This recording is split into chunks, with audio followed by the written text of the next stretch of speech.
Flagship station of your Sacramento Kings. From the Power Business Technology Toshiba Studios. This is Sactown Sports. Sactown Sports. Headlines. Good morning with your Sactown Sports headlines. I'm Jay Mars. The Sacramento Kings hung tough all night with the defending champion Warriors in Game 5, but in the end, it was the Dubs who pulled out the victory, 123-116. So the Golden State Warriors have come to Sacramento for a third time in this playoff series, and for the first time, they are leaving Golden One Center with a win under their belt. No beam being lit tonight for Sacramento. De'Aaron Fox finished the game with 24 points, 7 rebounds, and 9 assists, but was held scoreless in the fourth quarter. And Malik Monk, despite not scoring in the first half, finished the game with 21 points, 5 rebounds, and 3 assists. The Kings head to San Francisco Friday evening, where they will be facing an elimination Game 6. Coming up on today's show, the Athletics NBA insider Sam Amick joins us at 8 a.m. from the Folsom Lake Honda hotline. Folsom Lake Honda, your one-stop Honda shop. And if you missed that interview, make sure to check it out later today at SactownSports.com. Those are your headlines. Back to the Carmichael Dave Show with Jason Ross. The Carmichael Dave Show. He's on the microphone when he's not on the microphone. He's playing a song, and when he's not playing a song, he's on the microphone. And then with Jason Ross. No, he didn't. Yes, he did. Call or text at 916-339-1140. It's the Carmichael Dave Show with Jason Ross on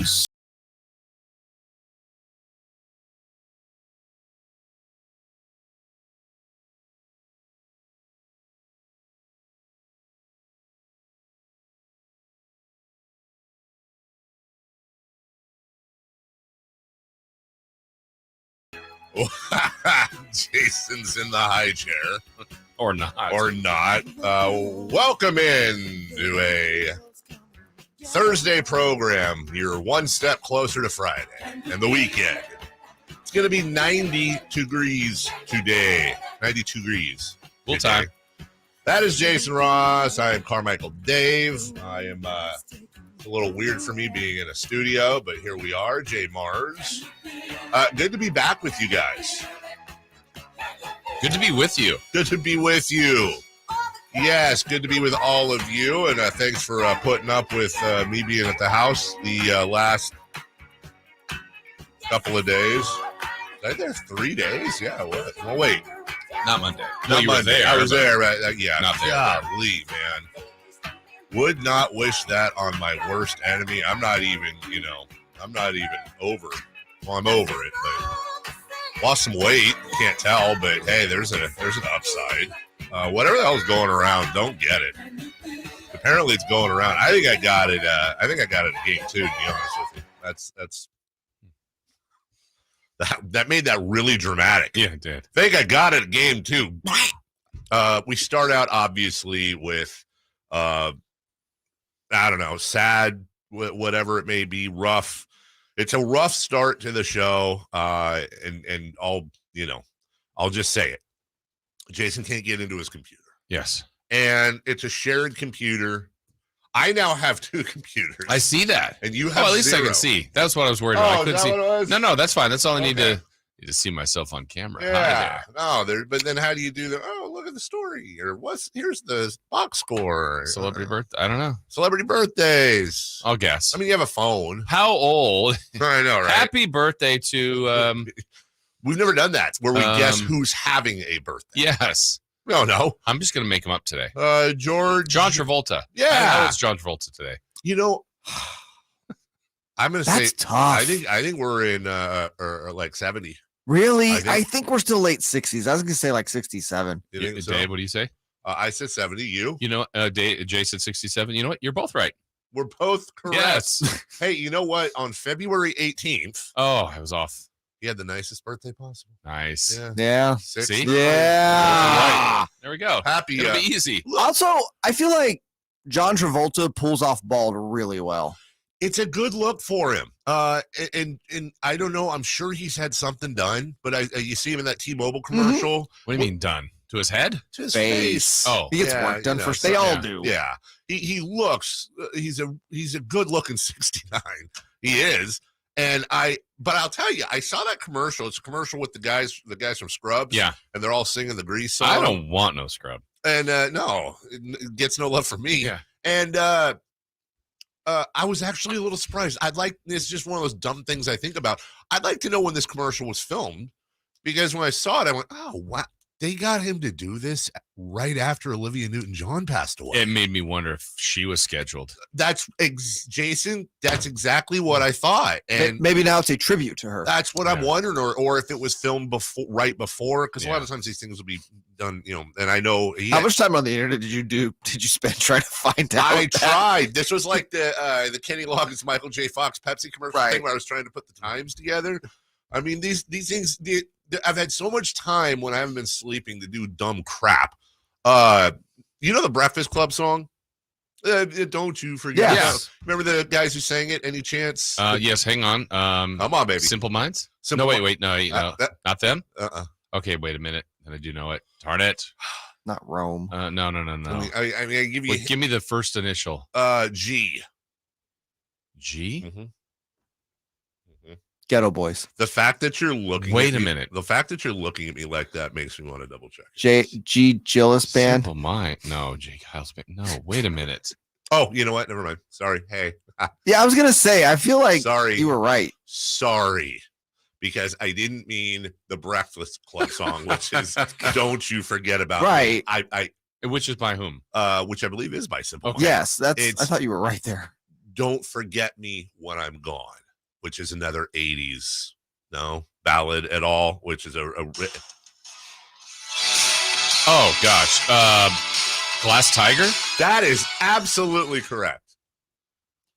I'm telling you, when it comes to like '80s music, It is Jason's pretty hit with not many misses. Did you know they had a second hit though? They did not. I always thought they They were. did. You play it, no one knows this. You'll know it.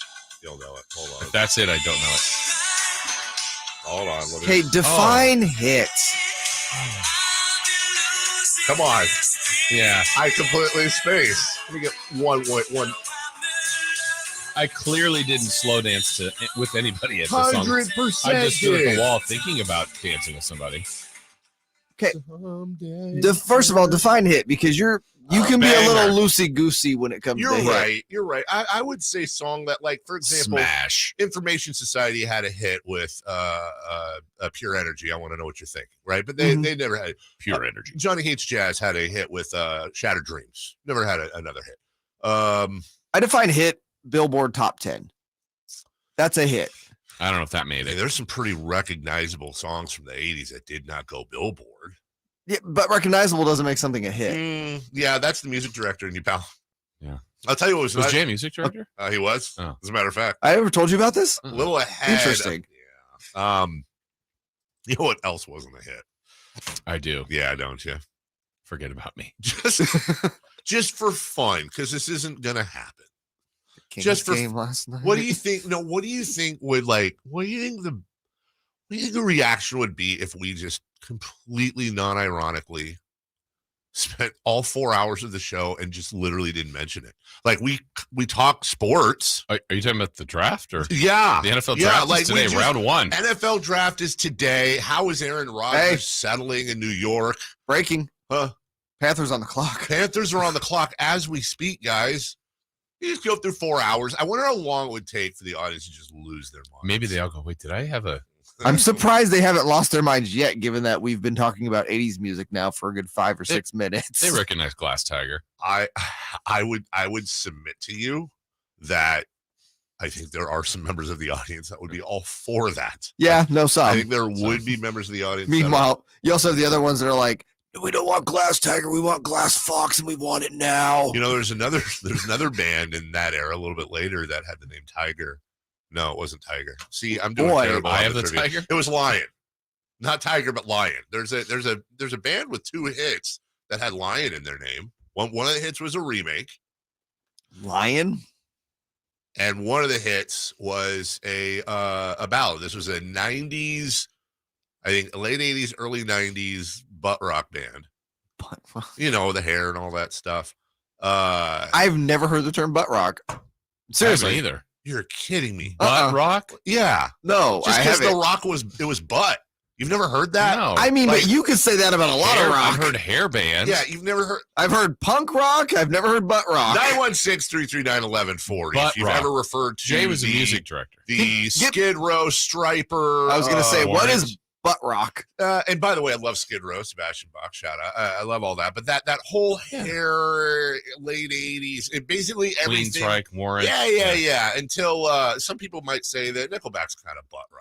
Again, rock that's butt. They're But not- in that particular era, so it's basically like metal bands that aren't really metal. Yeah. Yeah, It's like soft metal. like Enough's Enough, Fly High Michelle, that type of thing, where you're like, and then Nirvana came and just yes, killed and them killed the all. whole thing. killed the whole genre off in 1991, I think. Yeah. White Lion? What is it? Yes, Okay. White Lion did a remake of Radar Love by Golden Earring, and then When the Children Cry. Everyone remembers When the Children Cry, except Jay, probably. Yeah, I don't recall Yeah, that you one. don't recall That was butt rock. That was, and by the way, another slow dance band. Where, Are we in an era of butt rock right now, or like no rock? oh no, we're in the deadest era of rock since rock came out. That's I why was there's doing yacht rock. I was doing a deep dive on this. Rock is more dead right now than since Chuck Berry. Like it really is. If you think of Well, I was who like, killed who's it? the last Nickelback? I think country, country killed it? country for sure. and hip hop both have just see ya. Squash rock. It is. I think most of the rock today has gone country, and you've just kind of got those. Those are so dominant. That's weird. I always thought paper defeated it. Paper Speed rock. So, I had so many things to say. yeah, and no, not but even no, why worth. would you? Not even worth it. All right, we'll take a break. When we did it. we made it. We did the whole first segment without talking about it. All right, we got 90 seconds on this break. Here's what's coming up for y'all. There's a Kings game last night, Golden One Center, and we're going to talk about pain. A lot of pain today. A lot of finger talk. What? Yeah. What's your prediction? Pain. Oh my. Sam Amick will join us for a couple of segments. I don't know if he knows that or not, and maybe the most unique take on winning championships was said last night by Giannis Antetokounmpo, and that quote's going to make its way around. We'll talk about that and so much more. Your phone calls, your texts, all that. We're here for you. This is a safe space right here on Sactown Sports. It's Cattles and Rami. Basketball is stupid. Injuries in the NBA postseason have truly, truly stunk out loud. I don't like sports. This is just outrageous. Ja Morant, Giannis, Embiid, and now De'Aaron Fox. Was it just a matter of time before this bug got you? I know it's not like technically contagious, but it sure seems like injuries have been contagious in the NBA this year, and the Kings have been living in a bubble. Cattles and Rami. Weekday afternoons from 2 to 6 on Sactown Sports. Great team, great team. Where's the defense? Defense!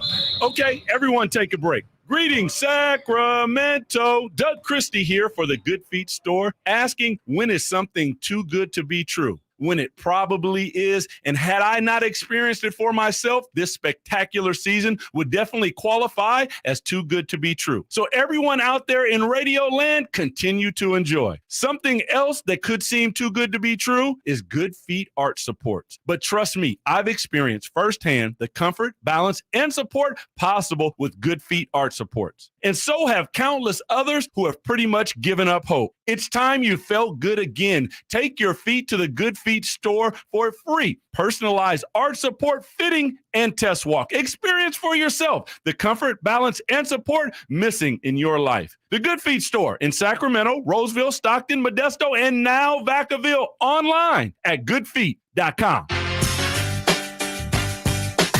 Carmichael Dave. He has very good sources, and he just kind of tells it as it is and gets to the point. Jason Ross. He has a lot of pretty smart things to say. He's good at what he does. On Sactown Sports.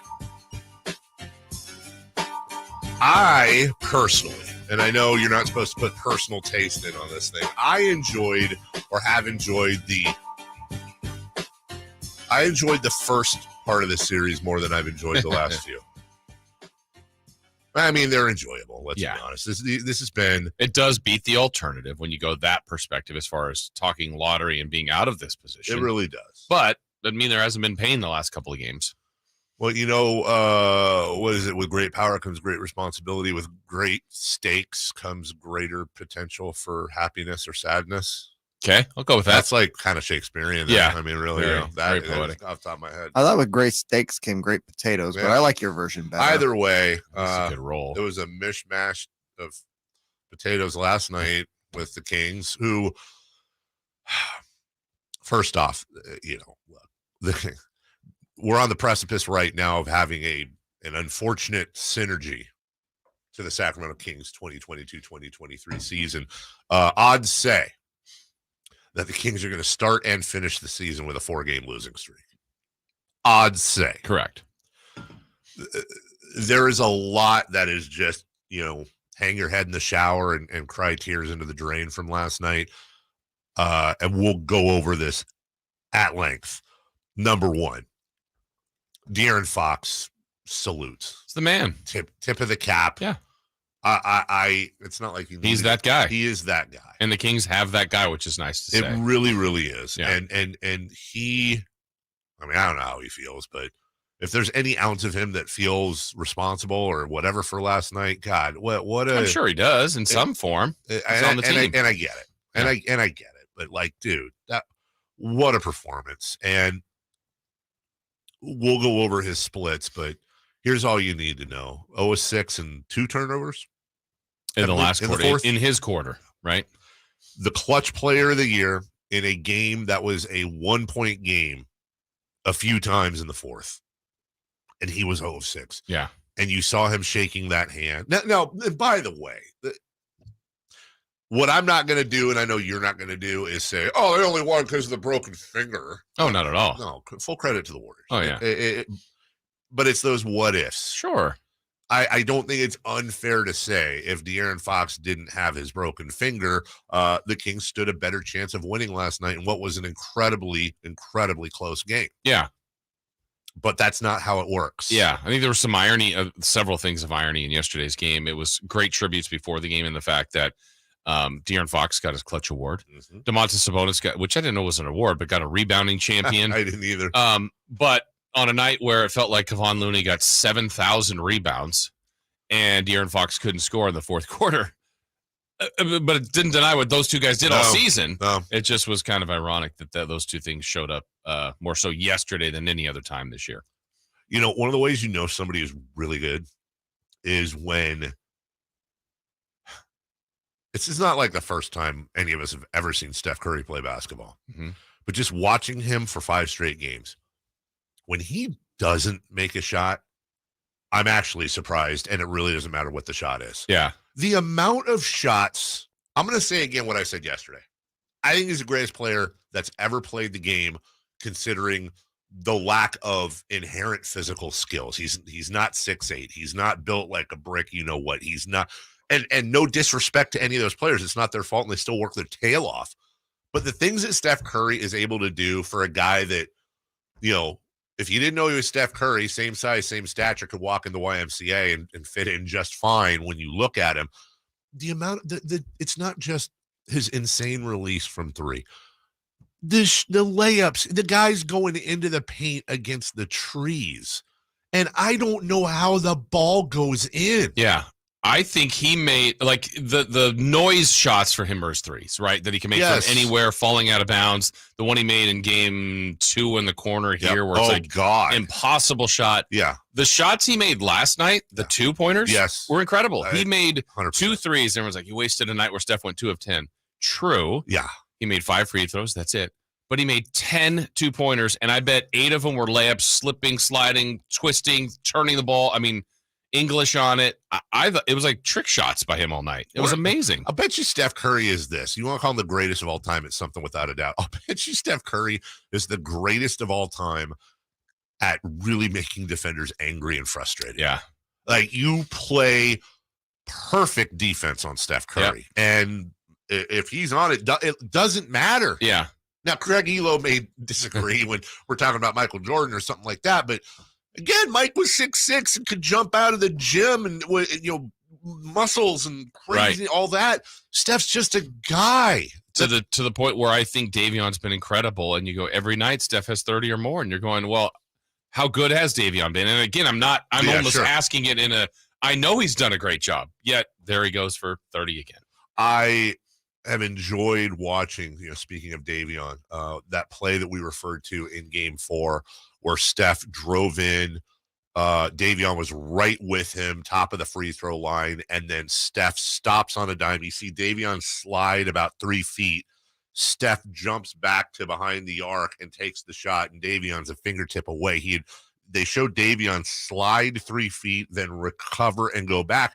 And I was really happy to see there was a lot of NBA guys breaking it down around social media, and they were saying this is an example of some of the best offense you're ever going to see from an individual mixed with some of the best defense. You're like Davion Mitchell played perfect defense on Steph Curry on that play. There was literally nothing else he could have done unless he could see in the future and knew that Steph was going to stop.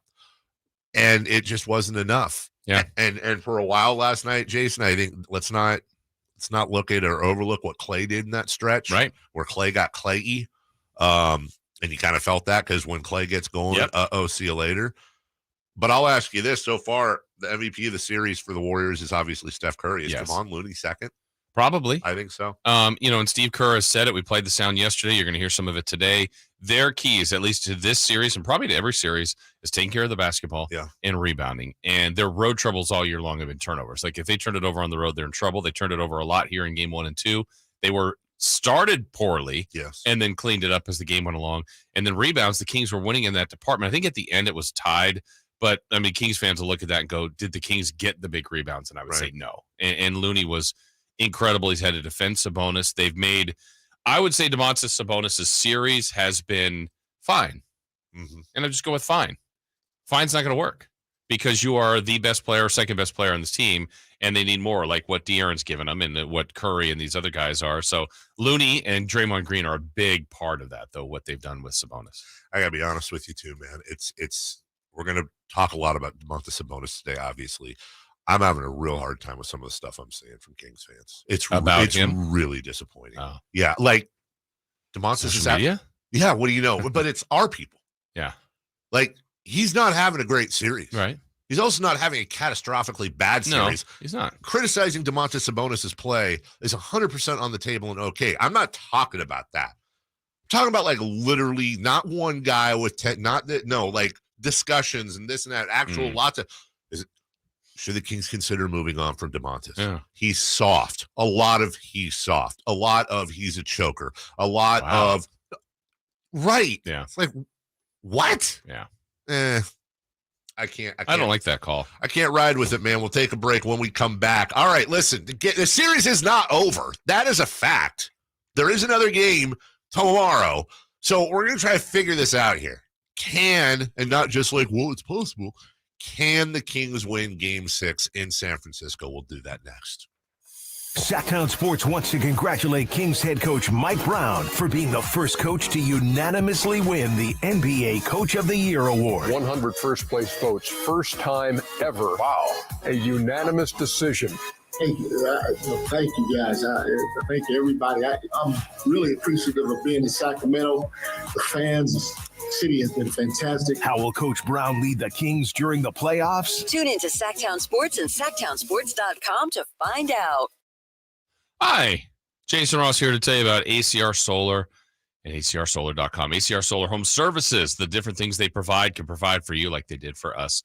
We were in need of a new roof, and they were incredible. I didn't know that that's what they did, and I'm glad I do. That's why I'm trying to tell all of you about that they provide solar. Certainly it's in their name, in roofs, on your roof, I should say, in pool solar, but also roofing and the home services part. That was something that we were enlightened to. Thankfully we are, and now we know getting a brand new roof from them, it was tremendous to watch it happen, the process. I'd never seen anything like that happen, right at our own house, obviously, but in the neighborhood sometimes, and you just kind of pass by and go, oh, wow, the roof looks great. Took them a few days to get it all done, and that's what happened with us. It was awesome, and the best part now is the peace of mind that we have. This is going to be our roof for a long, long time. And we were able to get through that pretty nasty winter that we had, all the rain, no leaks, no stress, no nothing.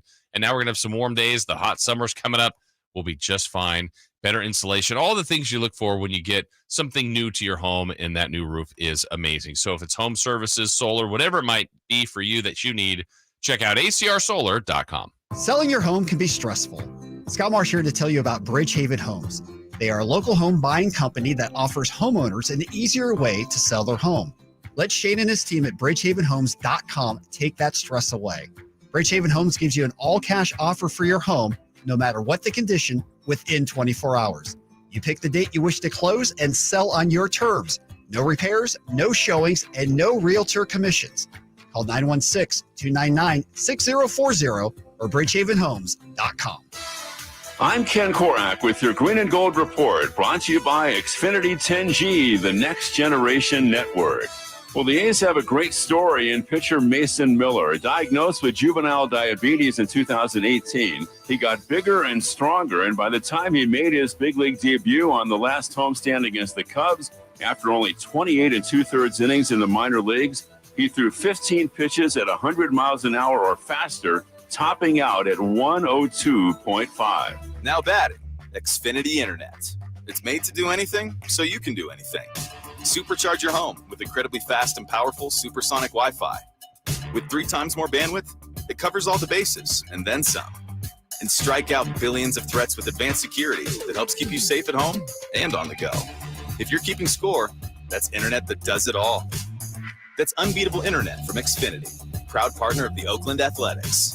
Restrictions apply. Not available in all areas. When you take the time to shop at Folsom Lake Honda, there's one thing you'll always find. Happy people ready to serve you. As a family-owned and operated dealership since 2009, customer service is our #1 priority. Our customers love doing business with us, and you will too. Looking to own or lease? During the spring sales event, drive a brand new Accord or Civic. Visit us today at FolsomLakeHonda.com, your one-stop Honda shop. Folsom Lake Honda, yeah, your one-stop Honda shop. Nothing tastes better than a craft beer on a beautiful afternoon. Sunrise Marketplace is transforming the Sunrise Mall parking lot into a backyard hangout on May 20th. There will be craft breweries, home brewers, cideries, meaderies, food trucks, and backyard games. This will be one of the best events happening this year. Tickets are on sale now at shopsmp.com. Use discount code HBREW23 for $5 off general admission. Every ticket helps support Citrus Heights Heart and Citrus Heights Chamber of Commerce.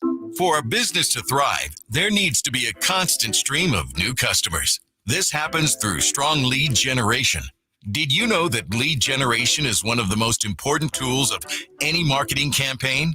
Let us help you identify your target audience and market your products and services to them. To get started today, contact aimyourdigital.com. That's aimyourdigital.com and start seeing results today. Guys, did you know your testosterone affects everything in your system, including how you feel and perform every day? Right now, Revive Men's Health Sacramento will check your testosterone for free. Knowing your T levels is the first step in understanding if you have low T. Your testosterone level impacts your energy, libido, sleep, weight, hair loss, mood, and even ED. Maintaining an appropriate T level can change your whole life. Most men start to see changes in their hormone levels in their 30s. Experience and results matter. So what are you waiting for? Get your T levels checked today by local, experienced, and trusted men's health experts. They've helped thousands of men since 2011. They're so confident they can help you, they even guarantee it. Call Revive today and schedule your free testosterone test, free exam, and free consultation. Call Revive Men's Health at 916-277-8599. That's 916-277-8599. Or visit ReviveMen'sHealth.com. Sactown Sports. Headlines. Good morning with your Sactown Sports headlines. I'm Jay Mars. The Sacramento Kings hung tough all night with the defending champion Warriors in Game 5, but in the end, it was the Dubs who pulled out the victory, 123-116. So the Golden State Warriors have come to Sacramento for a third time in this playoff series, and for the first time, they are leaving Golden One Center with a win under their belt. No beam being lit tonight for Sacramento. De'Aaron Fox finished the game with 24.7 rebounds and 9 assists, but was held scoreless in the fourth quarter. And Malik Monk, despite not scoring in the first half, finished the game with 21 points, 5 rebounds, and 3 assists. The Kings head to San Francisco Friday evening, where they will be facing an elimination Game 6. Coming up on today's show, the Athletics NBA insider Sam Amick joins us at 8 a.m. from the Folsom Lake Honda hotline. Folsom Lake Honda, your one-stop Honda shop. And if you missed that interview, make sure to check it out later today at SactownSports.com. Those are your headlines. Back to the Carmichael Dave Show with Jason Ross. They bleed black and purple. It's the Carmichael Dave Show with Jason Ross on your local sports leader, Sactown Sports. His shot is blocked by Malik Monk. Draymond is down. Kings run 5-on-4. Fox to Monk straight away. Looks over his shoulder. Launches a three. Scores the three. 107-103. Draymond just got up, and he is barking at Tony Brothers, claiming he got hit in the head. Yeah, we should address all that too. In radio, there are you know your audience. I think in any medium like this, you know your audience. You know what they say: play the hits. Play the hits. That's what people want to hear. So here's one of the hits that we could be playing today. Tony Brothers and the referees last night. Man, Draymond Green in everyone's face. All the refs yelling at him, not getting teed up. Not high-fiving, but slapping kind of a little fight. I'm not going to play that hit. Right. The refs weren't the problem last night. No. That doesn't mean that the call that you saw that went against the Kings wasn't a bad call, and you can be mad at that. The refs were fine. I actually think the refs have been overall absolutely fine this series. There have been moments, sure, on both sides. But that's it right there. I felt like last night especially, there would be like segments where it's like, man, the Kings are getting some whistles here. And then there'd be 5 minutes where I'm like, man, the Warriors are getting all the whistles here. If you want to say that there's been inconsistencies, sure, of course, there are things you can say. My point is pull back from the series and look at it overall. If I'm looking and again, this doesn't tell the whole story. It's like plus minus. But last night the Warriors were 12-19 from the free throw line. The Sacramento Kings were 22 of 26. The Sacramento Kings had 18 fouls called on them. The Warriors had 24. Yeah, Draymond Green was in a bunch of referees' faces and yelling during the break. You know why? Because he got smashed in the head by Malik Monk, and it should have been a foul, and he went crashing into this stand. I get that it's Draymond Green. Right. I'm not going to lie. I enjoyed seeing him I don't want to see him get hurt, but I enjoyed the hard foul. It's great. It's fun. It was a foul. And then he went and yelled. Should he gotten teed up? Okay. But then let's not forget De'Aaron Fox already having a tee. Yeah. Turning to Tony Brothers and doing the thing that is almost a guaranteed technical foul for 98% of the players in the NBA. If you bounce up and you do the aggressive gesture. hand, right. Yeah. He came up and did the volleyball spike right at Tony Brothers, and you can see Tony for a second. He reached for the whistle. There's a split second where he reaches for his whistle, puts his hand back down, and gives Fox a look. And then during the break, I don't know what he said, but I can guarantee you it was something like, dude, not again. If you weren't De'Aaron Fox, if this wasn't the playoffs, and if you didn't already have one tech, that is an automatic tech. Please don't make any of us throw you out. But that's your warning. Yeah, I can't believe he got the first one, but he did. This one, he should have. But I'm glad they didn't throw him out. That would have been awful. That would have been terrible. Yeah. And I don't think, not all referees, but a lot of, most referees should, we're not going to see you guys, and it's not about you. And I think referees, good referees, especially in the playoffs, you're putting your ego away a little bit. You're putting decorum away a little bit. These guys are emotional. They're competing hard. They're in the moment. It's tough to see. But if this is game 39, De'Aaron Fox is gone. Right. You know what I mean? And if your response to that is, well, then Draymond Green should get, I would rather, this is my trade-off. I would rather De'Aaron Fox not get a technical in that situation in exchange for Draymond Green being able to yammer at the referees. And by the way, the little lots being made too of the little hand slap he did with, guess what? About 90,000 veterans in the NBA have you put your hand on the shoulder. They know them. They know them by first name. They conversate with them, and that doesn't mean anything. That's not like, hey, thanks for the call. Right. I'll pay you after the game. Sure. So I what I don't like, and I say that because I see other fan bases that if they lose, well, it's this dirty thing, or the refs, or the Jupiter was in with Saturn. And it's okay. It's okay to acknowledge and give the other team credit. It's okay to not come up with excuses.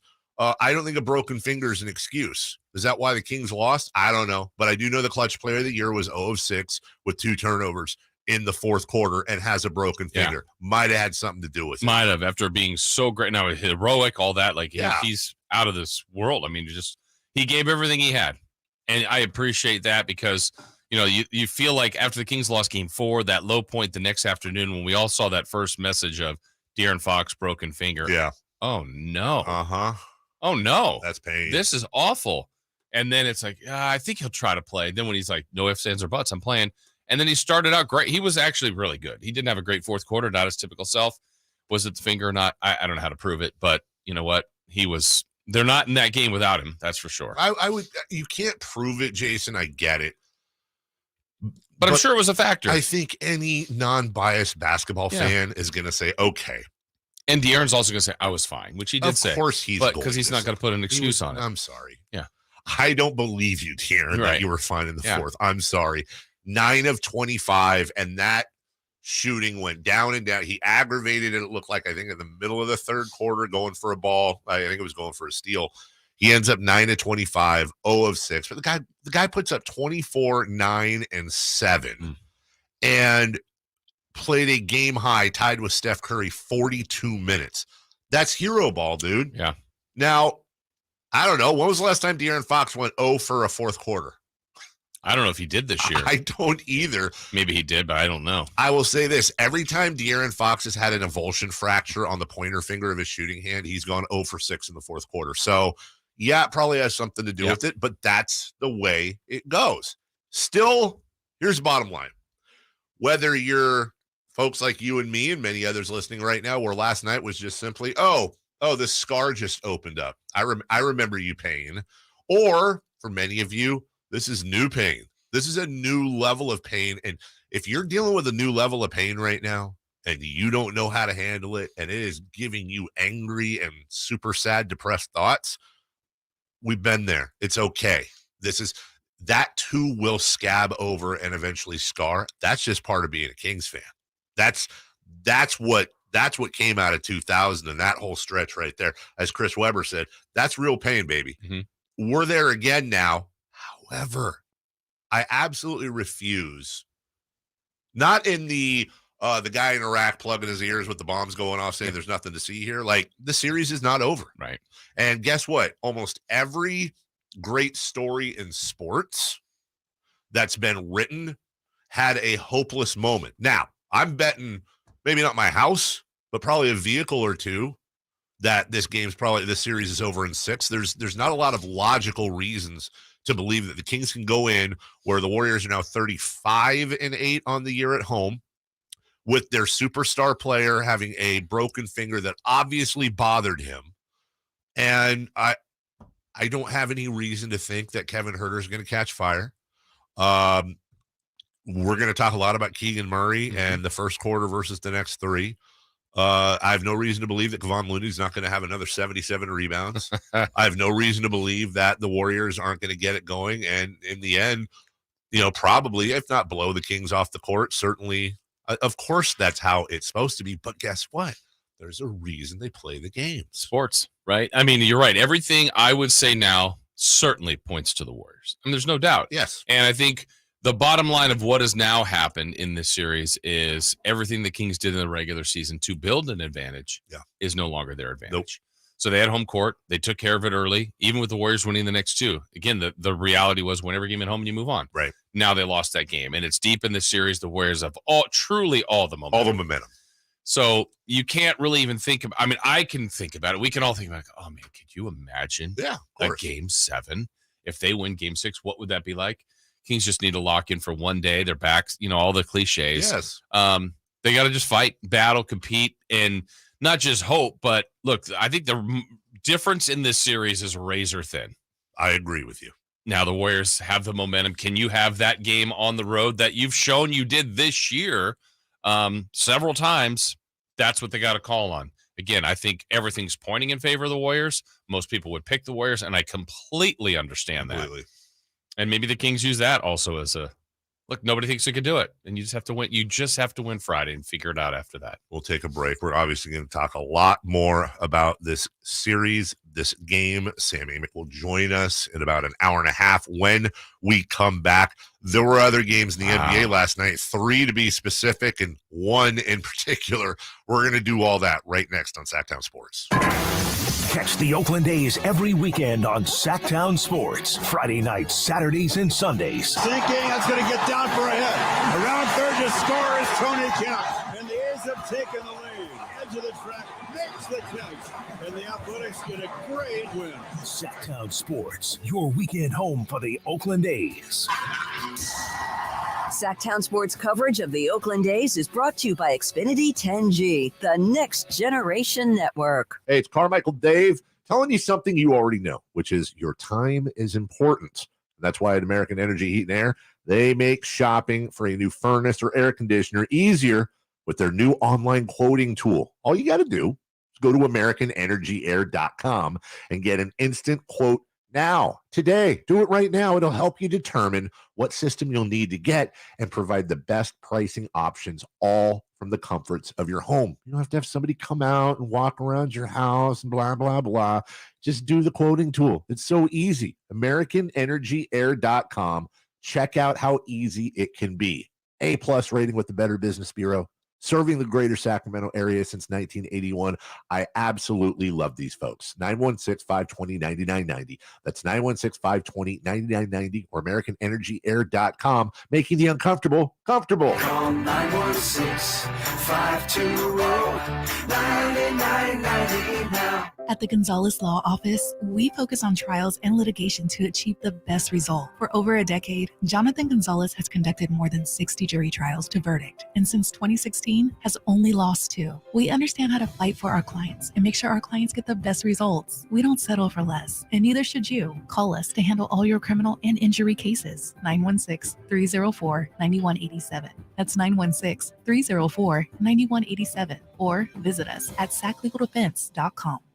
When you're ready to get properly fitted for golf clubs, join the thousands of Northern California golfers who visited the indoor-outdoor Hagen Oaks Player Performance Studio. Players of all abilities found the Hagen Oaks Player Performance Studio offers answers to questions about golf club fitting. You'll find a professional staff of fitters, major equipment brands, and cutting-edge technology featuring TrackMan. See for yourself at the Hagen Oaks Player Performance Studio, Fulton Avenue at the Cap City Freeway. Call 916-808-2531 to schedule your fitting. 808-2531 for longer, straighter drives. At Elk Grove Honda, we'd like to help you purchase your next new Honda. Right now at Elk Grove Honda, new Hondas are arriving on a regular basis, including the newly designed CR-V, new design Accords, exciting Civics, and much more. And Elk Grove Honda's pre-owned inventory offers choices there as well. So give Elk Grove Honda a chance to show you the new or pre-owned Honda you're looking for. We are Elk Grove Honda in the Elk Grove Auto Mall, Highway 99 at Elk Grove Boulevard, or visit us at elkgrovehonda.com. I gotta get an Elk Grove Honda. The Carmichael Dave Show with Jason Ross on Sactown Sports.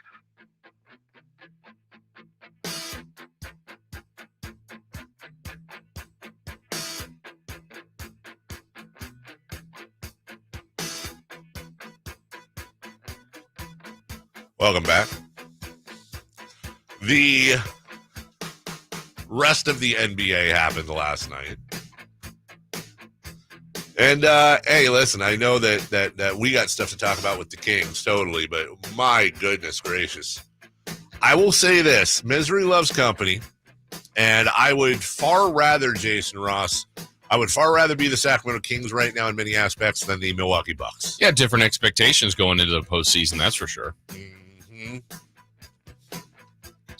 Hold on a second. Yes. I got ADD, and I'm sorry. This is real?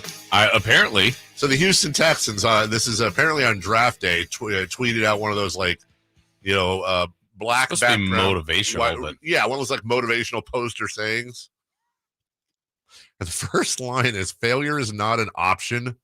It's a necessity.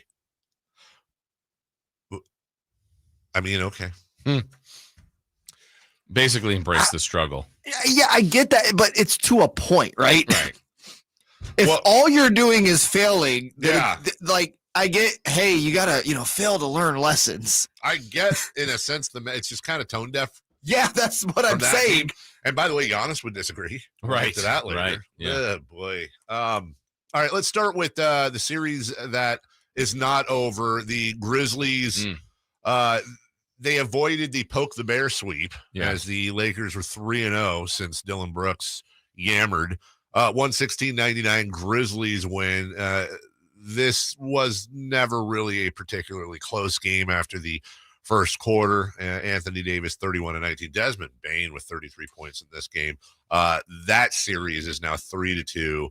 LA leads, and they are going back to Los Angeles. Yeah, and there was word going around yesterday, and which is now confirmed that if Memphis wins to extend to Game 6, Friday's Kings game is going to be at 5:00. Yeah. I thought, oh man, why would the Lakers? Oh no, the Kings are getting the prime time. Really, if you count the East Coast, that's right. So yeah, the Kings will be playing at 5 officially on Friday because of Memphis's win. The Kings get to be in the primetime game. Yeah. And, the Warriors help. Oh, yeah, for sure. Sure. As we said, 31 for Anthony Davis, 15, 10, and 5 for LeBron James, and 5 of 17. Shooting. I don't want to say, well, it's certainly not the most surprising result of the postseason so far.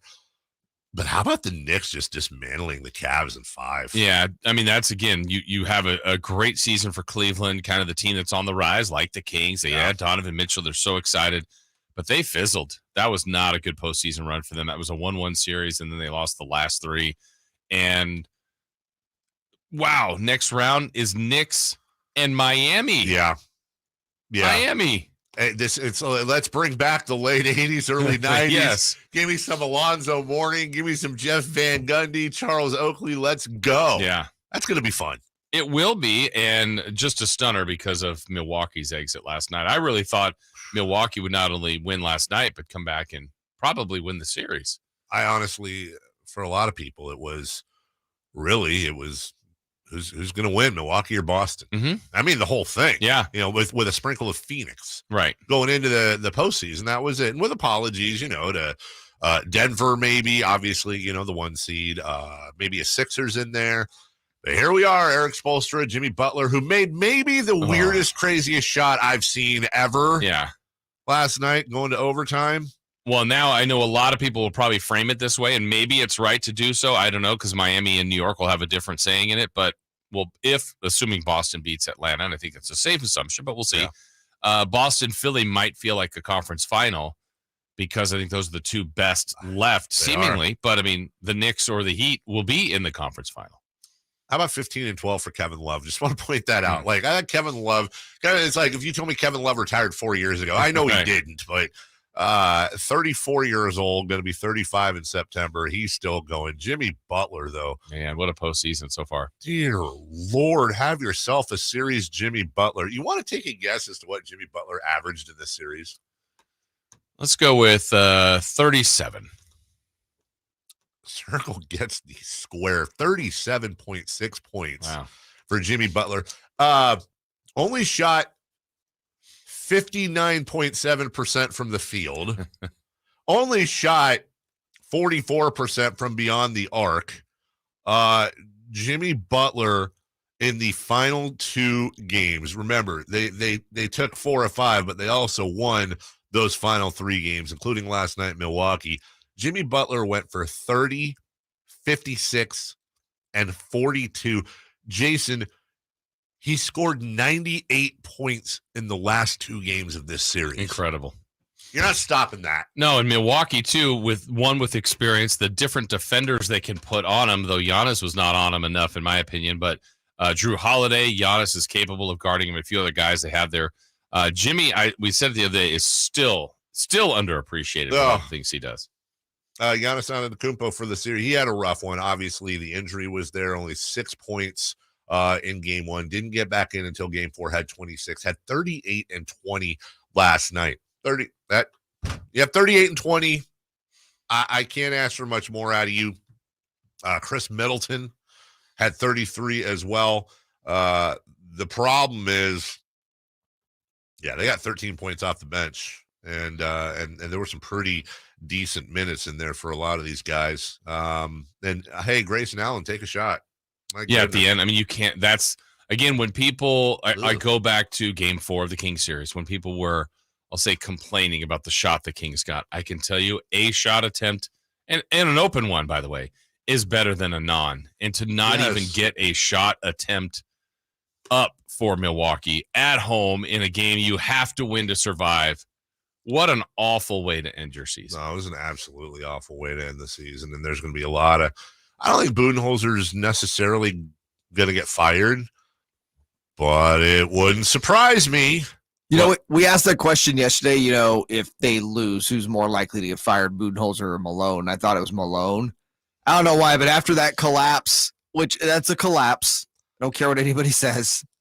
I don't know. I kind of leaning towards Budenholzer now. Yeah, and everybody should be, I mean, look, coaches know they're always kind of on a hot seat, but with Nick Nurse out there, I'd always be a little bit even more afraid. Just, sometimes like, well, who are you going to get?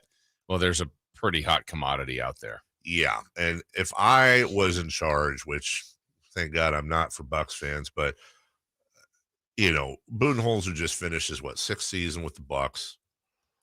I think if I was in charge of Milwaukee, I'd probably pull the trigger on that. I think I would. I'd go Budenholzer for Nick Nurse, and I think Mike Budenholzer's a good coach. I really do, and I think he would catch on somewhere else in a heartbeat. There are just times when it's the Doug Collins move. You just need to bring a Phil Jackson in or somebody like that, but you can only overturn the Gatorade bath a couple of times, put your fist through the chalkboard, do whatever you're going to do. You think it's time? I hesitate because I'm old enough to remember the year that Milwaukee won the championship. A lot of people were saying, he was in trouble then. He was in a lot of arguably more public trouble, at least speculation, than he is right now. It's less about Budenholzer can't coach and more about this. This is a team that should be in the NBA finals and either winning or losing in the finals every single year. They are, I believe, on paper, the deepest, best team in the NBA. And you could argue Boston and you can argue Phoenix, not necessarily deep, but it's Milwaukee. And they have arguably the best player. Well, let's put it this way. They have the player in the game that is the one truly untradeable player. There's no player in the NBA, I believe, that Milwaukee would trade Giannis straight up for. And I don't think give me a player in the league that they wouldn't trade straight up for you. You think Golden State's not trading Steph straight up? Right, LeBron, who name the player, Luka. Yeah. They're getting traded for Giannis. You look at their roster, and every time the Kings play them during the regular season, I just go, man, where are their flaws? Right. And, during a regular season game, people can beat them. But then you're thinking, how are you going to beat that team 4 times? And it's Miami, an 8 seed who had to go through 2 play-in games, 2 of them. Yeah. Just to get in. I'm like, well, and then when they won a game early in that series, I'm like, that's fine. They're just kind of extending it. And they win it in 5. Ultimately, I think that's why Budenholzer should go. It's not necessarily him, but Miami and Eric Spoelstra and that mindset, that Jimmy Butler mindset, beat Milwaukee with exactly what it wasn't. It wasn't talent for talent. Sorry, the Bucks are more talented than the Heat. Correct. It was a mental thing. It was a strategic thing. Giannis getting hurt certainly helped, but come on, man. You had a game at home. You could have won that. We'll take a break. When we return, all right. De'Aaron Fox and the finger. We'll look at the numbers last night. We'll illustrate how much it helped and or hurt him. Didn't help. You know what I'm saying. We'll break all that down right here on SactownSports.com. Sactown Sports is Sacramento's new home for the San Francisco 49ers. Feels awesome. We deserve this. Let's go, Niners! Purdy going to throw, and it is Kittle in the back of the end zone. Samuel. Debo 10. Debo. Touchdown! And McCaffrey. Touchdown! CMC! They all live here on Sactown Sports. Your official home for 49ers football. Right now, spring is at the Home Depot, and it's time to get growing.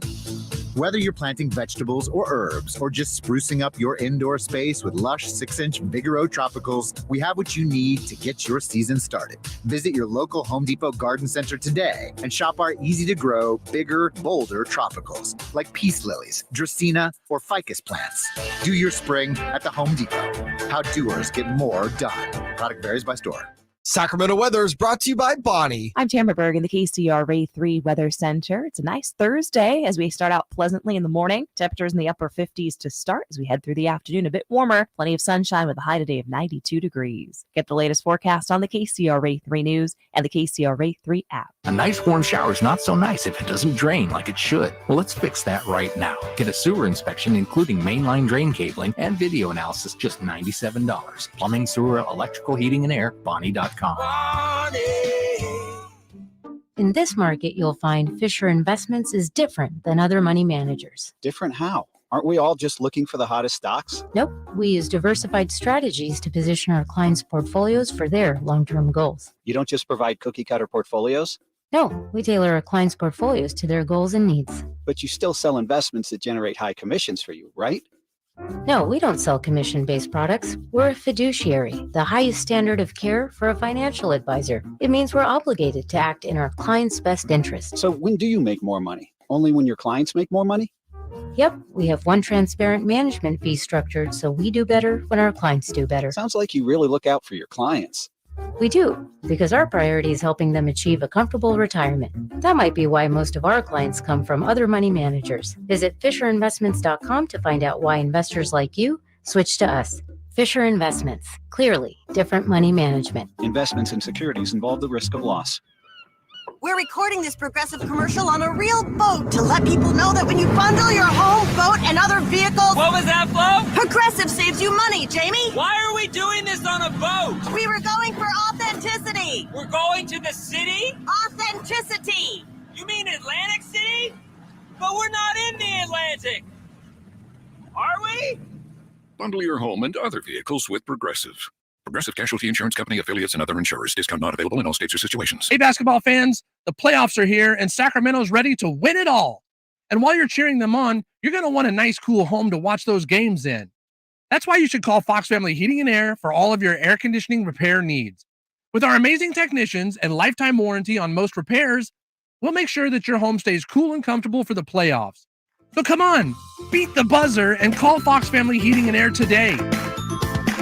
Fox Family Heating and Air. When you take the time to shop at Folsom Lake Honda, there's one thing you'll always find. Happy people ready to serve you. As a family-owned and operated dealership since 2009, customer service is our #1 priority. Our customers love doing business with us, and you will too. Looking to own or lease? During the spring sales event, drive a brand new Accord or Civic. Visit us today at FolsomLakeHonda.com, your one-stop Honda shop. Folsom Lake Honda! Yeah! Your one-stop Honda shop! Hey, Scott, you look great. Yeah, I'm feeling good and have a new job. No, there's something different about the way you look. To be honest, a few months ago, I had an amazing robotic hair transplant procedure at XL Medicine. It's called the artist procedure. No way. Your hair looks completely natural, and you don't even have a scar. How did they do that? Dude, the artist system is amazing. I have this fantastic hairline, and I'm happy with my results. XL Medicine could probably help you too, buddy. Using the ARTIST procedure, Dr. Singh and Dr. Graywall can target and harvest healthy hair follicles with micron-level accuracy from the back of your head and transplant them where you need it. The procedure is painless, and you'll be back doing your regular activities in a couple of days. Ask Dr. Singh and Dr. Graywall at XL Medicine about the ARTIST procedure. Call today, 916-932-4470. That's 932-4470 for a complimentary in-person or Zoom consultation, or on the web at xlmedicine.com. That's EXCEL medicine.com. See what the ARTIST procedure can do for you. These are actors and not real patients. Golfers, the Hagen Oaks Golf Super Shop is redefining the word sale. With $500,000 in Cleveland, Strixon, and Zexio closeout inventory, you're sure to find your next nearly new showroom clubs at discounts up to 75%. From full sets of irons to metalwoods to wedges, visit the Hagen Oaks Garage Sale and find discounts up to 75% on selected clubs right now at the Hagen Oaks Golf Super Shop, the #1 choice for golfers everywhere. Fulton Avenue at the Cap City Freeway or online at hagenoaks.com. Carmichael Dave here, welcoming back my dear friends at Fire Wings. 21 different flavors. I had 4 of those 21 Saturday for the game, watching with the family. As always, breaded Malaysian curry. Yeah, you better bet I got that curry. Knocked it out of the park, too. Go to firewings.com to make your order. That's what we did. We ordered 2 hours in advance, picked it up. There's nothing better for the game than Fire Wings. Check out the locations nearest you. Fire Wings, just wing it. KHTK AM HD1 Sacramento, KYMX HD2 Sacramento. From the Power Business Technology Toshiba Studios, your home for the Sacramento Kings. It's Sactown Sports. Sactown Sports. Headlines. Good morning with your Sactown Sports headlines. I'm Jay Mars. The Sacramento Kings hung tough all night with the defending champion Warriors in Game 5, but in the end, it was the Dubs who pulled out the victory, 123-116. So the Golden State Warriors have come to Sacramento for a third time in this playoff series, and for the first time, they are leaving Golden One Center with a win under their belt. No beam being lit tonight for Sacramento. De'Aaron Fox finished the game with 24 points, 7 rebounds, and 9 assists, but was held scoreless in the fourth quarter. And Malik Monk, despite not scoring in the first half, finished the game with 21 points, 5 rebounds, and 3 assists. The Kings head to San Francisco Friday evening, where they will be facing an elimination Game 6. Coming up on today's show, the Athletics NBA insider Sam Amick joins us at 8 a.m. from the Folsom Lake Honda hotline. Folsom Lake Honda, your one-stop Honda shop. And if you missed that interview, make sure to check it out later today at SactownSports.com. Those are your headlines. Back to the Carmichael Dave Show with Jason Ross. The Carmichael Dave Show. He's on the microphone when he's not on the microphone. He's playing a song, and when he's not playing a song, he's on the microphone. And then boom, with Jason Ross. No, he didn't. Yes, he did. Call or text at 916-339-1140. It's the Carmichael Dave Show with Jason Ross on Sactown Sports.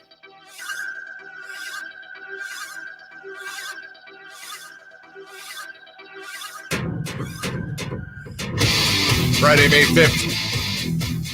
Only. We got Coors Light Frost Row pit passes.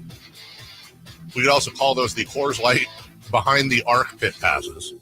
See what I did there because they were ice cold? Okay. Too soon. KNCI's Country in the Park. Enjoy Friday pit passes. KNCI's Jiffy Lube Country in the Park at the Cal Expo Grandstands.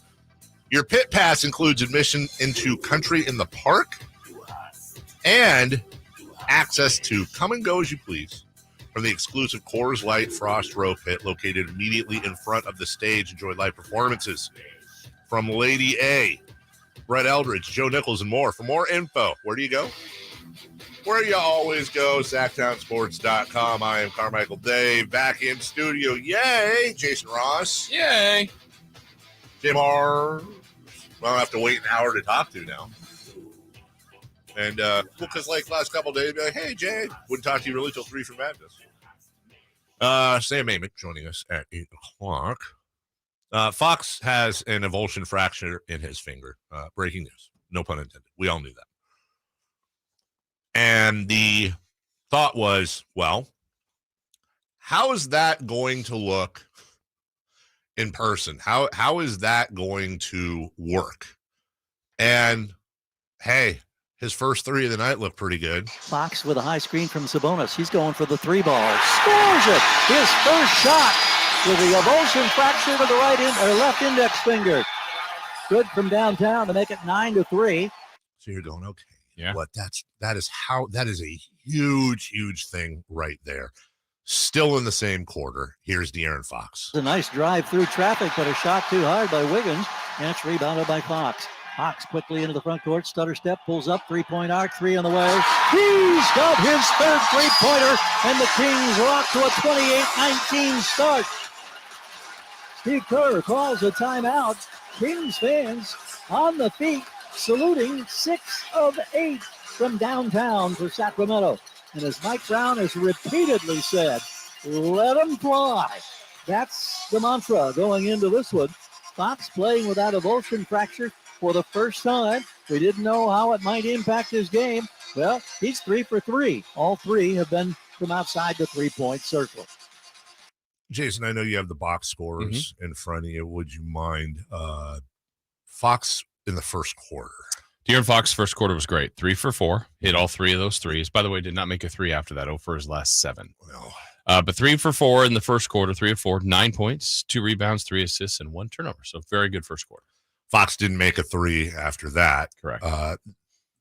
At the end of the first quarter, you look at the box score and you go, the Sacramento Kings dropped 8 threes in the first quarter, which that would be a 32 3-point pace, which would easily break the all-time record for the Kings.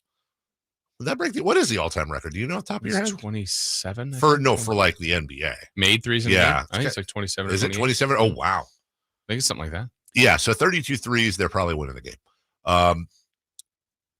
And Fox looks so good in the first, and we'll get to Keegan Murray here in a second as well, which is a huge story with this game. Now in the second quarter, De'Aaron, 3 of 9, 8 points, 3 rebounds, 2 assists, 1 turnover. So that puts him at half 17, 5 and 5. Okay, so at that point, and 6 of 13 shooting. 6 of 13 shooting. So just 45-ish percent, 33% in the second quarter. So we go to halftime now in the third, and halfway right around there in the third is where we think he re-aggravated it, or whatever you want to call it.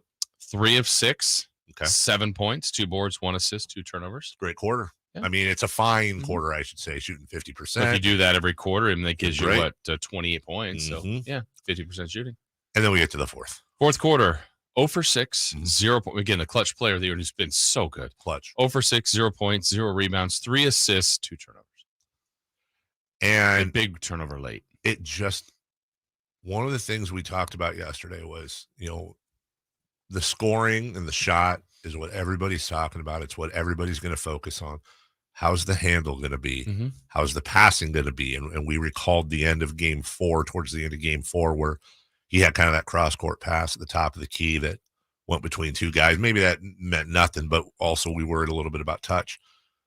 What I saw more than anything in the fourth quarter, even more than the 0-6, it just didn't look like he had his handle. He was having issues going into traffic. He was having issues getting by people, not speed-wise, but just with the ball. It really seemed like he was having a handle issue in the fourth quarter, and obviously the Warriors knew that, and like they should have, they jumped on it. Yeah, and the start for him was a little bit surprising. He played a couple of the highlights. For him to make his first 3 threes, he shot the 3 ball so well in this postseason, but him, much like the team, really faded from beyond the arc after that electrifying first quarter. So, Fox will battle. He's always going to be a gamer. I'm so love that about him. I actually thought he was tremendous. The totality of the game. I agree. Fourth quarter was not his best quarter by no stretch, but I'll say this. I'm still glad he's a King, because I think he's proven so much more in this postseason, and we already knew it. I just think a lot of the rest of the NBA world now knows it. I just don't want it to get lost in the fourth quarter that, I think the finger, I don't do the asterisk thing. Injuries happen. Right. Full credit to the Warriors, but that finger is something Kings fans are going to talk about for a while. What if? Now, by the way, Warriors won 2 games against the Kings with De'Aaron Fox having a fully healthy finger. Sure. So you don't know, but what you do know is this: he didn't go 0-6 in the fourth quarter if that finger's working. And in a game where they were right. They came back. They were down double digits multiple times. I want to say, were they down 10 going into the fourth? Something. 10, 11, 12? And then 12 was the game high deficit. Yeah, at some point in the fourth, and they brought it all the way back to 1. They did. It's funny. I'm sure a lot of people that were there did this, where they watched De'Aaron a lot, not with the ball, after falling down, or a play where there was bodies close to each other. There was a moment in the second quarter where all of the flow was going the other way, and De'Aaron had just been in the front court, and he's going up. He's clearly shaking the hand. I'm like, oh no, oh no. So I'm just keeping my eyes on him, and he scored right after that. Got fouled, made both free throws, and then also made a jumper after that. I'm like, all right, again. Thank goodness. So there, I'm sure it got hit or bothered or agitated multiple times throughout the game, but he knew that going in. His pain tolerance is pretty amazing, and he's going to have to try to rally that again on Friday. And gotten a couple questions about this. I don't expect to get much of an update today because it doesn't look like it's necessary, but the the quietest that arena was yesterday was Malik Monk. Oh, yeah. And you're sitting there looking at him grabbing the back of his knee and thinking, on top of everything else here we go. Like that looked like it could have been terrible. First and foremost, and the replay supported this, and it should have. Zero ill intention by Gary Payton. You could tell he's been injured on really in the playoffs. Exactly. He knew, and you could tell instantly he was incredibly concerned with Malik Monk. And Monk's a stud, gets up. I mean, you go from fans thinking, is this a season-ending knee injury, to I'm going to hit both free throws and I'm going to make more plays after. Exactly. He gave everything he could, and I don't have any effort concerns with the Kings. There was Kevin Huerter. We're going to have to talk about him too. Our guy, the good. He's getting minutes in large part because he's doing things on the other side of the ball, but that's not why Kevin Huerter was brought here. Not the main reason, at least, was his defense. Kevin Huerter was brought here to snipe, and he went from 3 of 21 in the series to what is he now, 5 of 25 or 5 of something like that. But there was a moment where he hit a 3. And it just looked like, oh my God, the weight is off. And then I think he took another one. He had the one in the corner that was all but rattling around and looked like it was going to settle. Like he was even running back in like the rhythm of a made 3. It pops out. And then I want to say on the other end, I think it was Clay that hit an impossible one to answer. And you go, is this the way this is going to go? Like his was open, good shot, makes it all season long. It looked like it's going in, doesn't. And then Clay hits like an off foot runner 3. And you go, I don't know what you do. There's nothing you can do. Yeah. And I don't know in the end what the postmortem is going to be on Kevin Huerter's shooting in this series. We're going to try to talk to him after the series is over, one way or the other, for a series recap. I saw him in media availability yesterday, and he, we've got to know him enough to know when he's locked in. And this wasn't hanging out in the evening talking to you and me type of stuff. This was very short answers. And it's the same answer that he's given us. The one similarity when we've asked him, I think it was about the 3-point contest. When we asked him, he goes, no, it felt good. Just didn't go in. He doesn't get, whether it's in his head or not, we'll never know, but he doesn't get lost on that. So Keegan Murray, Kevin Huerter, Domantas Sabonis, Mike Brown's play calling. We're going to bring up a lot of these questions that we can go over. Bottom line is this, with the exception of one game, this has been an incredibly close series. The Kings had one for the taking on the road. That game was there, regardless of what you want to say. That game was there. When you're down 1 and you're coming back from a double-digit lead at home in the fourth quarter, the game is there for the taking. And 2 take fouls and a couple of other mistakes. The Warriors were doing what they could to let the Kings back in the game. That did not work. On to Game 6 in San Francisco. All right, we're going to take literally a 60-second break. You're going to hear from Jason and his friends at ACR Solar when we come back. 3 for Madness, brought to you by Firewings, right here on Sactown Sports. It's Cattles and Rami. And now we get this De'Aaron Fox news. Before I get to your thoughts, Rami, and how this impacts the series, it's rather obvious it absolutely impacts this series. What I don't want us to do, I don't want to take calls saying I fractured my finger in 1998 and I was okay. I went to work. I went to the YMCA. I put up 20 in 3-on-3. Fractured my index finger when I was in high school, still dropped 30. I don't want that. Cattles and Rami, weekday afternoons from 2 to 6 on Sactown Sports. Hey there, Jason Ross here to tell you about ACR Solar, acrsolar.com, and ACR Home Services, all the different things that they do. It's an incredible company. Of course, solar, it's in their name. If that's a need for you and your family and your home, check them out. Home solar, pool solar. For us, another offshoot of that home services was a roof. We needed a brand new roof, met with a couple different roofing companies. Someone told us about ACR Solar, and thank goodness they did, and that's why I want to tell you about them. If you're in that need for a roof or home services or solar, whatever it might be, they're incredible. acrsolar.com to find out more. And for us, the communication was the key. And I think when you hire someone to do a job at your home, you want to know that you could trust them. You certainly care about the work, the price, all those things, but all those boxes were checked with ACR Solar because on our first meeting with John, the owner, Joe, the roofing expert, it felt right. There was an open communication, and then everything they said they were going to do, they did, as far as timelines, arrival, the thorough nature of each day, the detail, and then the deliverables at the end, a brand new roof that looks amazing. We got peace of mind. The curb appeal for the home has improved, and then the overall value of the home has improved. But for us, it's that peace of mind that was the most important thing. When we had all that rain a year or two ago, we had some leaks in our garage. We have no more issues with that at all, and we thank goodness, because of all the rain we had, we're in great position. So if you're in need of roofing, of home services, of solar, home, or pool, check it out. Go to acrsolar.com. 3 questions, 3 answers. It's 3 for Madness on the Carmichael Dave Show with Jason Ross. Here's question 1.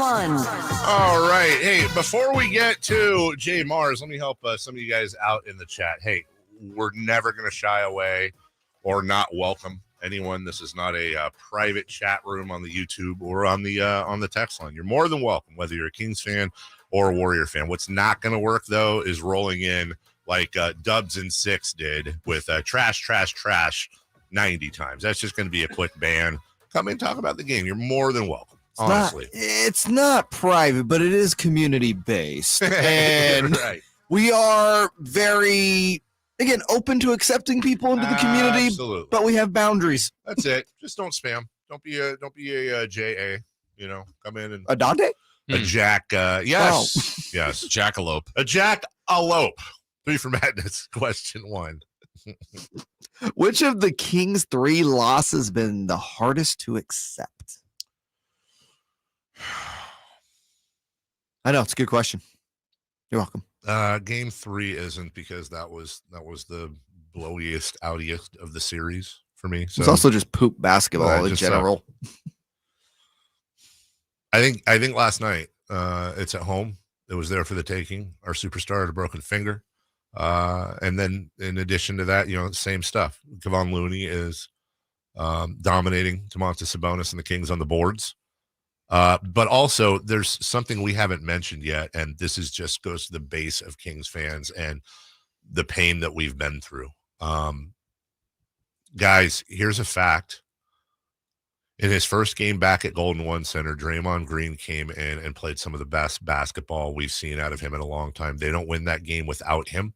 He came in and absolutely was amazing on both sides of the ball. And yeah, 20 points isn't Michael Jordan, but when you look at his instincts on defense, when you look at the passes he was making, the amount of dunks he set up, Steph Curry's the MVP of that team. And we talked about Kevon Looney probably being number 2. But last night, I might go Steph and Dre 1A, 1B. The villain. He was incredible. He was incredible. First 20-point game since Christmas of 2019. That's crazy. His passing, his decision-making, the big plays he made when they needed him. As far as the question goes, I'm with you. It's yesterday, but I don't want – there was really no pain in Game 3. Yeah, I agree. But I also, as a lesson – plus you're up 2-1 at the end. Right. As a lesson, though, for this series, if the Kings win 6 and win 7 somehow, get eliminated in 6 or in 7 – I think it's really important to never – I feel like they wasted that game. They didn't have a chance to win. Yeah. I'm not saying that, but this series is so close. There's one game that sticks out. It's Game 3. What happened? I don't know. I don't know what happened there. Also, let's keep in mind, Draymond was out. Yeah. Gary Payton Jr. was out, or Gary Payton too. So, you just have your opportunity, stomp on them, and they didn't. And I feel like they had a little leash, and it's like, oh, it's 2-1. True, but they wasted a game, I think. But the most painful is yesterday. You win all your home games. You're at home. Your stars playing pretty well. Great crowd, good energy. And then you leave, go, wait, is this the last, for people that go to home games, is this the last time I see this team? I don't know the answer to that. Everything's pointing towards yes, it is, but Friday could change it. But I say it's yesterday. It was the most painful. Game 3 was the wasted opportunity. Game 4 was the what could have been with Harrison Barnes. Game 5, the broken finger, and the Draymond Green game. Yeah. Wow, that's a really sad question, Jay. I'm actually sad now. Yeah. Question 2. Sorry. Question 2. This will pick you up. Who's been the Warriors MVP throughout the series? Thanks, Jay. So I'm going to addend to this question because it's the easiest question we're going to get asked. It is Steph Curry, and I think we can all agree there's no argument there. So let's put him aside. No Steph Curry. He doesn't count. The Warriors MVP of the series, I'm going to say it's Kevon Looney. I really am. He has effectively done what he can. He has outplayed Domantas Sabonis in this series, and more than anything, just dominated him on the boards. That's not something anyone expected. And all we said before the series, Jason, don't underestimate Kevon Looney. This guy knows his role and does it well. This wasn't who's this guy? But to this level, I didn't expect it. Yeah, I think clearly the Warriors' game plan since game one is to try to limit Domantas Sabonis' effectiveness. Mm-hmm. They've done it, and he's a big part of it. And so you get Looney. It's never for his points, but he'll score a little bit. It's never really for his assists, but he'll do that. Yep. It's for his rebounds, his toughness. He's been physical in there. He's been some huge offensive rebounds. Oh, God. And again, I said this last night during the radio broadcast. He set the record for most rebounds in a playoff game ever in the Sacramento era against the Kings. Dave, they played against Shaq, Nowitzki, Duncan, Karl Malone, legendary rebounders of the sport. And it's Kevon Looney, who almost did that 2 games ago with 20. He gets 22. He passing Garnett with the most rebounds ever in a playoff game. He needed an overtime game to do it. So incredible. And he was also going against the league's leading rebounder in Domantas Sabonis. By the way, 7 of those rebounds were offensive rebounds. Mm-hmm. And I don't have the numbers in front of me, but I feel like out of his 7 offensive rebounds, that led to 9 made baskets. The math doesn't work, but somehow. No, I have it actually. Oh, you do? 7 offensive rebounds led to all 123 points for the Warriors. That's what it felt like. Number 3. Question 3.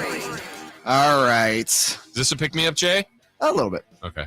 Way too early prediction. This season's NBA champion will come from a seed between 5 and 8.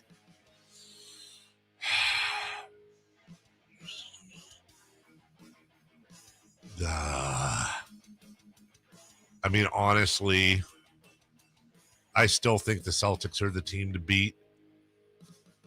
But you've got what? You've got Phoenix in there. Phoenix, and if the Warriors get through, they're 6. The Warriors. Suns are 5. Lakers could be 7. Lakers to get through. I'm going to go with the field. My brain tells me it's the Celtics, but there's too much talent there. I'll say 5 to 8, and that's tough. Yeah, and honestly, I'm being contrarian just to kind of be. I mean, you look at Boston, you look at Philly, and Denver, by the way, still has home court, still the 1 seed, still gifted. I'll take the others, but man, that field, that's pretty amazing what's left there. Certainly if the Warriors win, if the Lakers win, we already know that the Suns have advanced in the Heat. Wow, that's impressive. You were on the you were obviously working, so you didn't really see any of the. Jay, did you see any of the TNT broadcast yesterday? Just Charles pregame. Did you see? Yeah, we got that audio. You didn't see the postgame? No. By the time I got home, it was done. Postgame shot opens up. Shaq's doing this. Oh. Just kind of fanning, right? And he goes, somebody give me some bad lasagna. Sorry, Ernie. And then they start breaking it down, and as if we didn't get the joke, Shaq goes, hey, Kenny, you know what my favorite cartoon character is? Who's Shaq? Fart Simpson. They're like, wait, what? And then Kenny goes, only you would play up on national TV with everybody watching that you passed gas on the studio. He goes, I didn't pass gas. I farted. There is a difference, by the way, passing gas and farting. There is? Yeah. Oh, we'll get into that. The passing gas is much more gentlemanly. Well, Shaq had it going last night on Inside the NBA. We'll take a break. When we return, Fox, it's a tale of 2 foxes. Looked great in the first half in the early third, but ouch, literally after that. And we'll talk Malik Monk, too. We've also got some post-game audio. Sam Amick coming up at 8. We'll do all that right after this. Are you ready to hear this on Sactown Sports? Handoff McCaffrey. Touchdown! San Francisco! Or how about this? Feel super, baby! The 5-time Super Bowl champions, and they're looking for number 6. Catch every Niners game during the 2023 season On your home for the 49ers. Sactown Sports. Gold Country Casino Resort in Oroville is bringing you Larry the Cable Guy. It's a cool anniversary. This is my 27th year in the comedy business, and it's my 5th year being funny, so I'm excited about both of them, all right? Saturday, May 6th at Gold Country Casino Resort. 2 shows at 7 and 9:30 p.m. Larry the Cable Guy. Gold Country Casino Resort. Must be 21 or older. Jiffy Lube's Country in the Park, Northern California's biggest country music festival of the year, is back May 5th and 6th at Cal Expo, starring Lady A, Chris Young, Brett Eldridge, I wanna be that song. and so many more. plus a Boots Boot and Line Dance Saloon, interactive lounges, and Sacramento's best food trucks. Weekend passes start at just $80. Tickets are on sale now at SactownSports.com. Country in the Park, brought to you by Cache Creek Casino Resort, Hanley's Western Wear, and Quick Pack Car Wash. Great team, great team. Where's the defense? Defense! Okay, everyone take a break. Greetings, Sacramento. Doug Christie here for the Good Feet store, asking, when is something too good to be true? When it probably is. And had I not experienced it for myself, this spectacular season would definitely qualify as too good to be true. So everyone out there in Radio Land, continue to enjoy. Something else that could seem too good to be true is Good Feet Arch Supports. But trust me, I've experienced firsthand the comfort, balance, and support possible with Good Feet Arch Supports. And so have countless others who have pretty much given up hope. It's time you felt good again. Take your feet to the Good Feet store for a free personalized arch support fitting and test walk. Experience for yourself the comfort, balance, and support missing in your life. The Good Feet store in Sacramento, Roseville, Stockton, Modesto, and now Vacaville, online at goodfeet.com. The summer's heating up with some of your favorite country stars at Lake Tahoe Outdoor Arena at Harvey's. Featuring country's biggest stars. Derek Bentley's Gravel and Gold Tour, Friday, August 4th. Sam Hunt's Summer on the Outskirts Tour, Sunday, August 13th. Darius Rucker's Starting Fires Tour, Saturday, August 19th. King Brown's Drunker Dreaming Tour, Thursday, August 31st. And Friday, September 1st. Don't miss these country all-stars plus more. Tickets are on sale now at Ticketmaster.com and ApeConcerts.com. At Ashton & Price, over the last 25 years, we've won just about every injury case you can think of. Slip and fall, falling merchandise, fell through rotted decking, we won those. Dangerous stairs, falls into holes, dog bites, won them. Injured while pedestrian or on a bicycle, auto, motorcycle, big rig, company vehicle, Uber, or Lyft accident, we've won them all. And the best news is there's no fee until you win. So no matter how you got injured, remember, for the best advice, don't think twice. Call Ashton & Price. Capital Casino back with indoor gaming and dining located inside at 411 North 16th Street, downtown Sacramento. Sactown Sports. Headlines. Good morning with your Sactown Sports headlines. I'm Jay Mars. The Sacramento Kings hung tough all night with the defending champion Warriors in Game 5, but in the end, it was the Dubs who pulled out the victory, 123-116. So the Golden State Warriors have come to Sacramento for a third time in this playoff series, and for the first time, they are leaving Golden One Center with a win under their belt. No beam being lit tonight for Sacramento. De'Aaron Fox finished the game with 24.7 rebounds and 9 assists, but was held scoreless in the fourth quarter. And Malik Monk, despite not scoring in the first half, finished the game with 21 points, 5 rebounds, and 3 assists. The Kings head to San Francisco Friday evening, where they will be facing an elimination Game 6. Coming up on today's show, the Athletics NBA insider Sam Amick joins us at 8 a.m. from the Folsom Lake Honda hotline. Folsom Lake Honda, your one-stop Honda shop. And if you missed that interview, make sure to check it out later today at SactownSports.com. Those are your headlines. Back to the Carmichael Dave Show with Jason Ross. When it breaks, We have it first. it's Sactown Sports breaking news. All right. We'll go back to sports in a second. Jason, you and I have talked about this before. Perhaps, at least in this area, the most trusted news source when it comes to celebrity passings. Who would you say? Oh, no. I know TMZ, but TMZ is I don't reporting. like the next thing you're going to say because I do not know what this is. At 79 years old, Jerry Springer Wow. has passed away. Yeah, Jerry Springer, 79. Oh. The former mayor of Cincinnati. which is probably not how he'll be remembered. Also was a judge. Was he? Yeah. He had one of those shows. Oh, he had a judge show. But was he like a real judge, or was it just like Judge Jerry Springer? Honestly, I don't know. I don't think you can be a fake judge, can you? I don't know. There's going to be a lot talked like Judge about. Judy's real. Yeah, but like it's not a anyway. Aaron's real. Judge Aaron Judge. Dang it! Really? I did too.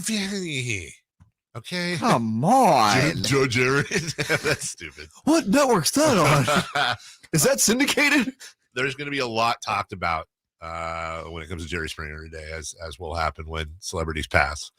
I grew up as a little kid. When I'd come home, my mom would have Phil Donahue on.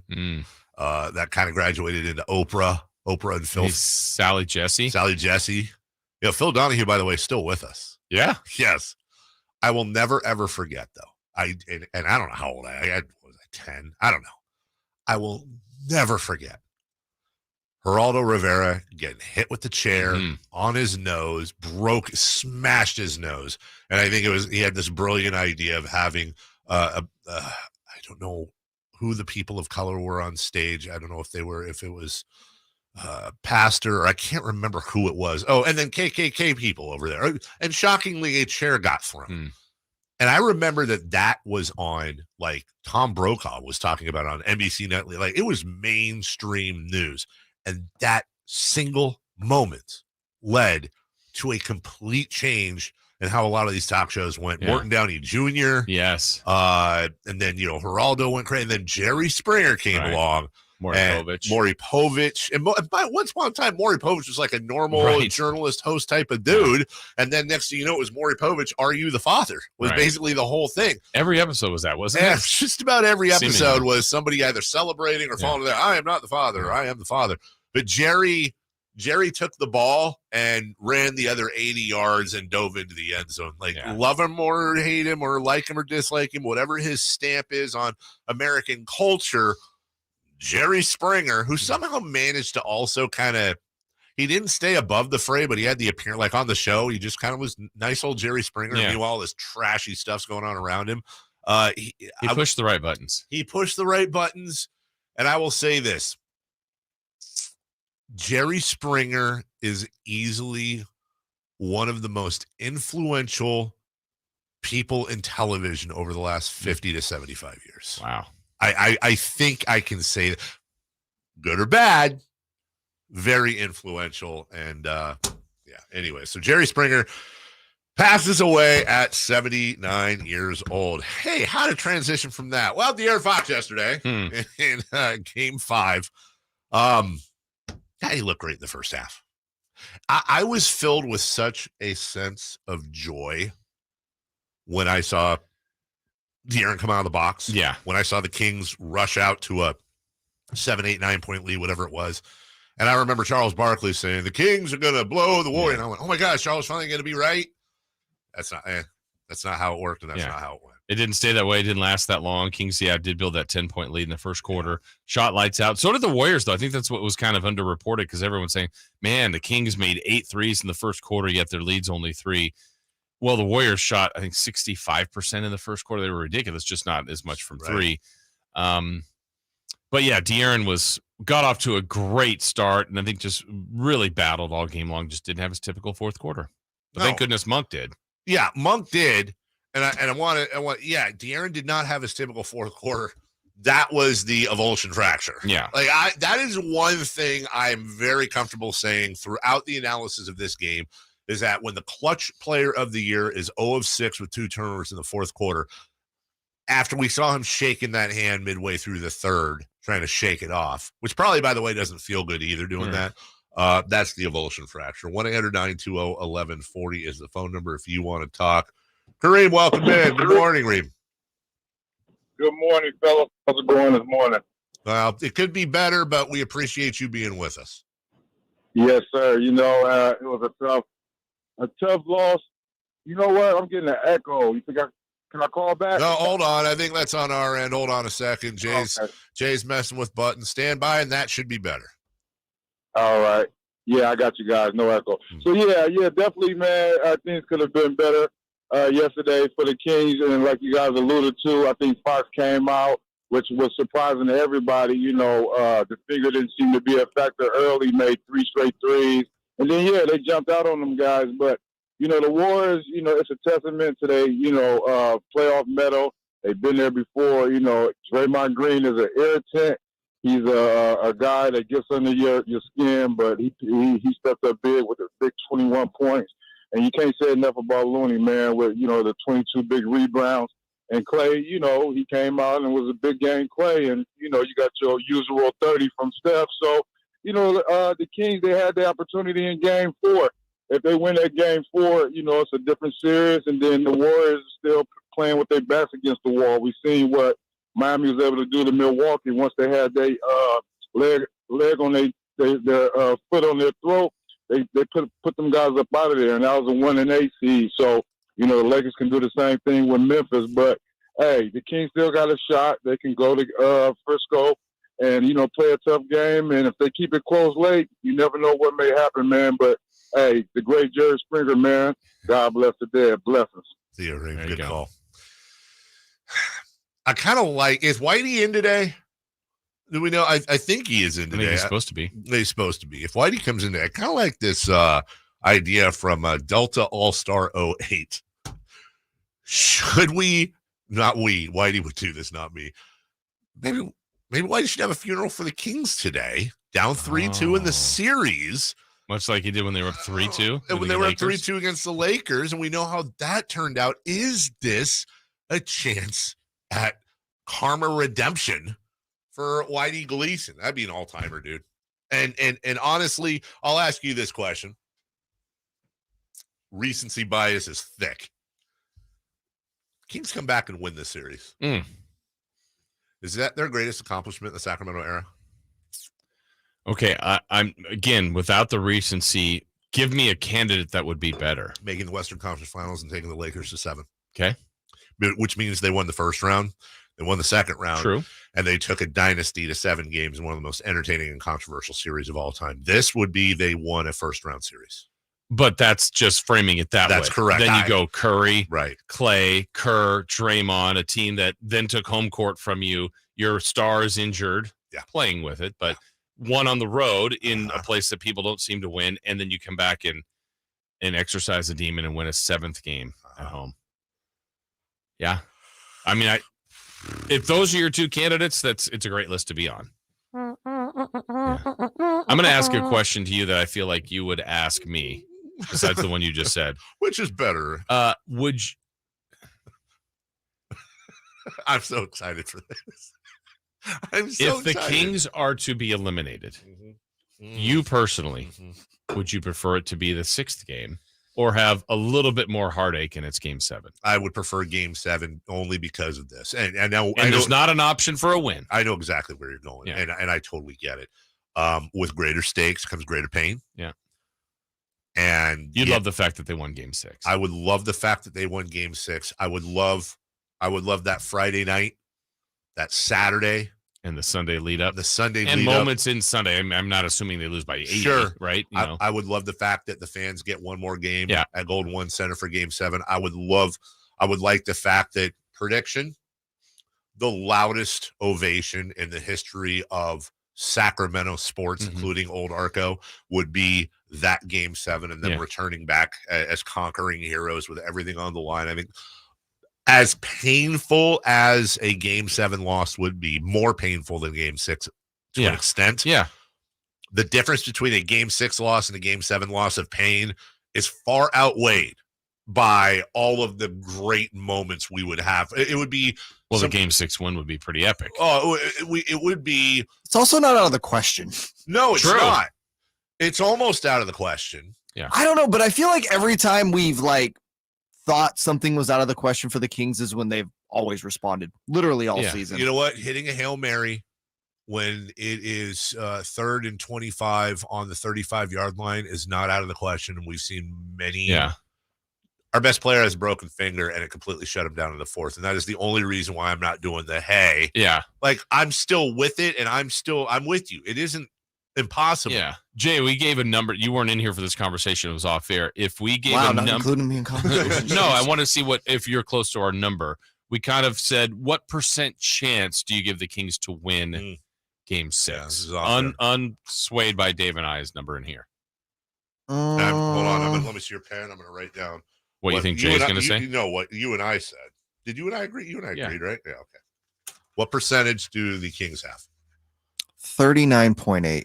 And you were 19.8 points greater than Jason and I were. We put it at 20, which, I mean, again, it's not impossible. The Warriors should win Game 6 8 out of 10 times. They were 35-8 at home, and De'Aaron Fox has a broken finger. However, that's a 20% chance the Kings have of winning. That's not nothing. You're not playing them 10 times. You're playing them once.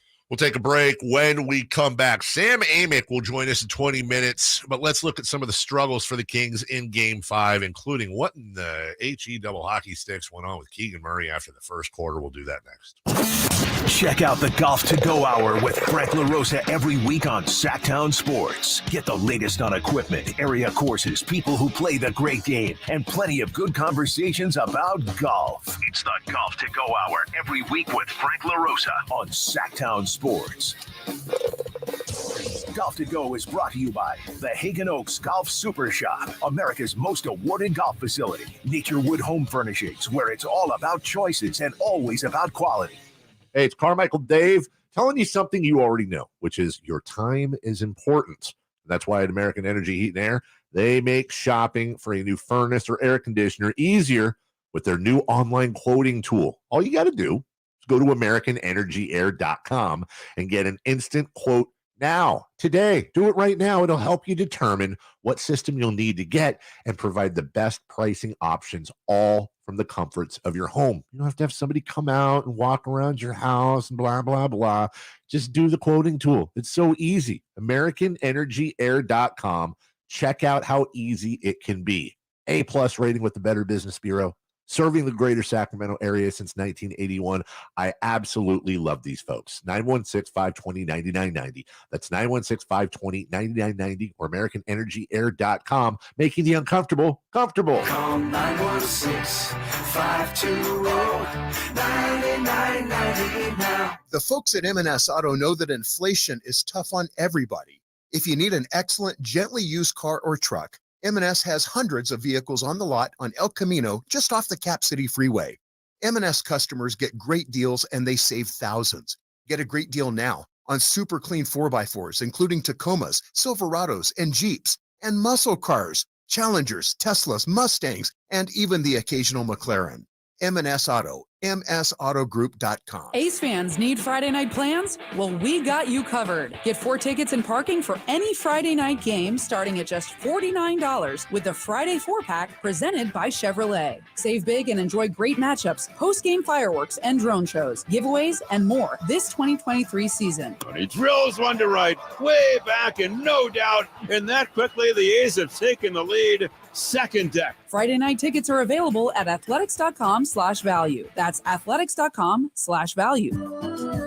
For adults with moderate to severe plaque psoriasis who are candidates for systemic or phototherapy, now there's Skyrizi, Risankizumab Riza, a prescription-only 150 milligram injection. With Skyrizi, 3 out of 4 people achieve 90% clear skin at 4 months, and Skyrizi is just 4 doses a year after 2 starter doses. Nothing and me go hand in hand. Nothing on my skin, that's my new place. Nothing is every day. Don't use if allergic to Skyrizi. Serious allergic reactions and an increased risk of infections or a lower ability to fight them may occur. Before treatment, your doctor should check for infection and tuberculosis. Tell your doctor if you have an infection or symptoms, such as fever, sweats, chills, muscle aches, or cough, or if you plan to or recently received a vaccine. With Skyrizi, you could achieve 90% clearer skin. Ask your doctor about the #1 dermatologist-prescribed biologic in psoriasis and visit Skyrizi.com or call 1-866-SKYRIZI to learn more. Waking you up with the best in local sports. They just make it interesting, you know? It's the Carmichael Dave Show with Jason Ross on Sactown Sports. Got a lot of traction yesterday, which made me really happy. From our conversation with Casey Pratt. Want to mention that? Yeah, I did see that. You can go on YouTube and check out that clip, the entire interview where we talked about A's relocation. And I'm really starting to kind of magnify in on that, maybe because I'm trying to dull my pain with somebody else's. And there's another thing that I think they really need to start pushing, and this is where PR comes into play. First off, they need to find who it benefits for the A's to stay business-wise, monetary-wise, and they need to form a coalition of those businesses to start getting some funding. They need to start being able to run ads and lobby. I mean, there's a lot of behind-the-scenes stuff that they need to start doing. But I'll tell you one angle I would take with Vegas. John Fisher, the owner of the Athletics, got a brand new stadium, Via Stadium in San Jose for his San Jose Earthquakes. And they're terrible. And he's near the bottom of the league in payroll every year. The Florida Marlins, not owned by John Fisher, but a very similar situation. I think they've had their new ballpark for 7 or 8 years. Not once have they been above 500, and they've had 2 cleanouts. If you're Las Vegas, do you really want John Fisher? First off, do you want to pull a team from another city? That's number one. Number two, do you want John Fisher as your owner when you're all but guaranteed an expansion franchise in just a few years when Major League Baseball expands? I mean, they are almost what they're guaranteed. They're going to have an NBA expansion franchise. You're all but guaranteed to have. Why would you not want a start from scratch baseball team with a competent owner that will spend money versus one of the worst owners in sports? And that's another angle. I think this thing is salvageable, Jason. I'm starting to obsess on this thing. I like that. It's got to be strategic. It's got to be done right. We're going to have Casey on with us multiple times throughout to try to figure this thing out for A's fans and that community there. All right, Game 5, Sacramento Kings. The struggles were there. We've talked a lot about De'Aaron Fox. Let's talk about Keegan Murray. Jason, Keegan Murray, to say he broke out in Game 4 is an understatement. He absolutely showed up. More points in Game 4 than I believe the first 3 games combined. He was stellar. And then the question was, well, can he build on that? Will the Warriors adjust? Right. Comes out of the box. Incredible. 4 or 5, made both his threes, one of which was very difficult, kind of falling to the right. He had 10 points. I want to say he had 3 or 4 boards in the first quarter. I could be wrong. Did not take a shot the rest of the game. And some of you, like me, when I came in this morning, because I just kind of turned away at the buzzer, but I did see Keegan take that shot at the end of the game. I went, wow, that's hilarious. That's the first shot and that was waved off. They deemed it. So by rule, he didn't take a shot the rest of the game. Now, I don't know who that's on. He played 35 minutes. And I got to go back and now watch the game specifically for those next 3 quarters to watch Keegan. I don't know how much of that is on Keegan for not taking shots. And I don't know how much of that is on Mike Brown and the team for not finding him shots. But how the heck do you go 4 of 5 and 2 of 2 from beyond the arc in the first for 10 points and not take a shot the rest of the game? Yeah, I feel like this is interesting in a couple different levels, and I got another question for you. Okay. So just as a blanket statement, you saw the game without looking at details. In your mind, who had a better game? And I'm looking for a specific answer here, Kevin Huerter or Keegan Murray? Just what's your gut tell you? A better game? Yeah. Kevin Huerter. Oh, okay. Game. Okay. I don't think Kevin Huerter had a great game. Right. But Keegan Murray, I don't want to take away from the defensive end. I know that's tough. I don't think Keegan Murray plays. I'm just looking at it. You asked me the question. I'm looking at it at levels. Okay. Do I think Keegan Murray played better defense than Kevin Huerter? No, I do not. At the very best, they're a wash. So let's look at offensively. Keegan Murray had a wonderful first quarter and had 10 points. Well, now I'm arguing with myself here. Keegan Murray played 35 minutes and he had 10 points. Kevin Huerter played 16 minutes. Is that right? Yes. And when I saw this was, look, now I'm trying to defend people when the Kings lost, but so I saw a lot of it. Kevin Huerter was just awful. And I went, wow. I didn't think he was. Now, again, I'm not trying to tell you he was great. I'm going to give you just the second half stats of those two guys. Right. Kevin Huerter played 4 minutes in 46 seconds. He started the second half, went 2 for 4, 5 points, 2 rebounds, 2 assists in 4:46. Keegan Murray played exactly 11 minutes more, 15:46. He had one stat in the second half, a foul. That's it. No rebounds, no assists, no blocks, no turnovers. And so, I watched the game. I was there. At the end, I looked at the minutes Keegan played. I honestly I don't even remember him having the ball. Not passing a shot. I don't remember him having the ball. I can't give you one Keegan Murray memory from the second half other than that last shot of the game. Yeah, in the first half, it was incredibly obvious how aggressive he was. Like, to start the game, he was driving. I'm like, did he just try to go in there and duck? Like, there was a presence. You felt him. Like, wow, this is exactly how you respond after the game you had the game before. And sure, there's a defense out there, but you know what the Kings are trying to do to take away things from the Warriors, and they still are able to get to some of the points they want. The Kings just can't get to them. And so is it more of an impactful game to play that many minutes, but there's zero production? Or, Herter played hardly any minutes, and in the minutes he played in the second half was actually doing some things, but either one was to the level that this team needs. I'm really blown away by that. I watched every second of the game last night. Do you remember anything from Keegan? And it is a knock. You can't be invisible. And he was not early. No. Very loud. I'm honestly more, Jason, I'm like, if you told me he only played 14 minutes. Yeah. He didn't. He played 30? 35. Yeah. Played 35 minutes. And honestly, I think I might be more surprised when I looked over and I'm like, okay, let me make sure I got this right. Herter versus Murray.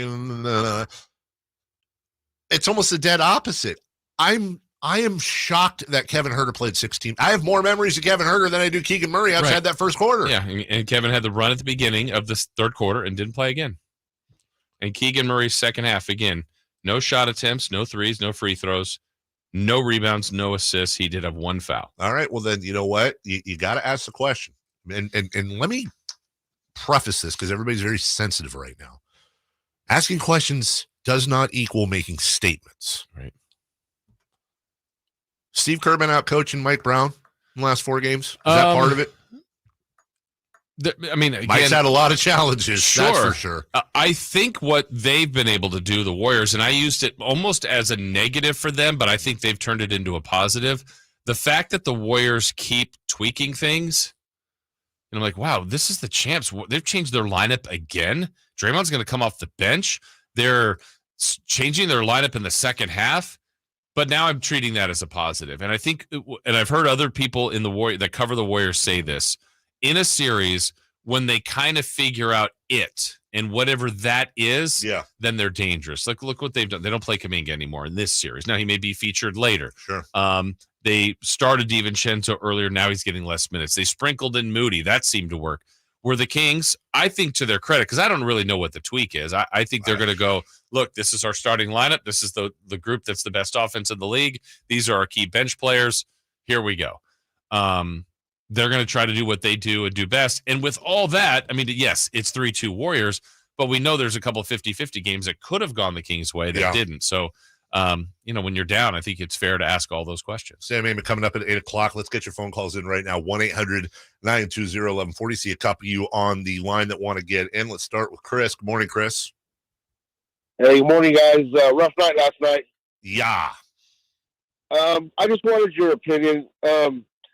The Fox technical, which I don't think wasn't technical. Has anybody sat Adam Silver down and asked him straight up why Draymond gets away with everything he gets away with?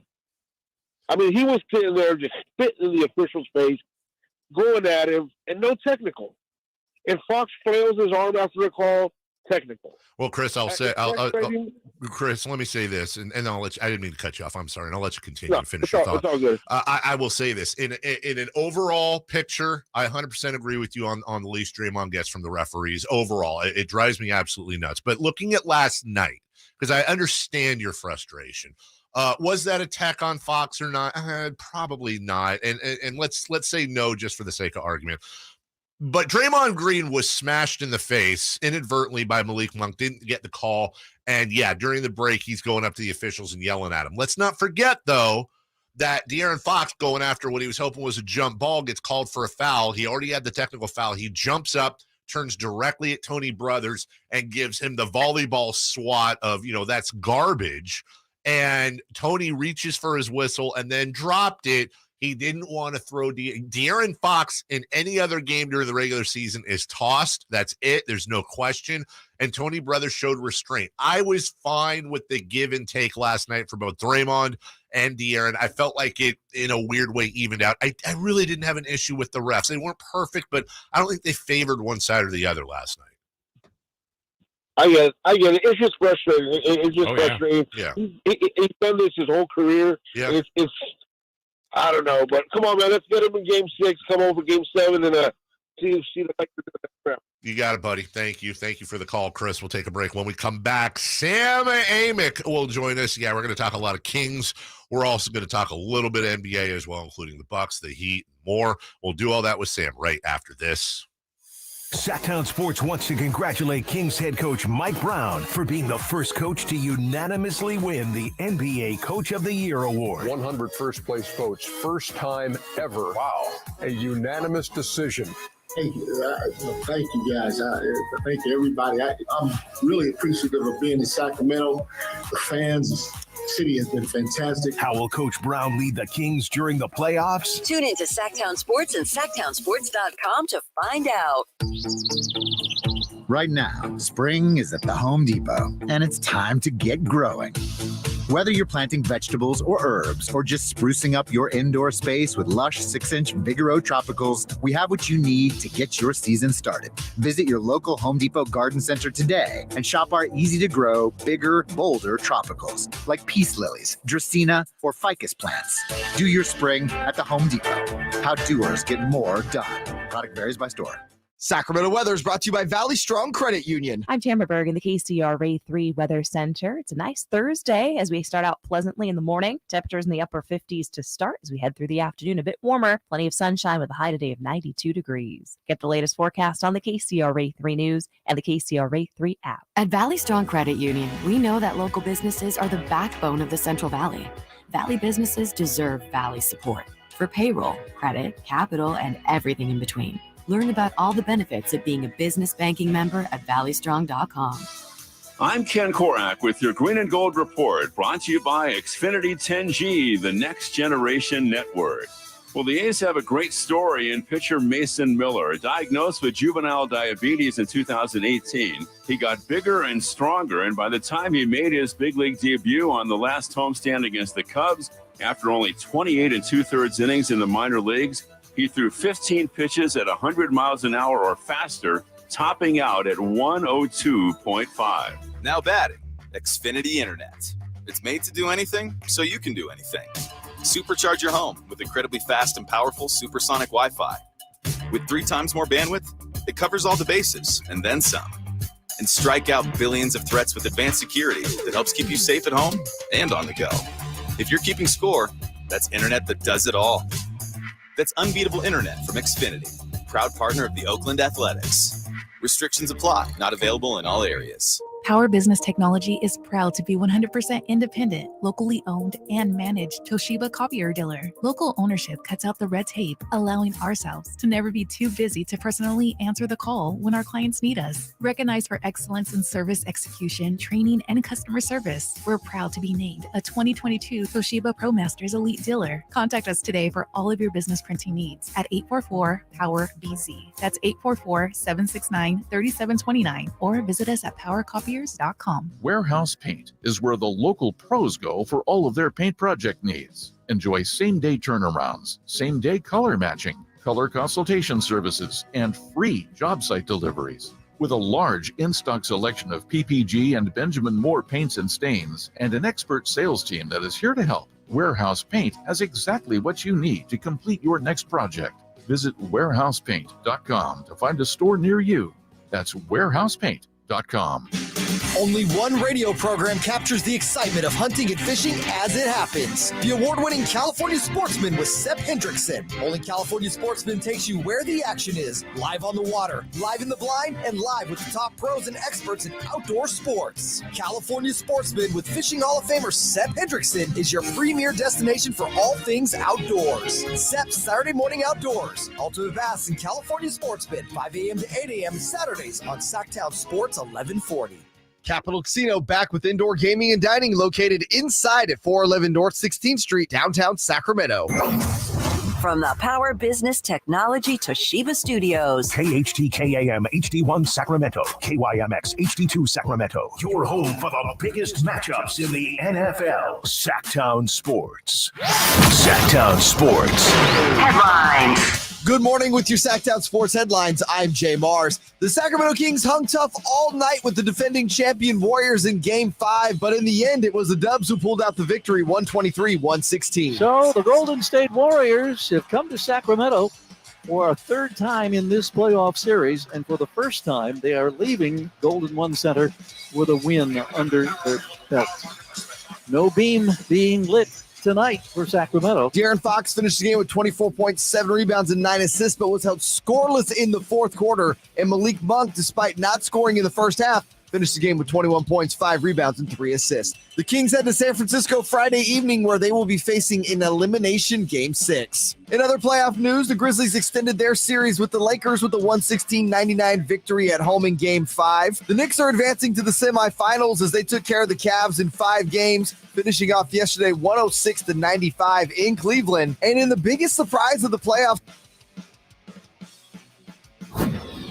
The Carmichael Dave Show. He's on the microphone when he's not on the microphone. He's playing a song, and when he's not playing a song, he's on the microphone. And then boom, with Jason Ross. No, he didn't. Yes, he did. Call or text at 916-339-1140. It's the Carmichael Dave Show with Jason Ross on Sactown Sports. We appreciate all of you being in here, whether you're listening on the air on 1140 a.m., whether you're listening on HD radio, KYMX HD2, whether you're listening on an app or watching us on YouTube. We appreciate it. Not an easy day for Kings fans. Tough result last night. We've been talking about it all day.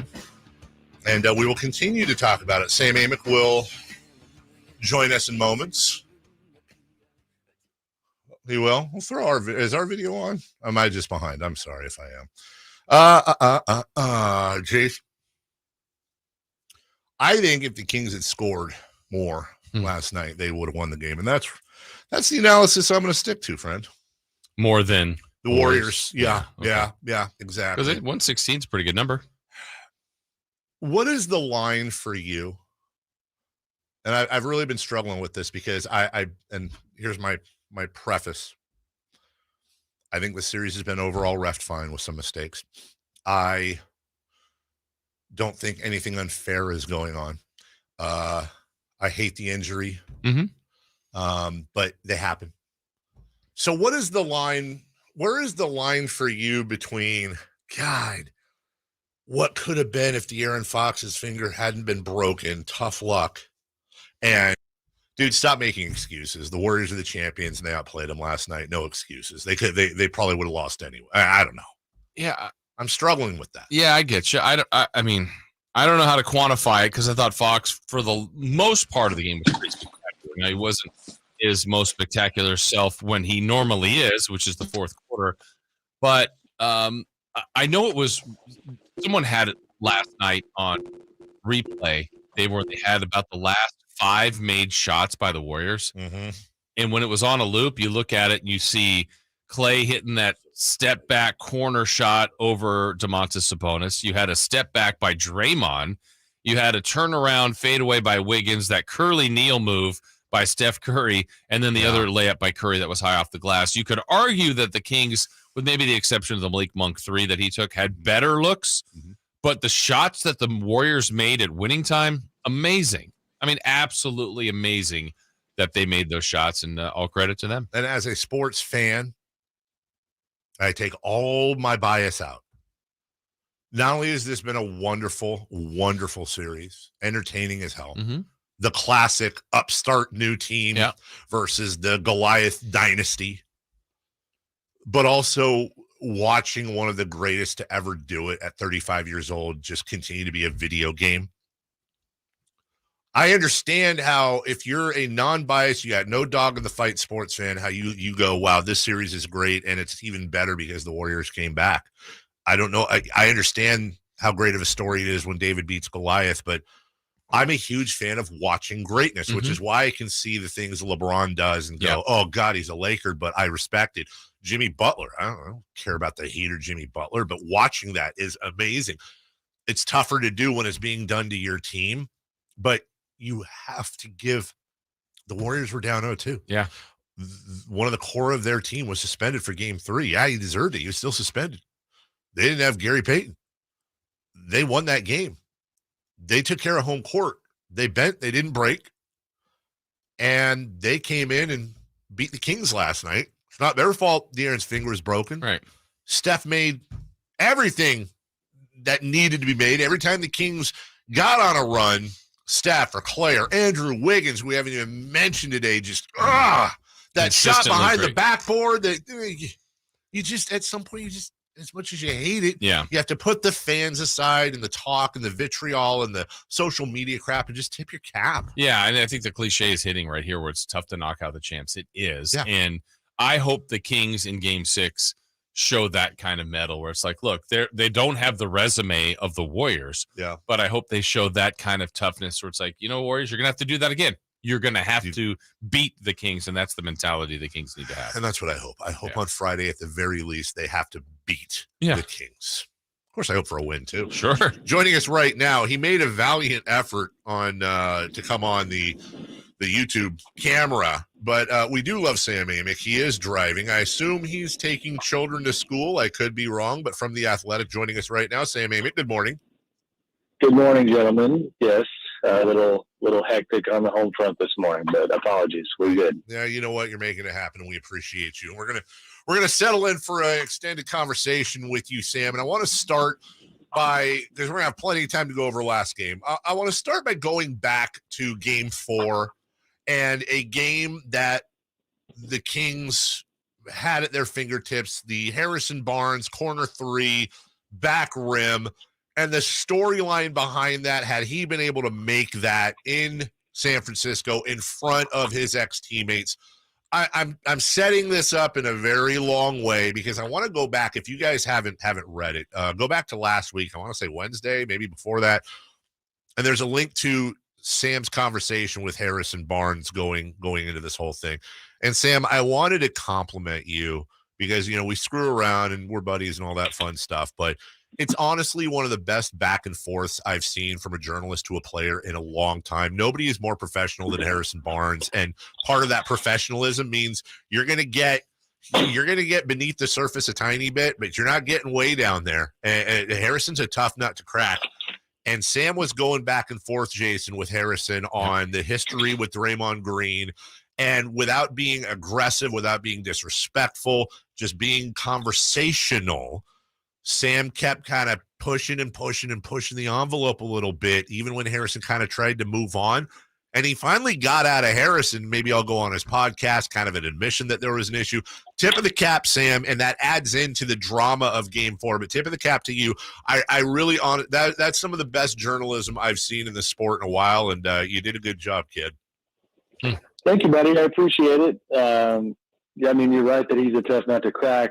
And, honestly, we talked about it offline. It was partly just the product of the benefit of having been around for a while. And I've been around the Warriors a lot, and telling him that I have personal memories of the media day in 2016 when Harrison had chosen not to sign his Warriors extension, and Draymond popped his head into the press conference around reporters and kind of needled him a little bit and said, hey, make sure you guys ask him about all that money he turned down. Like, there's a lot of history there, and I was a little pleasantly surprised when he pulled the curtain back a little bit, not the whole way. But then fast forward to Game 4, I think you're right. Obviously, the way the series is tracking right now, that missed three is going to be one of the more fascinating kind of what-if components of this matchup. And to be honest, not to go, backwards too much, but I think for me, what I'll always also remember is the idea that, it's a great story if he hits the shot. It's a tough story with him missing it.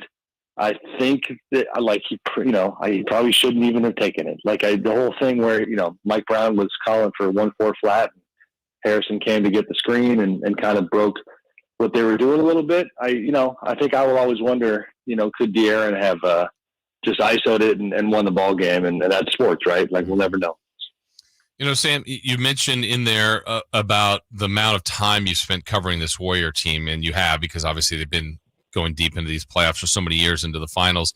I'm curious, in this series, at any point, or maybe in any time in this run, do you ever sense that team, maybe even if it's privately, certainly not going to do it publicly, ever any cracks in their confidence? Because, this one, you're down 0-2, and it's early in a series, and that game 3, they don't have Draymond, they don't have Peyton, yet they say all the right things. We just have to go home and take care of business and find a way to win a game in Sacramento. Well, they've checked all those boxes again, and now they've got control of the series, and they've been other series where they've had to do this. Have you ever found yourself in a time around the Warriors where you sense that team doesn't fully have that confidence? Yeah, there's certainly been moments, the Cavs series in particular. LeBron was such a force during those matchups that there were times when you could tell before the Warriors, got over on them in 2015 that it was he was kind of the king, no pun intended, and they had to gain that confidence. And now, what strikes me about this series and what I do think means that the Kings are in big time trouble here is that game one, which to the Kings' credit, they get it and they get game two. But, game one for the Warriors, that confidence element, I think, was impacted, if nothing else, because they had not seen Andrew Wiggins on a game floor for a couple of months. And Wiggins coming back, even though they lose the game, looking, basically like himself. I think he had 17 points in that game, but defensively doing some good things. You could see, oh boy, the Kings better try to end this thing quickly, because if the Warriors have their group, but because let's not forget, context-wise, they've only had a successful run with Andrew Wiggins of about 18 months. You know what I mean? If you talk about when he really started to emerge and ascend and look like the guy that was going to shed that Minnesota skin from before and be a championship ball player, and then he was fantastic in the finals. Them getting Wiggins back to me is a big time deal. And then again, look at game 5 and look at what Wiggins is giving you. Big time shots, De'Aaron Fox coming off screens and seeing Wiggins defensively, and it's just a hell of a task. So they have it back now, post game guys, Draymond Green, Klay Thompson up on the podium together. I found myself watching Klay in particular because Draymond was doing most of the talking. He was getting most of the questions. And Klay, more than ever in this series, just sat there with he's nodding, in affirmation at every question that he agrees with. He's shaking his head defiantly to every question he doesn't agree with. He had this confidence and this swagger kind of oozing through him, where I'm looking at Klay going, oh boy, these guys found their stride. And I think they look like they're back right now. Sam Amick of The Athletic with us. We've been very clear, because I think it's more important to lose with grace. Everybody can win with, whatever. It's easy to win. All credit to the Warriors, and no excuses. Just simply a question for you. De'Aaron Fox was 0 of 6 in the fourth quarter with 2 turnovers. This is a clutch player of the year. He was clearly bothered by that finger, I think somewhere near the mid-third. When you look at last night and you look at that situation, is it fair for Kings fans to truly have a what-if thought in their head? I think to a degree, yeah. The quick counter, of course, is that everybody's dealing with something. But, if you compare it to the Warriors, I'm trying to think, I don't know of any, pretty significant injuries that they're looking at right now. Gary Payton II still clearly deals with his core stuff a little bit, but he's out there really impactful in game 5. So, the Warriors are getting health right now. The Kings got it most of the season. but I think it's fair because Fox did look impacted. The Warriors are definitely not rolling their eyes, but kind of shrugging at that subplot because, to them, it's just like we play who we play and we beat you. And somebody brought up De'Aaron's hand to Clay and Draymond. And Clay, I don't know if you guys saw this, that's one of those questions that he definitely shook his head at in disagreement. And he even, it wasn't like he was mocking De'Aaron, but he gave like a mimic left-handed jumper. And Clay, if you guys are not aware, is not left-handed. Yeah, right. So like that was his way of saying that stroke looked pretty smooth to him. And so they wanted to take pride in the job they did on him in the fourth quarter. And I had no problem with that. But, then you look around the NBA and it's like, go talk to Steve Ballmer and his Clippers about health, go talk to the Bucks, who just got absolutely embarrassed, but Giannis misses most of that series because of health. And that's a big time deal. So that is the hard part about the playoffs. It also makes it more remarkable what the Warriors have done for these past 10 years. With that kind of context, because, they've won damn near half the time, which is incredible. In a series that has so many names from what the Warriors have done in the past, certainly some emerging names here with All-Stars and Sabonis and Fox. Sam, a guy like Kevon Looney seems to mean the world just as a person to the Warriors when they talk about him, just kind of he doesn't have the fire of Draymond and the splash of like Steph or Clay, but just kind of how he brings that whole group together. And then what he's done with Sabonis, your thoughts on what he's done and just is that classic, like, I don't know where he gets picked if this thing is all drafted, but the role of him on this team seems to be perfect. I mean, it's perfect. It's, you talk about little things, the butterfly effect, I guess, or more so just the ripple effect of choices that get made. The Warriors go into last offseason with some pretty tough choices because the luxury tax was out of control for them. They end up losing Gary Payton II at the time to Portland, Otto Porter, goodbye, players like that. But they do hold on to Kevon Looney on, I think it's a 3-year, $25 million deal, which is like, you watched that game last night. And, if playoffs are supposed to matter more than anything, like, he looked like a $30 million player to me. Like, I know I'm being a little hyperbolic, but like, in terms of value in this particular series, if you take Looney out, even with Draymond, like, Sabonis is going to eat you alive. Well, guess what? Looney had Sabonis' number. That's just all there is to it. He's got him on the glass. He's actually doing some distributing. I forget how many assists he ended up with last night.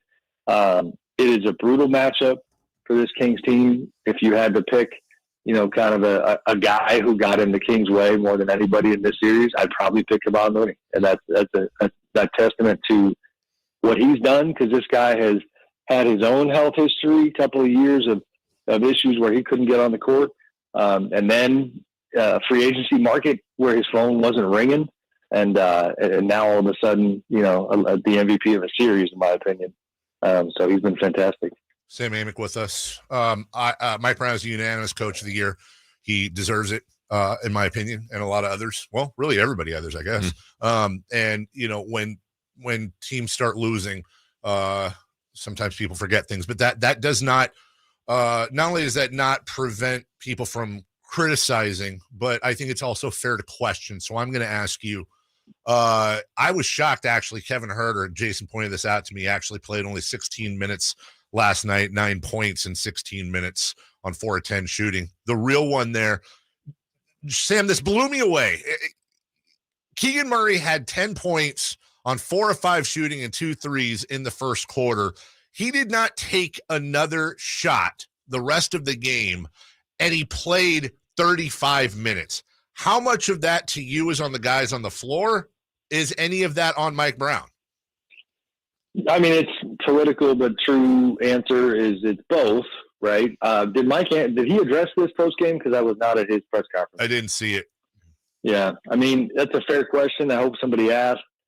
That one to me jumps out about last night, and there's times when I just think, like, these coaches have got to be at least somewhat accountable. The other night, Kevin Durant barely touches the ball in the fourth quarter of a Suns game. Monty Williams says, well, he was getting denied. Well, like he's Kevin Durant. Like, stop it. Right. You know what I mean? And Keegan is obviously different. He's not Kevin Durant. You got to run stuff for him. You got to find him. That's even more so on the coach.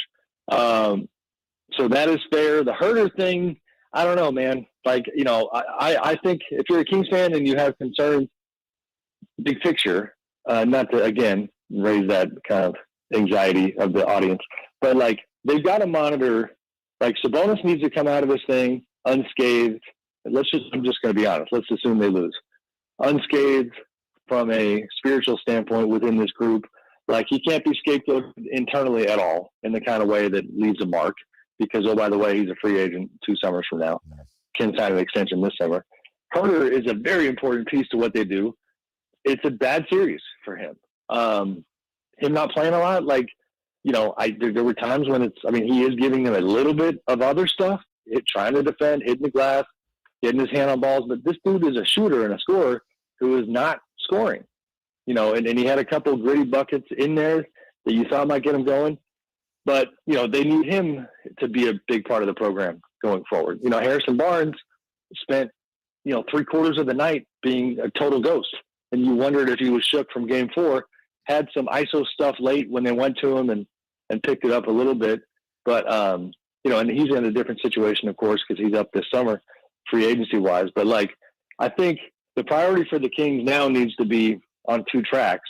Like all they got to do is win 2 games. I know that sounds really ridiculous, but that's technically true. So sure, of course, try to get to the damn second round.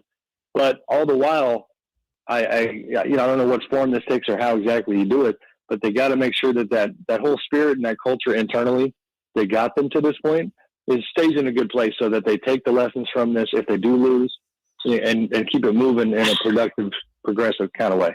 Sam Amick of The Athletic joining us. Sam, I just want to follow up and I really want to hone in on Domantas Sabonis because this has been a big part of the conversation of this series. He's in these quarterfinals, he's averaging 2 points less per game. His rebounds are pretty much the same. The big difference is the assists at 3 and his effective shooting percentage is not, it's about 10 points under what it was. So my question for you is this. The assists I'm willing to kind of put out there because I'm throwing that out and maybe I'm being too nice because the guy's got to make the shots for the assists. And I'm willing to say that the Kings have shot so crappily in this series, especially from beyond the arc, that a lot of those in the regular season, that's 3 assists a game. He's right back at his average. So moving that aside, what is it that you're seeing other than Kevon Looney and the Warriors are playing great defense? Is there something you're seeing in Domantas that stands out where you're like, dude, you have to do more of this or you have to do more of that? Or they just simply have a good scheme on him? I think it's the latter. They have a really good scheme on him. To me, the assists are the number one problem. I don't care that much about his scoring and what he averaged in the regular season, 17, 18. They are giving him all that space. Like Domantas Sabonis hitting mid-rangers. Again, he's not Kevin Durant either. He's not the mid-range assassin. Right. And they have dared him to shoot. And, last night he stepped up and made a couple, and the idea of being there, like, if you make a couple, now they got to come out a little bit and you can get back to doing what you do. But he has not found a comfort zone. The scheme is fantastic and not letting him off the hook. But like if you literally scoured the NBA and said, let's do a power rankings of ideal big man defenders to go after Sabonis, like Draymond and Kevon Looney would probably be in the top 5 in the entire league. And that is just, those are the breaks. And that is what it is. But it's that combo of him in space where, he's almost a better passer when he's getting pressed. But then, his cutters and his guys and his wings are just having a hard time getting free. So I know that they've created a ton of open threes. Mike Brown talked about it pregame. I've also I feel like I've learned a little bit about nuanced difference between, open threes and open threes that come within your system in rhythm and that are comfortable, familiar looks. And that is not what these are. For the most part, these are looks outside of the system that I think are causing hesitation, add in the playoff stage and the pressure, and they're just not shooting well. Because all year, as you guys know, it's guys, I always have this visual in my head with this Kings offense of like a Top Gun movie where you got jets just kind of like circling everywhere and coming around Sabonis and then getting that ball and letting it fly. But it's in a flow, it's in rhythm. we haven't seen those moments but for a couple of minutes the entire series. Like, what do we see all regular season where you look up and you're like, damn, they just dropped 20 in 3 minutes. You know what I mean? Like, that has not happened. And it starts with Sabonis, but it's a collective thing. That's Sam Amick of The Athletic, and a special double shot of Kings post-game / we didn't even get to Giannis. We didn't get to any awards, but you know what? Well, hopefully we don't have time for that next week as we prepare for Game 2 of this Round 2 series. Sam, appreciate you, buddy. Thank you so much. We'll talk to you soon. You got it, guys. Thank you. All right. We'll take a break. When we come back, still got an hour and a half left, and we still got a lot of audio for you. Let's get into post-game audio. We'll hear from Steve Kerr. We'll hear from Mike Brown. We'll hear from De'Aaron Fox and more. All of that next. It's Cattles and Rami. And now we get this De'Aaron Fox news. Before I get to your thoughts, Rami, and how this impacts the series, it's rather obvious it absolutely impacts this series. What I don't want us to do, I don't want to take calls saying I fractured my finger in 1998 and I was okay. I went to work. I went to the YMCA. I put up 20 in 3-on-3. Fractured my index finger when I was in high school, still dropped 30. I don't want that. Cattles and Rami, weekday afternoons from 2 to 6 on Sactown Sports. Great team. Where's the defense? Defense! Okay, everyone take a break. Greetings, Sacramento. Doug Christie here for the Good Feet store, asking, when is something too good to be true? When it probably is. And had I not experienced it for myself, this spectacular season would definitely qualify as too good to be true. So everyone out there in radio land, continue to enjoy. Something else that could seem too good to be true is Good Feet Arch Supports. But trust me, I've experienced firsthand the comfort, balance, and support possible with Good Feet Arch Supports. And so have countless others who have pretty much given up hope. It's time you felt good again. Take your feet to the Good Feet store for a free personalized arch support fitting and test walk. Experience for yourself the comfort, balance, and support missing in your life. The Good Feet store in Sacramento, Roseville, Stockton, Modesto, and now Vacaville, online at goodfeet.com. The Angie's List you know and trust is now Angie, and we're so much more than just a list. We still connect you with top local pros and show you ratings and reviews, but now we also let you compare upfront prices on hundreds of projects and book a service instantly. We can even handle the rest of your project from start to finish. So remember, Angie's List is now Angie, and we're here to get your job done right. Get started at Angie.com. That's ANGI, or download the app today. When they're investigating, we can't stop watching. This month on BritBox, sit back, relax, and enjoy watching the detectives. Discover Britain's most bingeable mysteries, including the brand new season of Grace, the hit series based on the books by best-selling author Peter James. Unwind with the detectives you could watch all night long. Stream them all now exclusively on BritBox. Endlessly intriguing. Start your free trial at BritBox.com. We all know the pain of being stuck in the past. But with Roseville Electric, you can get current with clean, reliable electric solutions for your home or business.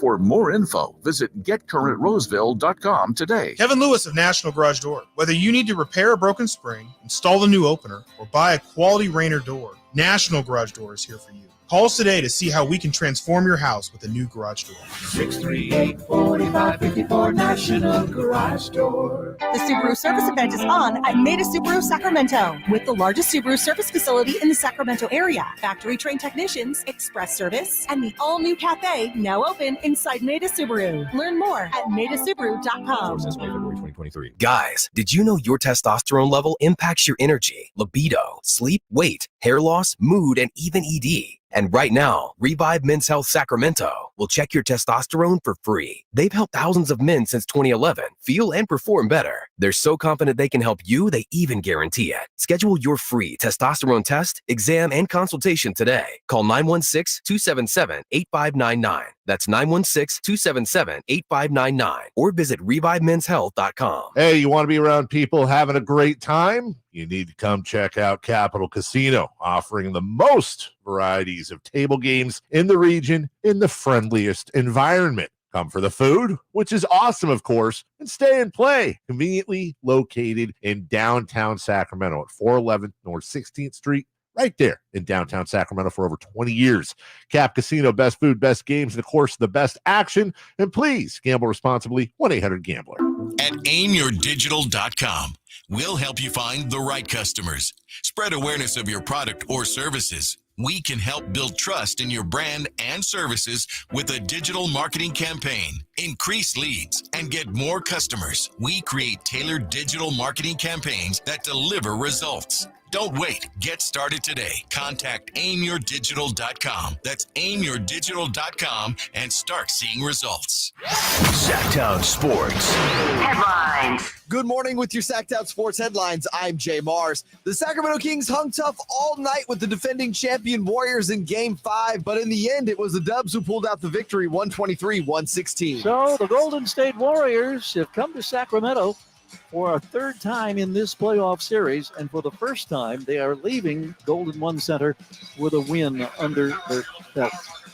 No beam being lit tonight for Sacramento. De'Aaron Fox finished the game with 24.7 rebounds and 9 assists, but was held scoreless in the fourth quarter. And Malik Monk, despite not scoring in the first half, finished the game with 21 points, 5 rebounds, and 3 assists. The Kings head to San Francisco Friday evening, where they will be facing an elimination Game 6. In other playoff news, the Grizzlies extended their series with the Lakers with a 116-99 victory at home in Game 5. The Knicks are advancing to the semifinals as they took care of the Cavs in 5 games, finishing off yesterday 106-95 in Cleveland. And in the biggest surprise of the playoffs so far, the number 8 Miami Heat took out the Bucks in overtime last night, 128-126. The Heat finish off the Bucks in 5 games and will meet the Knicks in the second round of the playoffs. For all your Kings and playoff coverage, make sure you visit SactownSports.com. Those are your headlines. Back to the Carmichael Dave Show with Jason Ross. Carmichael Dave. He has very good sources, and he just kind of tells it as it is and gets to the point. Jason Ross. He has a lot of pretty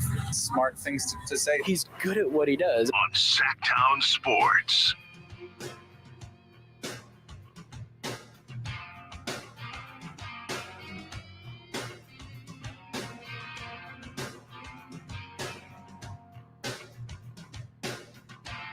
Lots of audio to get here in this segment. 1-800-920-1140 is your phone number. 916-339-1140 is your text line. We're here with all of you till 10. White and Chris Watkins will be taking over. And then on to Cattles and Ramen. So it's a question because we won't be back with you regardless until the series is over one way or the other after tomorrow. Game 6 tomorrow, Game 7 Sunday. Jason and I were talking about let's say the Kings win Game 6, for example, and lose Game 7. Right. The funny thing is by the time we get back on the air, we'll be miserable about Game 7 and not celebrating whatever they did in Game 6 to create that. Yeah, like this amazing, awesome road win, and we won't be there with you.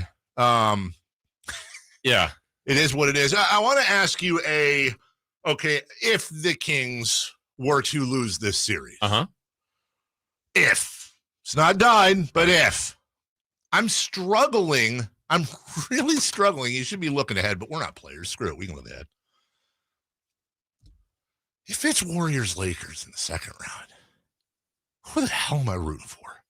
Probably the sweet release of death, but I think I can openly watch that and not have a rooting interest. God, that's probably the right answer.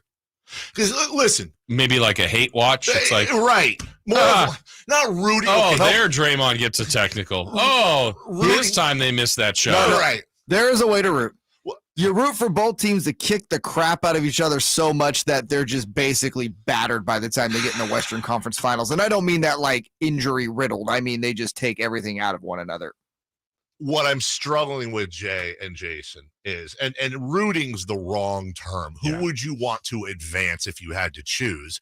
And I'm going to be dealing with 2 things. Number 1, there is something to being able to look back at the end of the season. If the Golden State Warriors roll through the playoffs and maybe even roll through handily and end up either winning the championship again or making the finals, and you go, wow, what if that was really kind of the Western Conference Finals? Like we gave them the toughest series of anyone, and that kind of gives you a little bit more confidence of what you because if the Warriors go up, let's say against the Lakers and they lose, 4-1, get swept, whatever, you're like, I don't know, maybe they really were gettable and we just stink. So that's the one angle. But then on the other side, there's something sweet about having this whole fan base. Yeah. That is just neither side's been perfect, but golly, geez, right? No, don't mean to swear. See them just get crushed in the second round. Well, that's enjoyable to me too. I don't know which side to fall on. I'm going to go back to your first comment. It's not over. It's not over. I want that to happen. A Game 6 win and a Game 7 win would be amazing. We established it, right? A Game 6 and 7 win would be the high point of Sacramento Kings basketball in the city. I think so. Out relocation stuff aside. Yeah, I mean, basketball part. Yeah, just the comeback, what they would have to do, they would knock out the champs. I mean, the odds are so far against that right now. Oh, okay. Yeah. One more angle, and then we'll get to audio on that question. Mm-hmm.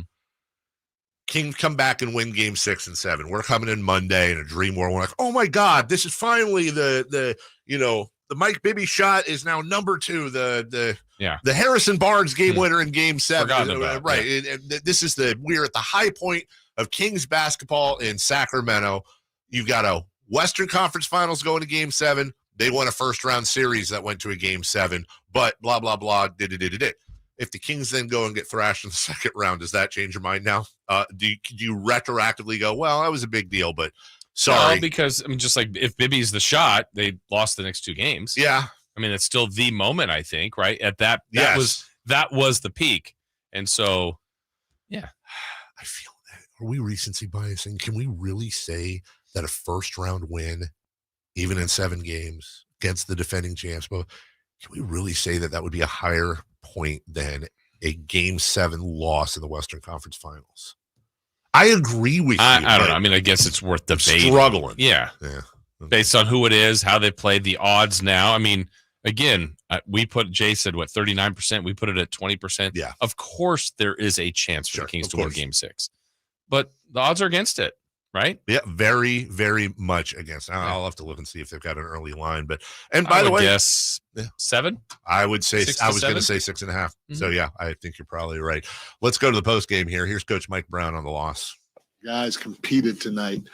We didn't play our best basketball throughout the course, and we missed a couple of big shots down the stretch. I thought Malik's shot was open. Coming off the pick and roll, and just got to let it fly. We passed. I thought we passed up another one that we were open on. Where we got to just continue to let it fly and continue to believe. And when you make mistakes or pass up shots down the stretch, especially, you pay for it at the other end against these guys. And so we competed. It's 2 games in a row, I think, 2 or 3 games in a row where they've come out in the third quarter and they've had a big third quarter against us. We just got to regroup tomorrow, watch the film, and get ready to go down to San Francisco and get a win. Our guys will be ready for Game 6. Okay. By the way, I've seen one play so far. I'll keep looking, but just for funsies, according to Bet Sports, Game 6 odds, Kings Warriors 7.5. Okay, so we were in the range right there. Yeah. And I've seen 7 and 7.5 so far, that kind of range, and who knows where that's going to go. I think, watching the series too, we talk about the razor thin. The coaches talked about the margins, little things. There's, Dave, I bet there was, maybe it's 3 plays, maybe 2. I could be wrong, but in the total of the series, I bet there's been about 8. And it could be something as simple as this. Maybe it's in the second quarter. Timeout was called, not even after a run. It's just a stoppage of play, timeout. And let's say it's Warriors ball. I feel like the Kings in maybe 6 to 8 of those sequences throughout, whether it's first quarter, second, third, or fourth, just a quick little fall asleep. And like yesterday, seemingly innocent. Second quarter, falling asleep, inbound, Klay Thompson cut to the basket, lay in. You're like, wasted possession. Yep. I think about a play late first quarter.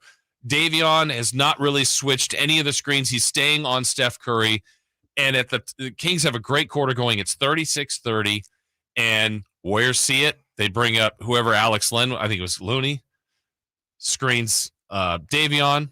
They switch. And I go, Len is guarding Curry. This is a nightmare. That's the matchup you want outside. And then it just not even that much work, just a little shit. And I'm not blaming Len. No. And then shoot 3 and you go, oh, it's just one. Yeah, it's one possession, but 3 points that you either want to make that more difficult.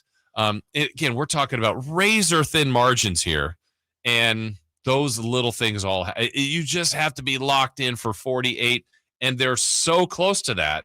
But it's the little things that are hurting them. We got to go to break. Let me ask you this. Listen, I always want to respect the coaches and the players because it's like, I'm on sports radio. And can I just ask a dumb fan question? If you're Alex Len and you're caught out there on Steph Curry, why don't you just tackle him? Or just get up on him and have him go by you. Like just no 3. You know what? He didn't listen to the show. Did we say tickle him? What? Right. Yeah. Why not? Why would you possibly, if you're a big caught outside on Steph Curry, why would you give him any room? Yeah. Get right up. It's okay if he goes by you. It's fine. At that point, you get some rely help. on your defense. Yeah, and it's not a 3. You're saving a point. Yeah. Worst case scenario, you're saving a point. I mean, I know it's a dumb fan question, but honestly, I'm going, why wouldn't you just do that? Well, there are 21 different ways Steph Curry can score on you there, just like there's 21 flavors. With our friends at Fire Wings. I had my dad over last night. I don't know why I struggled to remember who he was right there, but I do. I had my dad over last night with the kiddos. You had a lot of Fire Wings. Oh, my dude. So we're now doing a record board at the house for... I can't eat a lot in one sitting. Weirdly enough, you look at me, you're like, wow, he can really pound some weight. Is Magoo crushing it? Is he at that age where he can eat everything and then lose weight? I should get my wife to send me the photo. I'll show you. So it was 88-cent wing night. So see you later, baby. We got 60 wings. All right. All kinds of flavors. Magoober pounds 24. Yeah. Dude, we look over and his plate, it's like a cartoon is just stacked. And he's not cheating him either. Yeah. I mean, he is he's so hungry. Yeah, he is going for it. We got the tots, we got the fries, we got all the flavors. Everybody was full and it was all ready to go when my wife went there to pick it up, and she made the order at like 10 a.m. Do it for yourself. Go to firewings.com, find the location nearest you. Tell them Carmichael Dave sent you. Fire Wings. Hey, just wing it. When we come back, who's hot, who's not? We go streaking. Will Carmichael Dave's streak extend to 4? We'll find out next. Check out the Golf to Go Hour with Frank LaRosa every week on Sactown Sports. Get the latest on equipment, area courses, people who play the great game, and plenty of good conversations about golf. It's the Golf to Go Hour every week with Frank LaRosa on Sactown Sports. Golf to Go is brought to you by the Hagen Oaks Golf Super Shop, America's most awarded golf facility. Nature Wood Home Furnishings, where it's all about choices and always about quality. It's a myth to think you don't play golf well enough to get fitted for golf clubs. The professionals at the Hagen Oaks Player Performance Studio would argue that playing the game with golf clubs properly fitted to your body and swing characteristics is the best way to improve your game and have more fun on the golf course. With a professional staff of fitters, all the major brands of equipment, and cutting-edge technology featuring TrackMan, the indoor-outdoor Hagen Oaks Player Performance Studio is worth a look. See for yourself. Fulton Avenue at the Cap City Freeway. Schedule your fitting at 916-808-2531. 808-2531. Jiffy Lube's Country in the Park, Northern California's biggest country music festival of the year, is back May 5th and 6th at Cal Expo, starring Lady A, Chris Young, Brett Eldridge, and so many more. Plus, a Boots Boot and Line Dance Saloon, interactive lounges, and Sacramento's best food trucks. Weekend passes start at just $80. Tickets are on sale now at SactownSports.com. Country in the Park, brought to you by Cache Creek Casino Resort, Hanley's Western Wear, and Quick Pack Car Wash. Hey, basketball fans, the playoffs are here, and Sacramento's ready to win it all. And while you're cheering them on, you're going to want a nice, cool home to watch those games in. That's why you should call Fox Family Heating and Air for all of your air conditioning repair needs. With our amazing technicians and lifetime warranty on most repairs, we'll make sure that your home stays cool and comfortable for the playoffs. So come on, beat the buzzer and call Fox Family Heating and Air today. Fox Family Heating and Air. Finding great people to hire can be like trying to find a needle in a haystack, but not with ZipRecruiter. Their powerful matching technology delivers so many qualified candidates, it's like finding a needle in a needle stack. In fact, 4 out of 5 employers who post on ZipRecruiter get a quality candidate within the first day. For less hay and more needles, head to ZipRecruiter. And right now, you can try ZipRecruiter for free. That's right, free. At ZipRecruiter.com/free. That's ZipRecruiter.com/free. What's hot and what's not? Brought to you by American Energy Heat and Air, making the uncomfortable comfortable. Head to AmericanEnergyAir.com to find out more. What's hot? Yeah, hot. Real hot. And what's not? It's not good. Brought to you by American Energy Air and Solar, Sacramento's complete heating and cooling company, and second opinion partner. Well, this one's kind of punny. Guess who's hot? Who? The Heat. Because they're hot. Yeah, like the sun. How hot are they? How hot are they? The Heat trailed by 16 points entering the fourth quarter and won. This is the largest comeback entering a fourth quarter in a series-clinching win in NBA history. Let's see here. Sis boom ba. Sis boom ba. What a sheep sounds like when the bomb he's holding explodes. All right, back to you. Shout out Johnny Carson. Who's not? I'm sorry, I didn't do that. Sis boom ba. I know. Well, I would just do that. I wasn't sure where you were going. I picked up on it late. I was a little lost there. I think that reference is a little old above for my you. head. Yeah. Who's not? Jay Crowder. Yeah. You remember earlier in the year, Crowder requested a trade from the Suns because he wasn't going to be a starter, and the Bucks spent 5 picks on him. Jay Crowder. He did not play more than 1 minute in games 4 or 5. Yeah. That's rough acting for the Bucks, dude. That's a season of failure. We'll get to that in a couple segments. In the meantime, Jay's excited. Is he streaking? It's time to go streaking. We're going streaking! Who is the Nostradamus of MLB? Who can keep the streak going? It's time to go streaking. What the hell are you doing? Streaking. Streaking. By the way, told at the game, much anticipated Game 5 yesterday by a local media member. They love this segment. They do. Yes. Oh, that's great. I was literally told that. You got to tell me off air who I will. It's Frankie Cardicelli. Yeah, he loves it. He's a baseball guy. Frankie the Yankee. Frankie the Yankee. Why are we just now saying that? I feel like that's been sitting on a tee for 3 years. I had a feeling Kenny liked this segment. I did. Yeah, baby. Shout out. Who are we streaking? Well, wait, what? Let's see. We were on some streaks going into yesterday. Mine continued with Whit Merrifield. Whit. So I'm at 3. Dave, you were 3 going into yesterday. You didn't get a hit, but you didn't get a plate appearance. Jock Peterson, they didn't play him yesterday. So someone didn't look at the pitching matchup. You didn't look at the pitching matchup. So I did. Your streak's still at 3. You're Yeah. good shape. And Jock Peterson's in play. We can leave him for you. You have the opportunity to change him. I think it was just because they were playing a lefty. I so- think it is only fair that I keep him. Okay, I think of that. problem. I think of that rule, and I don't know how you guys feel about that. I think if player doesn't play, Yeah. I think keep him. that your streak stays alive, Yeah. but you got to keep him for Yeah, that. okay. We did that, I think, once earlier this year. So there you go. Dave, you're at 3. Is it Jock or Jacques? Jacques. He's He's French. Yeah. Peterson. Peterson. You're at 3. I'm at 3. I'm going to go, or let's see, Jay got a hit yesterday, too, with Shohei Ohtani. Shohei Ohtani. 2 hits. 2 hits. Oh, well, the streak still goes up 1. But Jay is at 5. Alert. Oh. The record is 6. Jay is 1 away from tying. So critical selection today. Critical. Dave's sticking with Jock Peterson. I'm going to take from the Tampa Bay Rays, Randy Arozarena. That's a good pick. Hey, Rosarena. Yep. Nope, So get try the to get to reference. 4 and Jay to tie the streaking record. What are you going with, Jay? I got to stay with the Halos, man. They put up 11 on the A's yesterday, but You're just picking on the A's. Mike Trout didn't get a hit, which is weird. He's gone fishing. Yeah, but he has a very favorable matchup with J.P. Sears on the mound for the A's. So we're going to go with old Trouty to get to 6. Trout hit into outs. Trouts. out.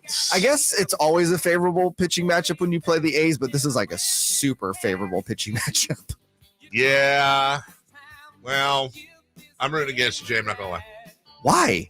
I just, Like, why? Like, my win does nothing to you. Well, it does if you go past 6. Now it's going to be harder to catch. Well, maybe you should try harder. Well, maybe we should talk to 10 at 1-800-920-1140. Good morning. Hey, 10, who are you picking to get a hit today? Get a hit in baseball? Yeah. Jay Crowder. Yum. Very good. Say Jay Crowder. Yes. Go ahead. Piggyback. Yeah. He just needs two. Piggyback. He just needs two plate appearances to match his minutes from the last couple games. Go ahead. I'm going to have to follow baseball. My best friend grew up a Padres fan. I went to a AA, AAA games. I think baseball, Giants would be fun to watch. There you go. Giants. Bad babe. Yeah. Hey, what's going on? We're all Giants. What's going on, Tim? All right. Okay. Game 6. Fox will be injured, but he'll play. And we're hoping for game 7. So with that, have a great rest of your Thursday, guys. Thanks, Tim. Thank you.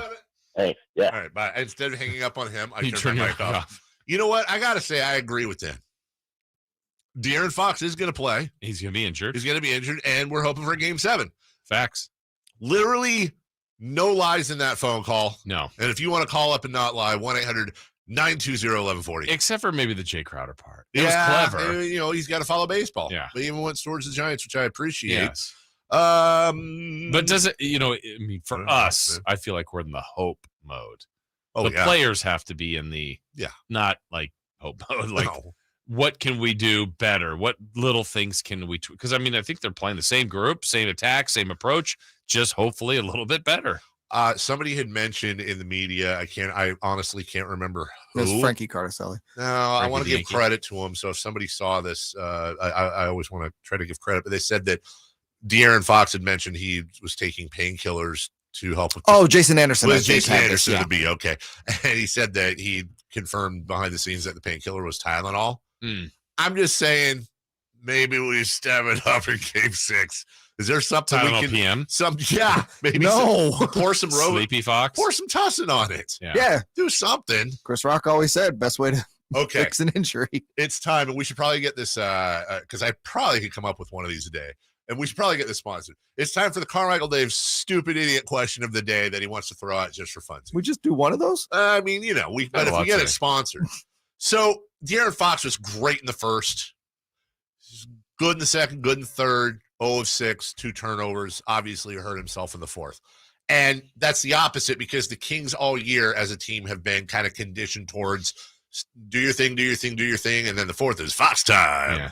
Okay, so in honor of Trevor Hoffman, Edwin Diaz, and so many others, any thought to starting Davion Mitchell and letting him go for 3 quarters basically, and then playing the Hells? Well, they'll be on the road, so whatever. But and you bring in De'Aaron Fox in the fourth as a closer.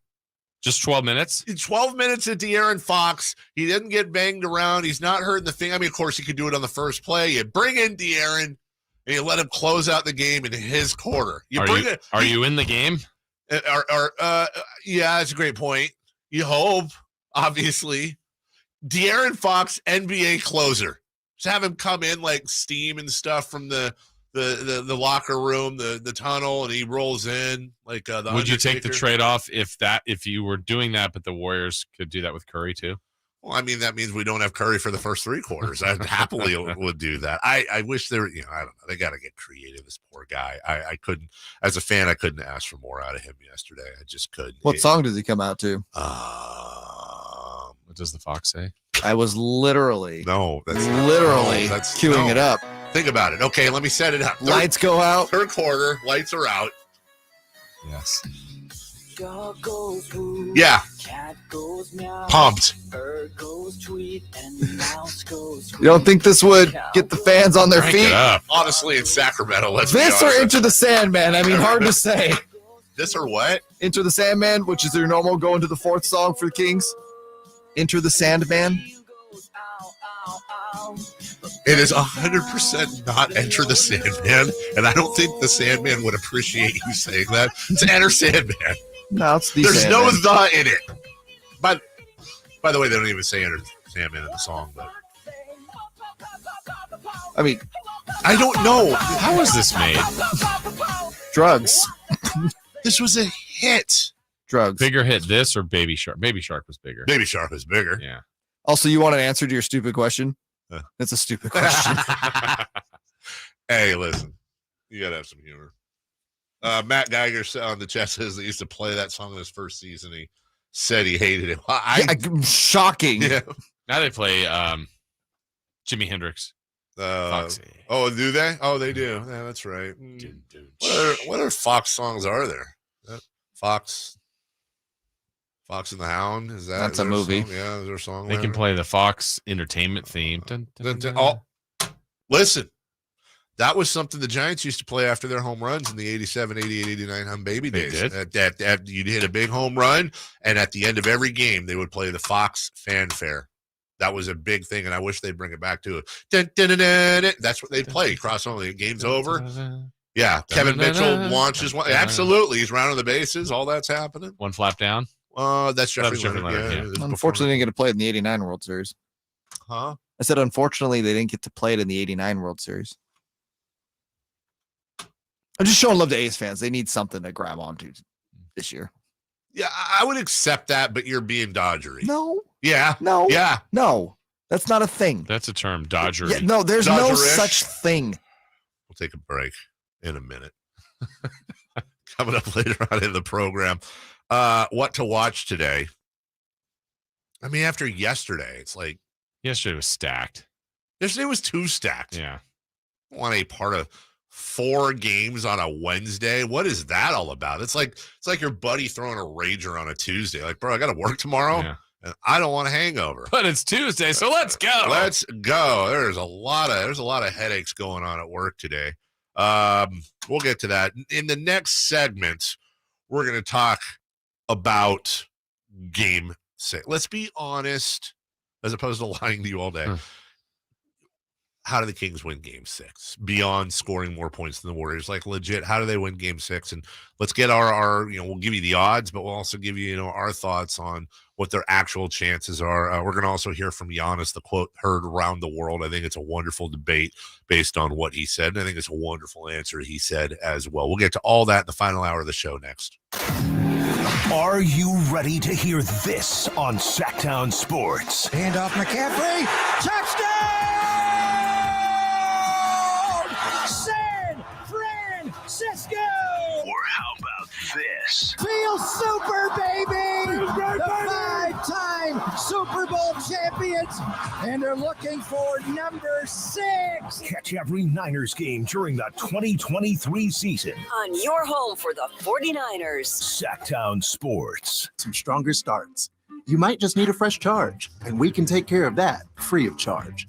But if it is time for a new battery, we've got replacement batteries that'll fit your needs, starting at just $79.99. That's what makes us America's #1 battery destination. Get in the zone, AutoZone. Restrictions apply. Power Business Technology is proud to be 100% independent, locally owned, and managed Toshiba copier dealer. Local ownership cuts out the red tape, allowing ourselves to never be too busy to personally answer the call when our clients need us. Recognized for excellence in service execution, training, and customer service, we're proud to be named a 2022 Toshiba ProMasters Elite Dealer. Contact us today for all of your business printing needs at 844-POWER-BZ. That's 844-769-3729, or visit us at PowerCopier.com. At Ashton & Price, we get injury victims to yes. Experience, yes. Ashton & Price has been around for over 25 years. No more insurance companies? Yes. Our clients focus on getting better, and we handle all the rest. Results? Yes. We've collected over $100 million for injury victims. No fee until we win? Yes. Our clients pay nothing until we win. Ashton & Price, the best at getting to yes. Remember, for the best advice, don't think twice. Call Ashton & Price. When you take the time to shop at Folsom Lake Honda, there's one thing you'll always find. Happy people ready to serve you. As a family-owned and operated dealership since 2009, customer service is our #1 priority. Our customers love doing business with us, and you will too. Looking to own or lease? During the spring sales event, drive a brand new Accord or Civic. Visit us today at FolsomLakeHonda.com, your one-stop Honda shop. Folsom Lake Hey, you want to be around people having a great time? You need to come check out Capital Casino, offering the most varieties of table games in the region in the friendliest environment. Come for the food, which is awesome, of course, and stay and play. Conveniently located in downtown Sacramento at 411 North 16th Street, right there in downtown Sacramento for over 20 years.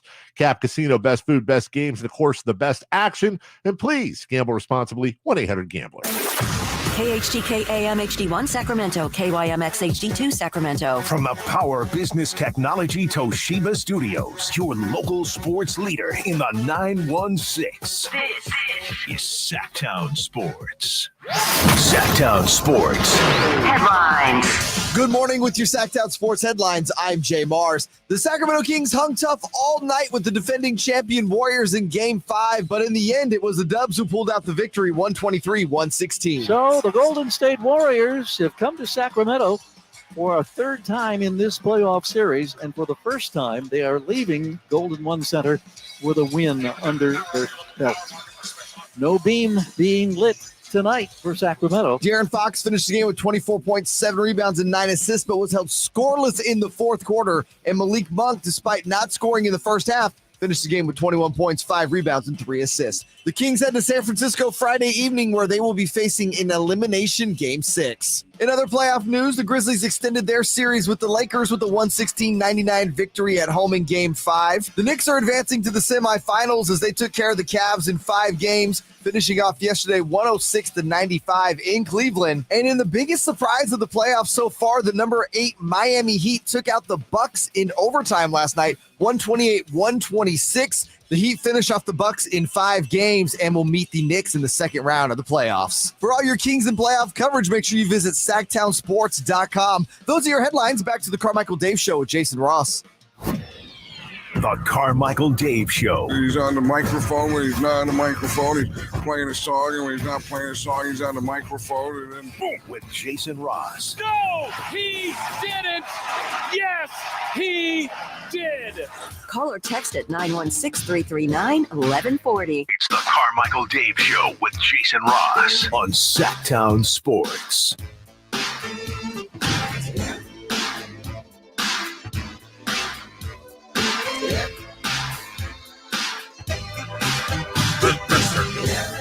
Is there a moment during the show, Jason, generally, or does it just randomly happen, where you start thinking about what you're going to eat when you leave?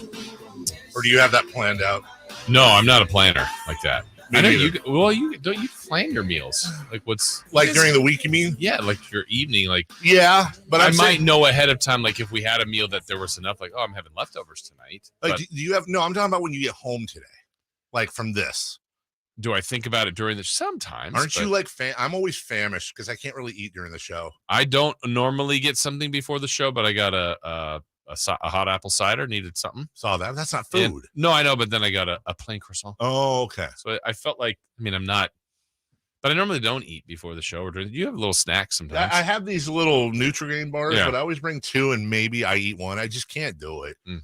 But then by the time I get home, I'm just like, And either there's really good, like if it's enchilada night the night before, I know if it's like a soup or a stew, I'm going for it. Maybe leftover pizza, but a lot of times I get caught. Like today, I'm thinking, we had fire wings last night. There were no leftovers, thanks, Magoo. So I think you don't go home for breakfast. Well, you sometimes skip right to lunch. I'll go. Yeah, it's pretty much a brunch lunch by the time I get home.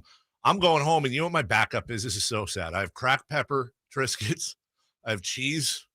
I have one of them, smoked sausage tubes, summer sausage. Yeah, and some brown mustard, and maybe those little green peppers. And I just cut some up and eat cheese and crackers and summer sausage. Sounds okay. Sans the mustard and peppers.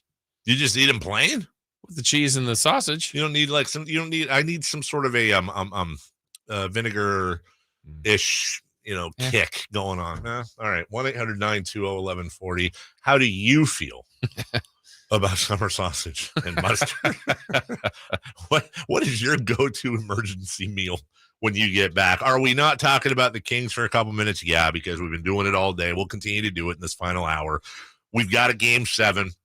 If there was good news with Memphis winning, It's that the Kings will not be playing a 5 p.m. game tomorrow. Yeah, I don't know if good or bad. The one thing I do wonder, I mean, I don't know that they'll openly say this. I don't know if the Warriors, as an organization, let's put it that way, are happy about the game time. Now, it's better for the nation to see Kings and Warriors because obviously West Coast people here are going to watch it regardless what time, but more people in the East will be able to see this series that has been very highly rated.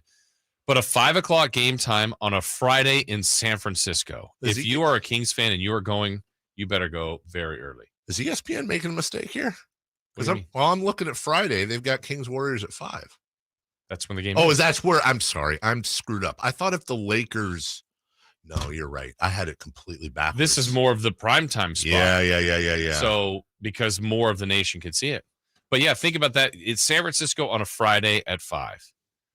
If you are going and a Kings fan, you better leave early. Very early to get down there to make sure you get there in time. I thought game, 4, Sunday afternoon, very late arriving crowd. As far as right before tip-off, it was more than half full, but man, we're about to start this game. Where's everybody? So I can imagine it's still a work day. It's a Friday. Yeah.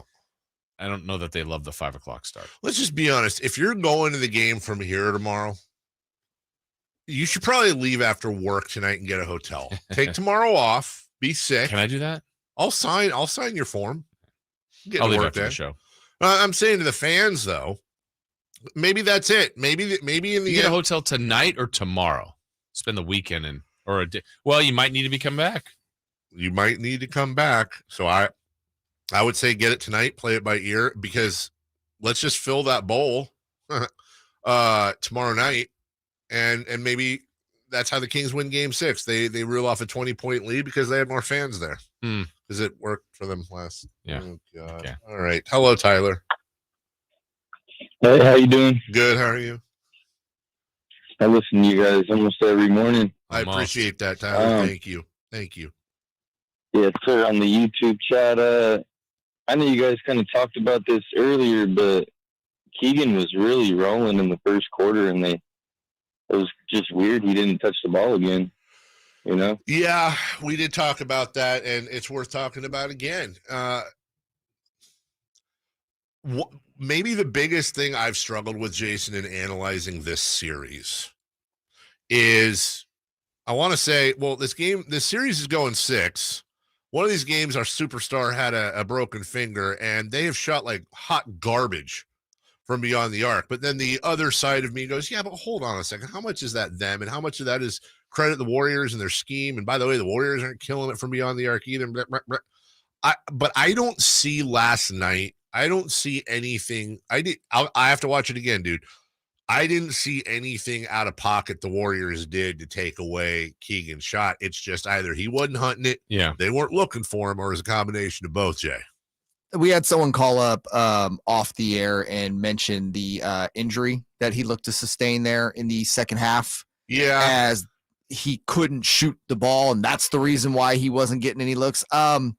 I kind of push back on that just in this sense. I don't think Mike Brown would have played him extended minutes if he couldn't shoot. Right. And by the way, wasn't that his non-shooting hand? I believe so. I think it was his left hand. But either way, I feel like if it was bothering him to the point that he could not actually physically shoot the ball, he wouldn't have played him. But that still doesn't explain the second quarter and much of the third. There's a clip in there, Dave, about Coach Brown talking post-game about the shooting, and I think it's interesting, and Sam brought it up in our interview with him, Sam Amick, in the 8 o'clock hour, about how what Sam has learned is like the Kings are getting open looks, but maybe not the looks that are in their system or most conducive. So obviously that's partly on the Warriors, but Coach, I thought, had an interesting statement about the amount of open shots they've had. Again, this is above my head, but analytically, prior to tonight's game, I don't know where we are now, but we've been the number one team in the playoffs generating wide open looks from three. Now, we haven't made them, but we're getting more wide open looks from the three-point line prior to today, and maybe it's still the same. Our analytics department would have to dive into that. But prior to today, we're getting more open threes than anybody else in the playoffs, and we just haven't made them. And like I said before the game, a lot of it has to do with, us trying to increase our intensity defensively. And so now we're trying to play more physical. We're chasing guys. Our intentions are a lot higher with our sense of urgency.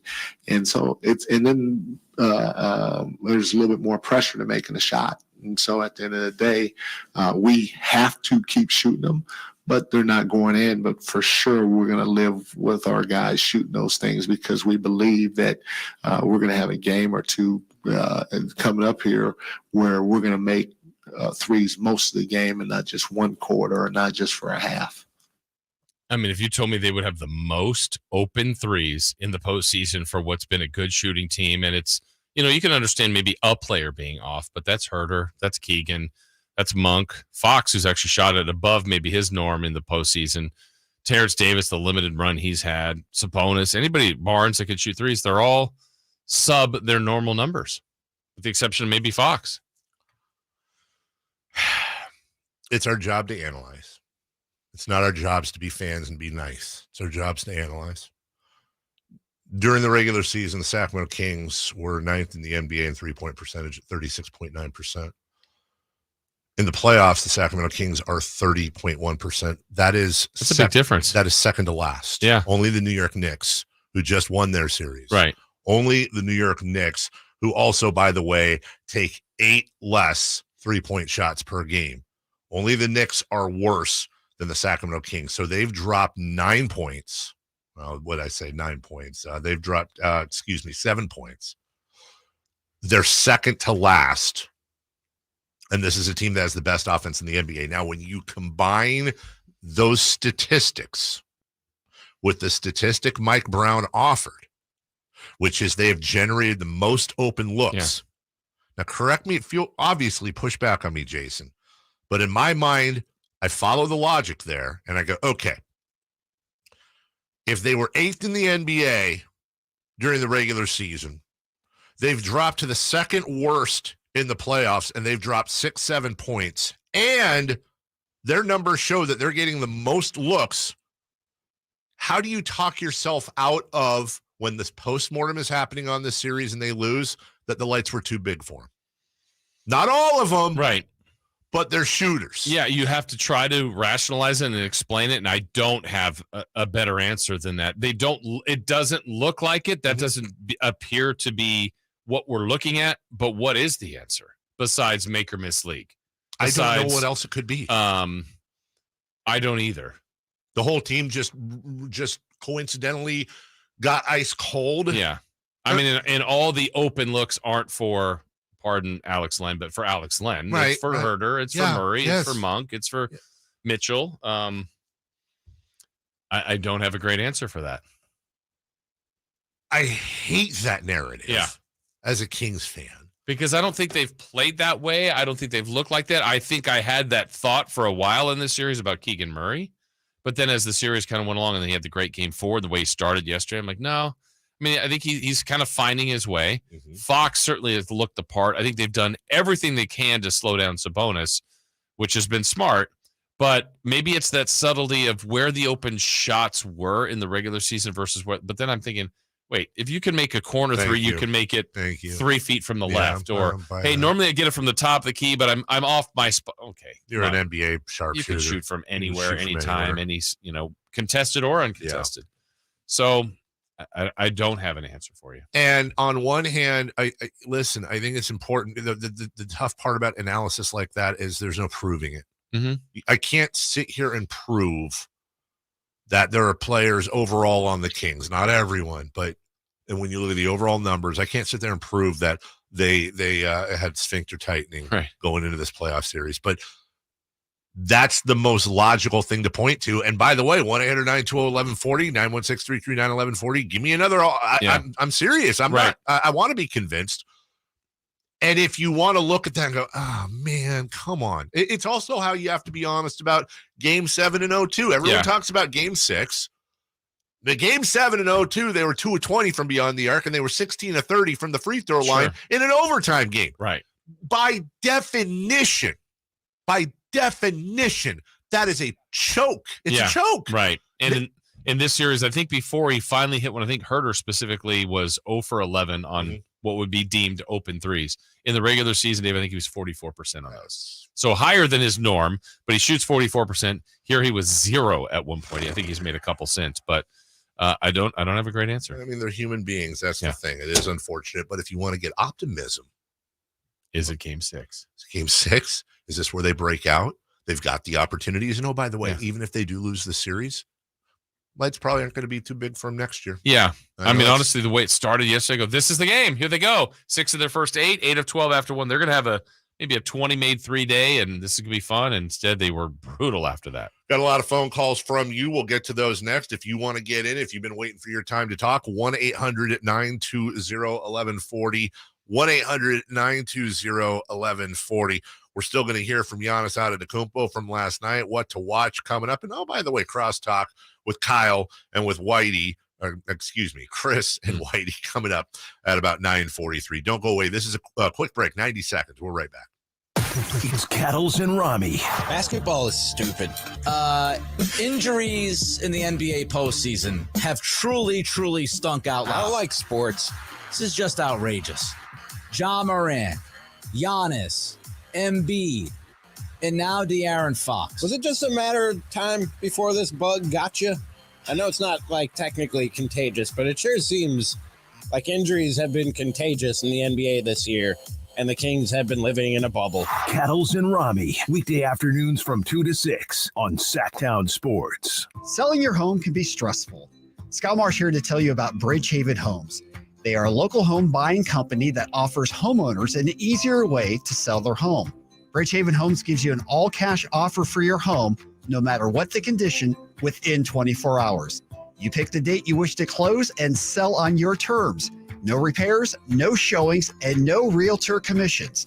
Call 916-299-6040. That's 916-299-6040 or bridgehavenhomes.com. Carmichael Dave here, welcoming back my dear friends at Fire Wings. 21 different flavors. I had 4 of those 21 Saturday for the game, watching with the family. As always, breaded Malaysian curry. Yeah, you better bet I got that curry. Knocked it out of the park, too. Go to firewings.com to make your order. That's what we did. We ordered 2 hours in advance, picked it up. There's nothing better for the game than Fire Wings. Check out the locations nearest you. Fire Wings, just wing it. They bleed black and purple. It's the Carmichael Dave Show with Jason Ross on your local sports leader, Sactown Sports. Jason Ross, Carmichael Dave with you. You know, no matter what we have planned, unless it's a guest, we'll put it aside if you want to talk, and you do. All lines full, 1-800-920-1140. We're going right down the list in the order of longest hold. Daniel, good morning. Dave, how are you? I am good. Good. Yeah. Hey, I've talked to plenty of Pacer fans who say that this is who Sabonis is in the playoffs. Now, I'm not saying I know that. I don't know that. I didn't watch Sabonis when he was with the Pacers. Or in my book, was he completely taken out of the game by Green and what he did in game 2? Did that just completely ruin him? Well, let me ask you this just for the conversation. First off, you said you've talked to plenty of Pacer fans that say this is what Sabonis is. What is this? He doesn't play the way he did in the regular season. And what if you've watched all the games, buddy? If you're analyzing for us, what is it that stands out most about Domantas Sabonis that's different? He looks hesitant. He doesn't seem sure in what he's doing, and I don't think he's sure in whatever he's doing. He just doesn't. He doesn't seem like the regular guy that plays in the regular season. He doesn't seem like the same guy to me. Yeah, no, and listen. I have no problem stepping up for Domantas Sabonis, especially when I see, and thank you for the call, Daniel, especially when I see some of the stuff being said about him from our own camp in Kingsland. He has been hesitant, and he has looked different. I think the Golden State Warriors have created a tremendous game plan for him. I think they have really focused on, is De'Aaron Fox the head of the snake? Is Domantas Sabonis the head of the snake? Here's the secret, in my opinion. Neither. The head of the snake's the DHL. Domantas Sabonis' dribble handoff is the head of the snake when it comes to this Kings offense. His ability to create. Now, De'Aaron's executing, obviously, but you cut that off, they're in a lot of trouble. They're sagging off of him. And I think, honestly, my biggest fault for Domas is I think they sag off of him, and his instinct is, my guys are struggling. We're not going to win without hitting shots. I need to create and set screens for these guys instead of, dude, just take the elbow jumper. Yeah, which he did a little bit more yesterday. A little more. Yeah. Oh, let's go back to the phones. Hello, Matt. Matt. Hey, good morning. How's it going? Good, buddy. How are you? Doing really, really well. I don't think there's a big difference with the postseason and the regular season with Sabonis. He has shown to struggle against big guys, and Looney's not big on taking head fakes. He's been great against Sabonis. I just think Sabonis has to keep the ball moving, and then of course he's got to hit that elbow shot. But I'm excited about the fact that we didn't just go in there and sweep them. People are saying now this is Golden State. They are healthy. They are back to normal, and if we can beat that team, that's the Sacramento Kings team I want to support and be. We can do this, but it's going to be really tough. It is going to be really tough. It's actually going to, let's be honest with you, for the Kings to win this series, it's going to have to be legendary. Yeah. It's going to have to be a playoff, a playoff moment or moments that's going to be talked about for decades. It's going to have, for the Kings to win this series, it's going to have to be the single greatest thing to happen in Kings history. Yeah. Yeah. That's how big it is. That's what's at stake, right? And they don't have to think about winning game 7. They got to think about winning game 6. They got to think about getting there and finding a way to win in San Francisco, which will be really tough. 1-800-920-1140. Mark, you're on with Carmichael, Dave, and Jason Ross. Morning, gentlemen. Morning. My take on the Kings is that, they're playing against a team, the Warriors, that are truly battle-tested in the playoffs. The Kings are not. The Warriors know how to close out games. The Kings are not playing well down the stretch. Too many turnovers, too many miscues. They're not hitting their shots. And you have to earn your way to be a top team in the NBA, which the Warriors are, and the Kings are on the learning curve. And I think it's going to take some time, maybe next year or the year after, but I think that they're just, they're not there yet. Your thoughts? I think you could be right. We talked about that. There's what we always do. There's the on the ground and there's the 50,000 feet. On the ground is where we're going to live right now. But again, if this series does end Friday or Sunday and the Kings do not advance, well, even if they do, but if they don't, obviously, which is the highly likelihood, part of the postmortem here is going to be the lights, how big they were, and how the Kings still, honestly, I'm not asking for a ton. Give me 35% or better from beyond the arc. Mm-hmm. Give me just one game. I don't have it in front of me, but how many games did the Sacramento Kings shoot beyond 40% from three-point range? I'll bet you there was a few, more than a few. Yeah. I'll take 35. Kings averaged 35% from beyond the arc, which is below their average. They're probably up 3-2 in this series. Right. But. Yeah, that's the thing. It's like you try to rationalize when you do lose the series, what went wrong. And I think we'll point to some of the narratives that were in play before. Warriors experience versus inexperience. Has that been a factor? Maybe at times. But all of that, it's so close. But it doesn't matter if you're close. It matters whose advances. Yeah, that's exactly right. In the end. Yeah, it's like this was a great series, and they battled them in 6 or 7. If the Warriors advance, that's all that matters. Rolling on. Good morning, Matt. Good morning. Good morning. Good morning. So a couple takes. So kind of continuing the thought of, nobody making threes. Of course, Herter's definitely not making them. But more specifically, like Davion, I mean, the shots he's getting, the three-point shots he's getting are absolutely wide open. I mean, nobody even in the vicinity. Zero respect for him at all. They're not even coming out on him anymore. And I just don't get that, especially with the whole, story from last year that this guy's a gym rat got to kick him out of the gym. So, like, I don't even know what he's working on, but definitely not 3-point shots for sure. But, and the other thing is, I had this thought a game or two ago about the Sabonis. Looney's not coming out. He's just staying under the hoop. And so I counted like in 3 possessions in a row. Yet last night, there was one possession. He actually stood in the paint for 10 straight seconds. He didn't move. He didn't come out. No call. And the other 2 times right before that were at least 6 seconds.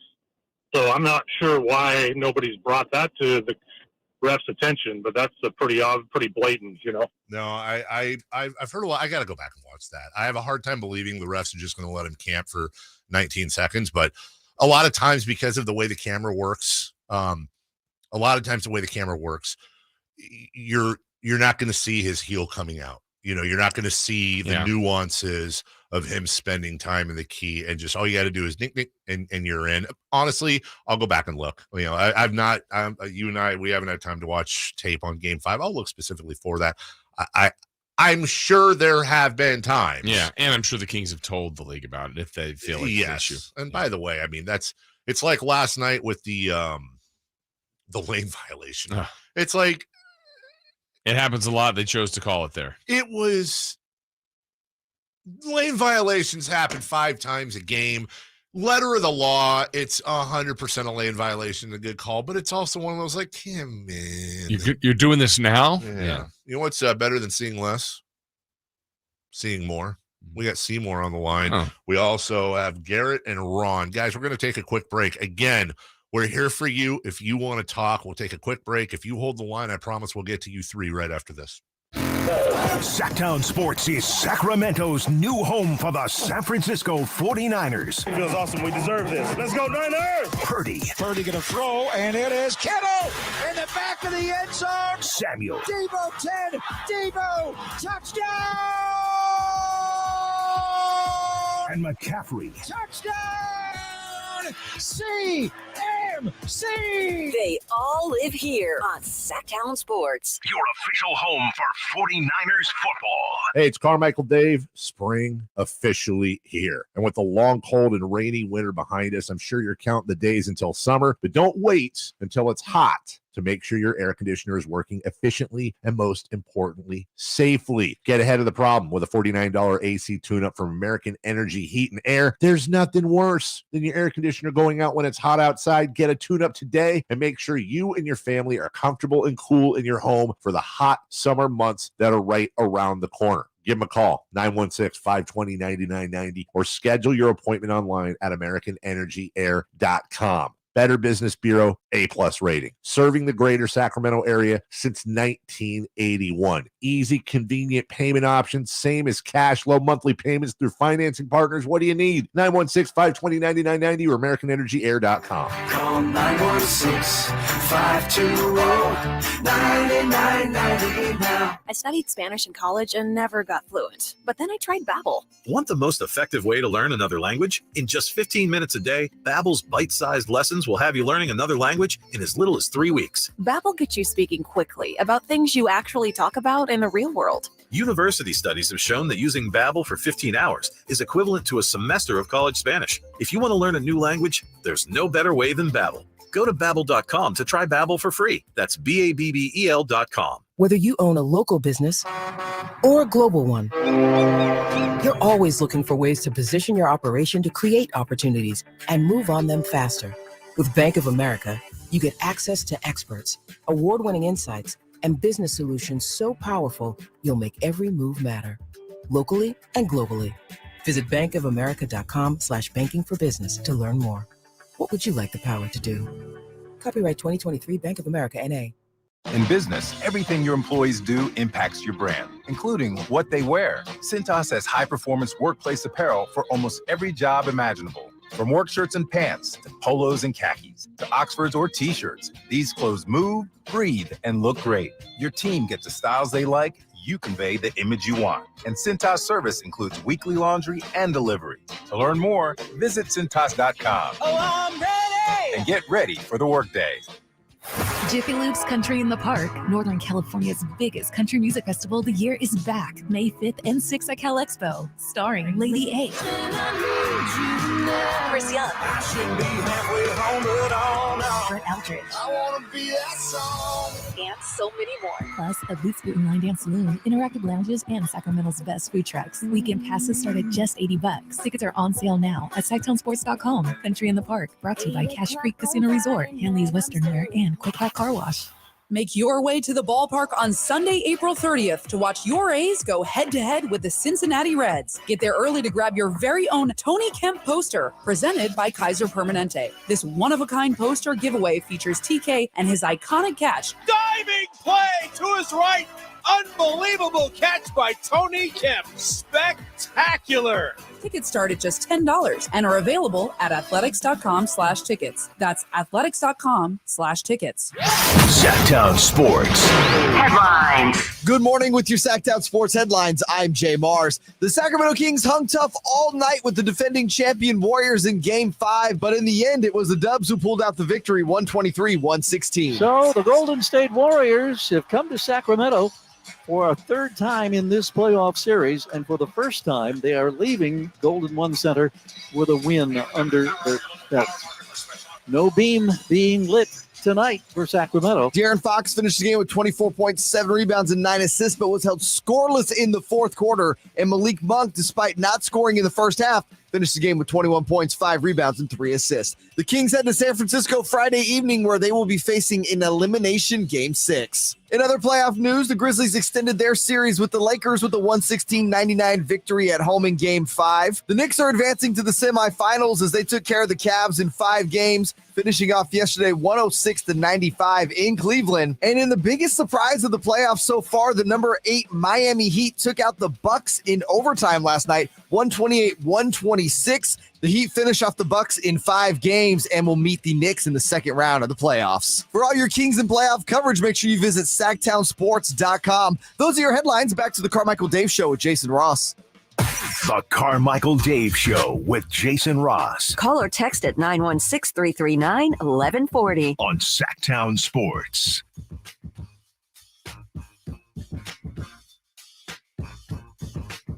Start out the segment, being a former caller, by apologizing to the callers we have on.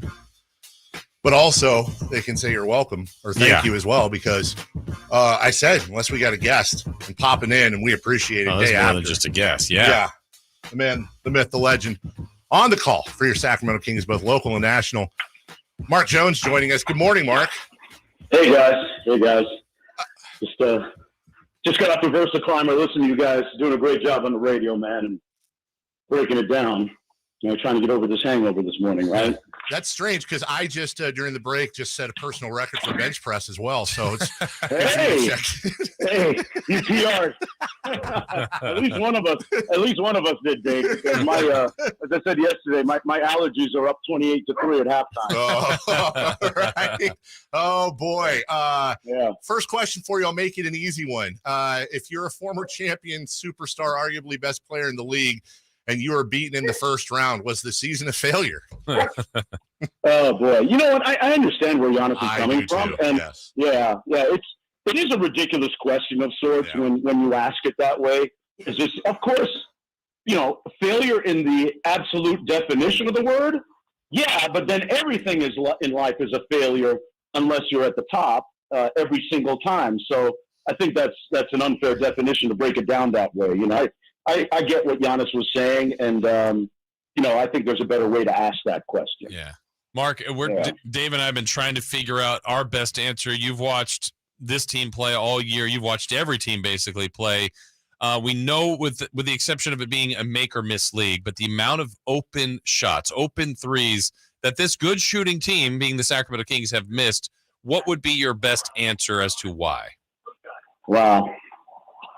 You know what? I just think it's the law of averages is catching up with Sacramento, and they're regressing to the mean at the wrong time. I think it's that simple, because, you can't tell me that Kevin Huerter, a 41% three-point shooter during the season, is not that guy right now. They're just not falling. He's experienced peaks and valleys during the regular season. He just happens to be getting into a valley right now during the playoffs, and it's not caused by the bright lights. I think that's asinine to have anybody suggest that the moment's too big for him. If you watch Kevin Huerter with the Atlanta Hawks a couple of years ago carry his team to the conference finals on the road in Philadelphia, you can never use that claim against him that the lights are too bright for him. So, I do know that if you watched Game 4 and if you watched last night and you noticed that, well, Mike Brown, I noticed this. He has made the requisite adjustments offensively. The Kings offense is starting a little higher out than it usually does. And it's opened up some of the passing lanes and some of those DHO actions. But guys, I'm going to tell you, Andrew Wiggins, Klay Thompson, Gary Payton are doing a fabulous job on top blocking and overplaying our wings. And remember, these are some of the same elements, and DiVincenzo too, you got to throw him in there. These are some of the same guys that ended up with the number 2 rated defense in the entire NBA last year and ended up beating Boston in the NBA Finals. So, you can't have any shame in your game. They lost to a better team last night. I still think there's a lot of hope. I still think that there's a Kevin Huerter game out there, and it has to be tomorrow. And that's a pretty simplified analysis of it. But that's the truth. I mean, watch Game 6 on Friday. You'll see some of the differences compared to Game 1 and Game 2 and how Mike is running the DHO actions. And there have been times where Sabonis has not hesitated and just taken that 15-foot foul line jumper. You look at his numbers on the surface, they're right along from last night anyway. They're close enough to what his regular season numbers are. They just don't feel as impactful because we're not getting as many timely buckets from guys like Huerter and guys like Keegan Murray. Mark Jones with us. Mark, I'm really glad you brought that up because I think it's incredibly simplistic. The whole they choke, the lights are too bright, blah blah blah. But yeah, that's garbage. Yeah, and so I had posed the question in the last segment. I said, all right, Jason's right here. He'll vouch. I said, I truly don't know. I need somebody to walk me through this because the Kings were 8th in the league in 3-point percentage during the regular season, number one. Number two, they are the second to worst team in 3-point percentage in the postseason. Only the Knicks are worse than them, but I still think you need more context. So when Mike Brown said yesterday that the Kings are getting they're leading the league in most open 3-point looks in the postseason, I said, yes. Listen, that on the surface is saying the lights are too bright or, the playoffs are changing, they're puckering up or whatever. So can you help walk me through an alternative explanation as to why those numbers would be there? Wow. You know what I'm saying? I'm confused. Yeah, I get it. Hey, listen, that's where you come back to and you go full circle, Dave, right? You say it's a make or miss league. Yeah. And, it's hard to accept, especially right now down 3-2, but it's a make or miss league. I mean, Kevin Huerter, he is what he is. I mean, the body of work shows he's a 41% 3-point shooter. The same for Keegan Murray. The same for Fox, right? And the same, Sabonis is what he is, but, it's the timeliness of it all, right? So Golden State, while we were thinking on this side of the ledger, we need that Huerter game. Yeah. The Warriors down the highway were thinking, we're still waiting on that Klay game, and they got it last night. Yep. They got it last night. They got it when it mattered most. And that's why they're champions. Yeah. And all the numbers you can, go through the analytics about open looks and 3-point percentages and that, but it's really unfair because it's such a small sample size. We got 5 games in the playoffs. You can't compare that to 82 during the regular season. So, I got a C+ in stats in college. When I like to say when I graduated, it wasn't magna cum laude. I said, thank you, Lottie, But I know that comparing 5 games to 82 is statistically insignificant. Yeah. So there you have it. It's going to be whether, Kevin Huerter, Keegan Murray, and, get that boost off the bench from Monk like we did last night. If they can come up, this is not over. Right. This is not over. Golden State had one of the best home records in the league, but it's not over by any stretch. Yeah, I want to ask you about that approach, Mark, to Game 6, because, look, we could look at this Kings team and through 82 find many hurdles, many obstacles that they have overcome, and I don't think the compete level will be a question. The desire to win, that won't be in question. I mean, this team has all of that. So is Game 6 as simple as, hey, Kings, do what you do best, and hopefully you just do that a little bit better than the Warriors? Like, what do you think Coach's game plan will be in this, back against the wall game? Yeah, I you know what? I don't think it's going to happen, but the best thing that could happen for Sacramento is for Draymond to start again. Because when Draymond's coming off the bench, the Kings got to guard all five at the offensive end, as opposed to four as opposed to three. When you got Rudy and Draymond out there, but like they did last year, I think this is more about what Golden State is doing as opposed to what the Kings aren't doing right now. I really do. Draymond coming off the bench gives them punch. I mean, how often are we going to see Draymond Green score 21 points, guys? You had to go way back to find the last time he had 20 or more in a playoff game. And now they've stumbled into something good because he stepped on Sabonis' chest. Think about that irony, right? Yeah. I mean, he's coming off the bench now, and it's the best thing to happen to them. It really is. I think De'Aaron Fox has a better fourth quarter in the next game. How many times have we seen him go 0 for 6 in the fourth quarter this year? Never. And you can't tell me that's because the lights were too bright. He's literally the clutchest player in the NBA. Yes. Right. That's the finger. I mean, I don't want to use it as an excuse, but when the clutch player in the league, Mark, goes 0 of 6 with 2 turnovers in the fourth, and we saw him shaking that finger in the middle of the third quarter when he reached in, that I'm not saying the Kings win, but I'm saying it's a 1-point game in the fourth, and the clutch player of the year goes 0 of 6 with a broken finger. That's something. Yeah, it is. That's a big deviation from the norm. And, I think, Darren told me before the game that, I don't know if you heard it on the broadcast, but, when it comes to playing, there's a lot of guys that are index finger dominant when the ball comes off their hand. I asked him, are you an index finger guy or a middle finger guy? He said he's more middle finger. So the index finger on a shooting hand is not as impactful in his shot as it is with most guys. So I believe it wasn't quite the factor. He said that as long as you have it on the shooting pads, it's up on the part of your fingers, just the part below your fingertips. As long as you can feel and you have feel on your shooting pads, you'll be fine, which he was. So, I think the guy played, 42 minutes last night and had to stick Steph Curry at the other end for a lot of the evening. I mean, Mike Brown asked a lot of that guy, man. And he's our alpha. He's the head of the snake. I think we're seeing that here in the playoffs. And for the most part, he's delivered. We're down a game and got a chance on Friday. Next. Yep. Always a pleasure to get a check in. Yeah. The best to do it. Mark Jones, the mayor of Midtown. Listen, I hope, I know we're going to listen to you throughout and watch you throughout the playoffs, but I sure hope there's a bunch of Kings games left over and we're all crossing our fingers and burning sage and doing whatever we need to do for Friday. Yeah, you got it, guys. Hey, I, with my ESPN responsibilities, not sure I'll be able to be on the call on Friday, but if I'm not, I'll be sneaking looks during whatever game I'm doing. And it's been a fantastic season so far. Going to hope to keep it going. Yeah. Appreciate you, brother. I appreciate you guys. Yeah. Appreciate you guys. Keep up the great work. Hey, thank you. That's Mark Jones. Always nice to get a quick check in from him. Did not have that planned, just Mark. Yeah. Awesome.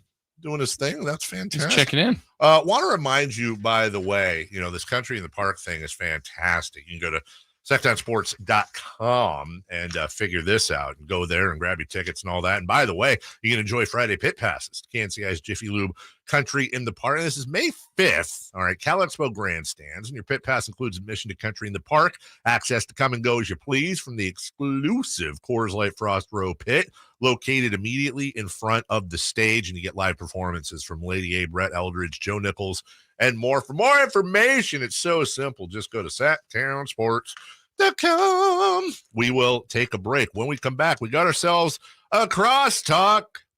Whitey Gleason, Chris Watkins, and Jason Ross Give me a number between 1 and 10. How about let's go with 6 for game 6? Caller 6 at 1-800-920-1140. Also, celebrity birthdays brought to you by Crumble Cookies. We wrap everything up. The Carmichael Dave Show with Jason Ross on Sactown Sports. Get to Acura of Stockton, where precision-crafted performance is at your fingertips. Elevate your driving experience with a vehicle that's built to impress. Acura of Stockton has a great selection of new Acuras and customer service that will exceed your expectations. And right now, lease a new Acura TLX, MDX, or Integra with low lease rates available. Take luxury to a whole new level in a new Acura from Acura of Stockton and AcuraofStockton.com. Power Business Technology is proud to be 100% independent, locally owned, and managed Toshiba copier dealer. Local ownership cuts out the red tape, allowing ourselves to never be too busy to personally answer the call when our clients need us. Recognized for excellence in service execution, training, and customer service, we're proud to be named a 2022 Toshiba ProMasters Elite Dealer. Contact us today for all of your business printing needs at 844-POWER-BZ. That's 844-769-3729, or visit us at powercopiers.com.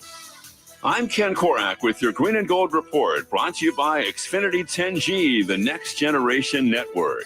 Well, the A's have a great story in pitcher Mason Miller. Diagnosed with juvenile diabetes in 2018, he got bigger and stronger, and by the time he made his big league debut on the last homestand against the Cubs, after only 28 2/3 innings in the minor leagues, he threw 15 pitches at 100 miles an hour or faster, topping out at 102.5. Now batting.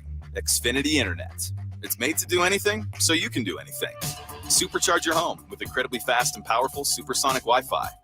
With 3 times more bandwidth, it covers all the bases and then some. And strike out billions of threats with advanced security that helps keep you safe at home and on the go. If you're keeping score, that's internet that does it all. That's unbeatable internet from Xfinity, proud partner of the Oakland Athletics.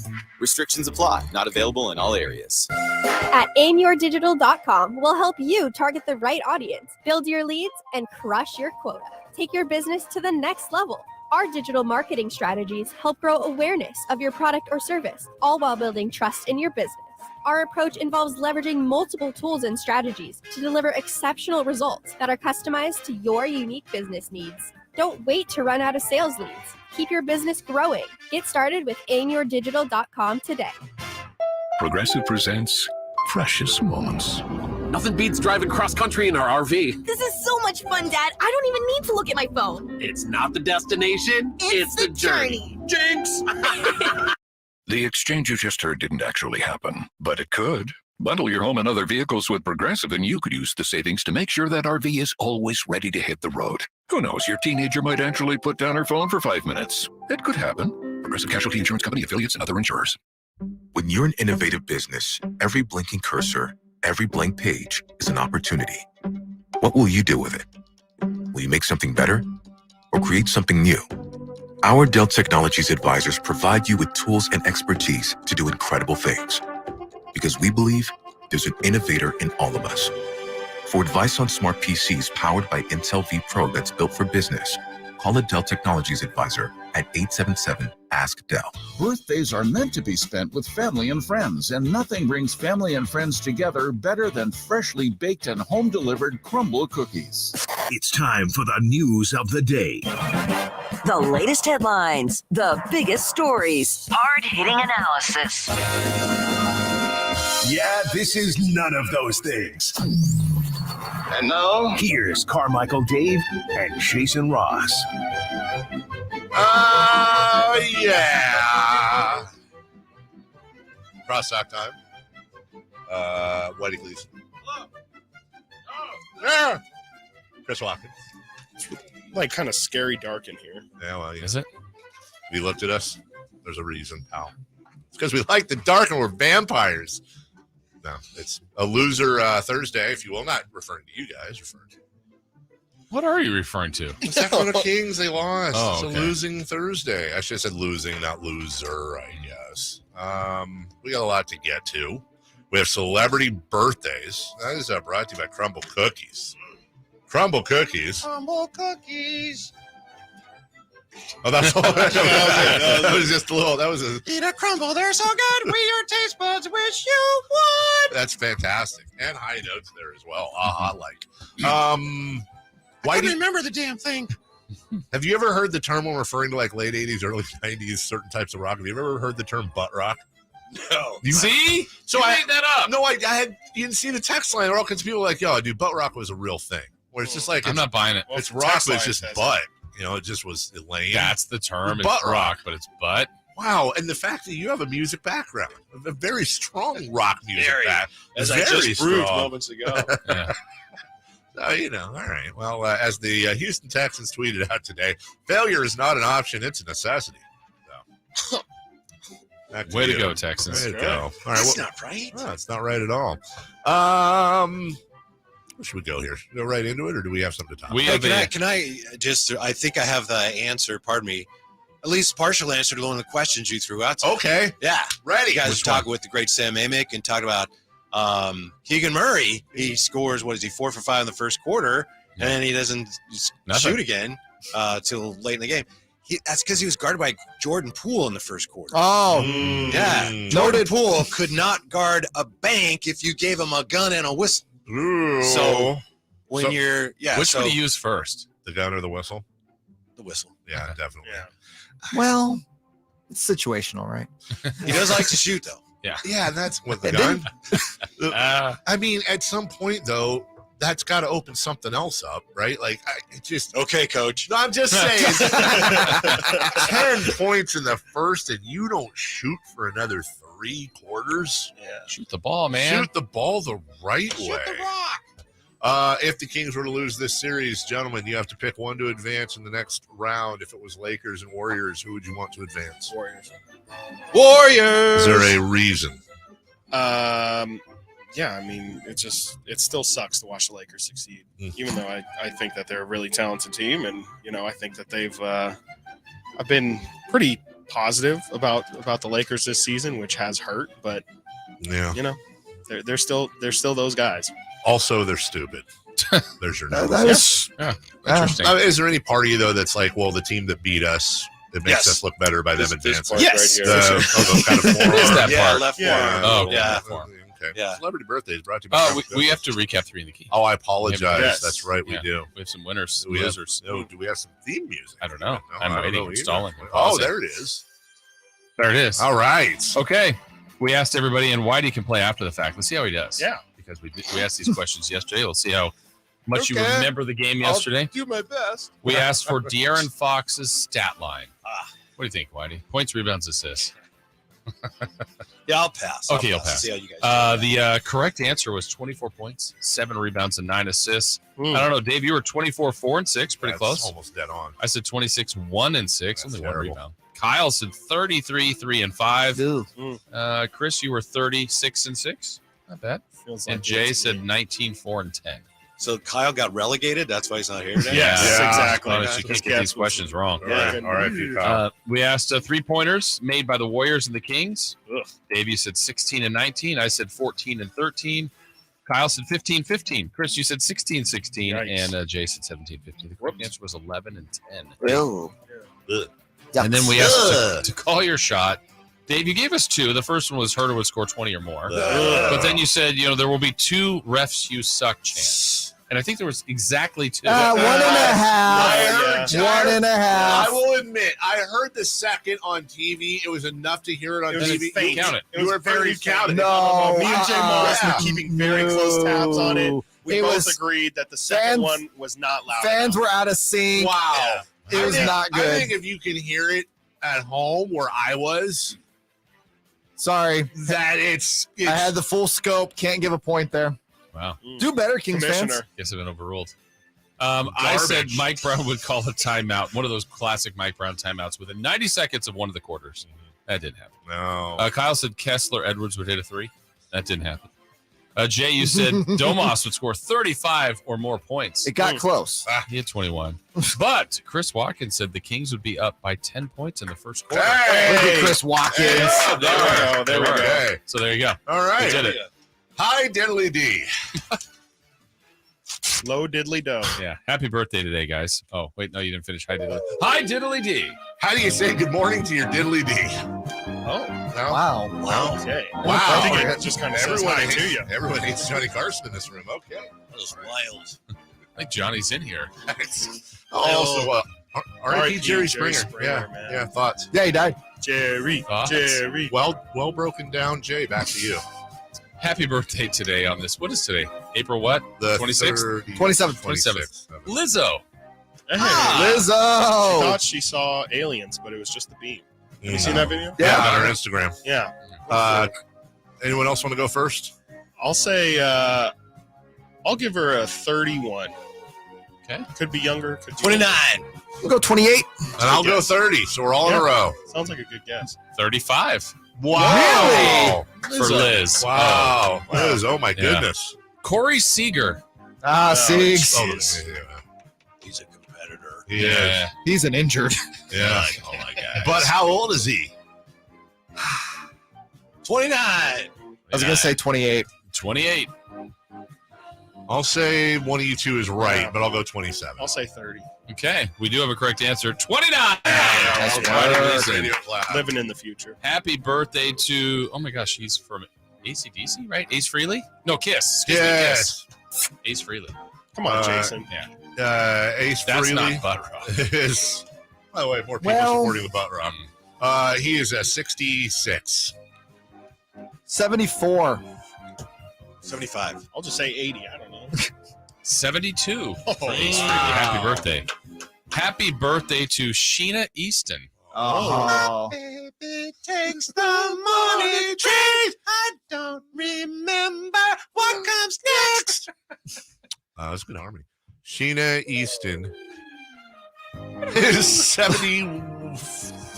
Wow. Come on. 59. She's 59. 61. 63. Oh, please obviously. be like 71 so I could just. 64. Of course. Yeah. Come on, Like guys. 71 was like offensive. It was. Yeah. Happy birthday to the Iceman, George Gervin. The great George Gervin. What's the one thing he could do? The finger roll. This is a true story. He was at a thing one time my dad was at, and they were. That's a great story. They were my dad went to have he was going to sign. There were a bunch of guys that were signing basketballs, and having a stroke. Shot clock down to 3. And my dad goes, "Can you caption it? The Iceman cometh." And George looks at him and goes, "What?" And he said, "You'd never heard that before." That was like, a poster. I thought, "Thank you." He was like looked at him like my dad was, what are you doing here? He still got the. I'll bring it in just so you know it's a true story. Maybe. George Gervin is 78. That's a pretty good guess. Thank you for that. 77. 72. I was going to say 70. I'll say 70. Split 71. Nice. And we'll close out with you play to win the game. Herm Edwards. Yeah. Kessler's dad? Yes. Yes. Herm is 70. 76. 69. Yeah, I'll say 74. Nice, Jay. 69. Wow. Special. Guys, what's coming up on the show? Today, Sactown we're Sports going wants to to. congratulate Kings head coach Mike Brown for being the first coach to unanimously win the NBA Coach of the Year award. 100 first place votes, first time ever. Wow. A unanimous decision. Thank you. Thank you, guys. Thank everybody. I'm really appreciative of being in Sacramento. The fans.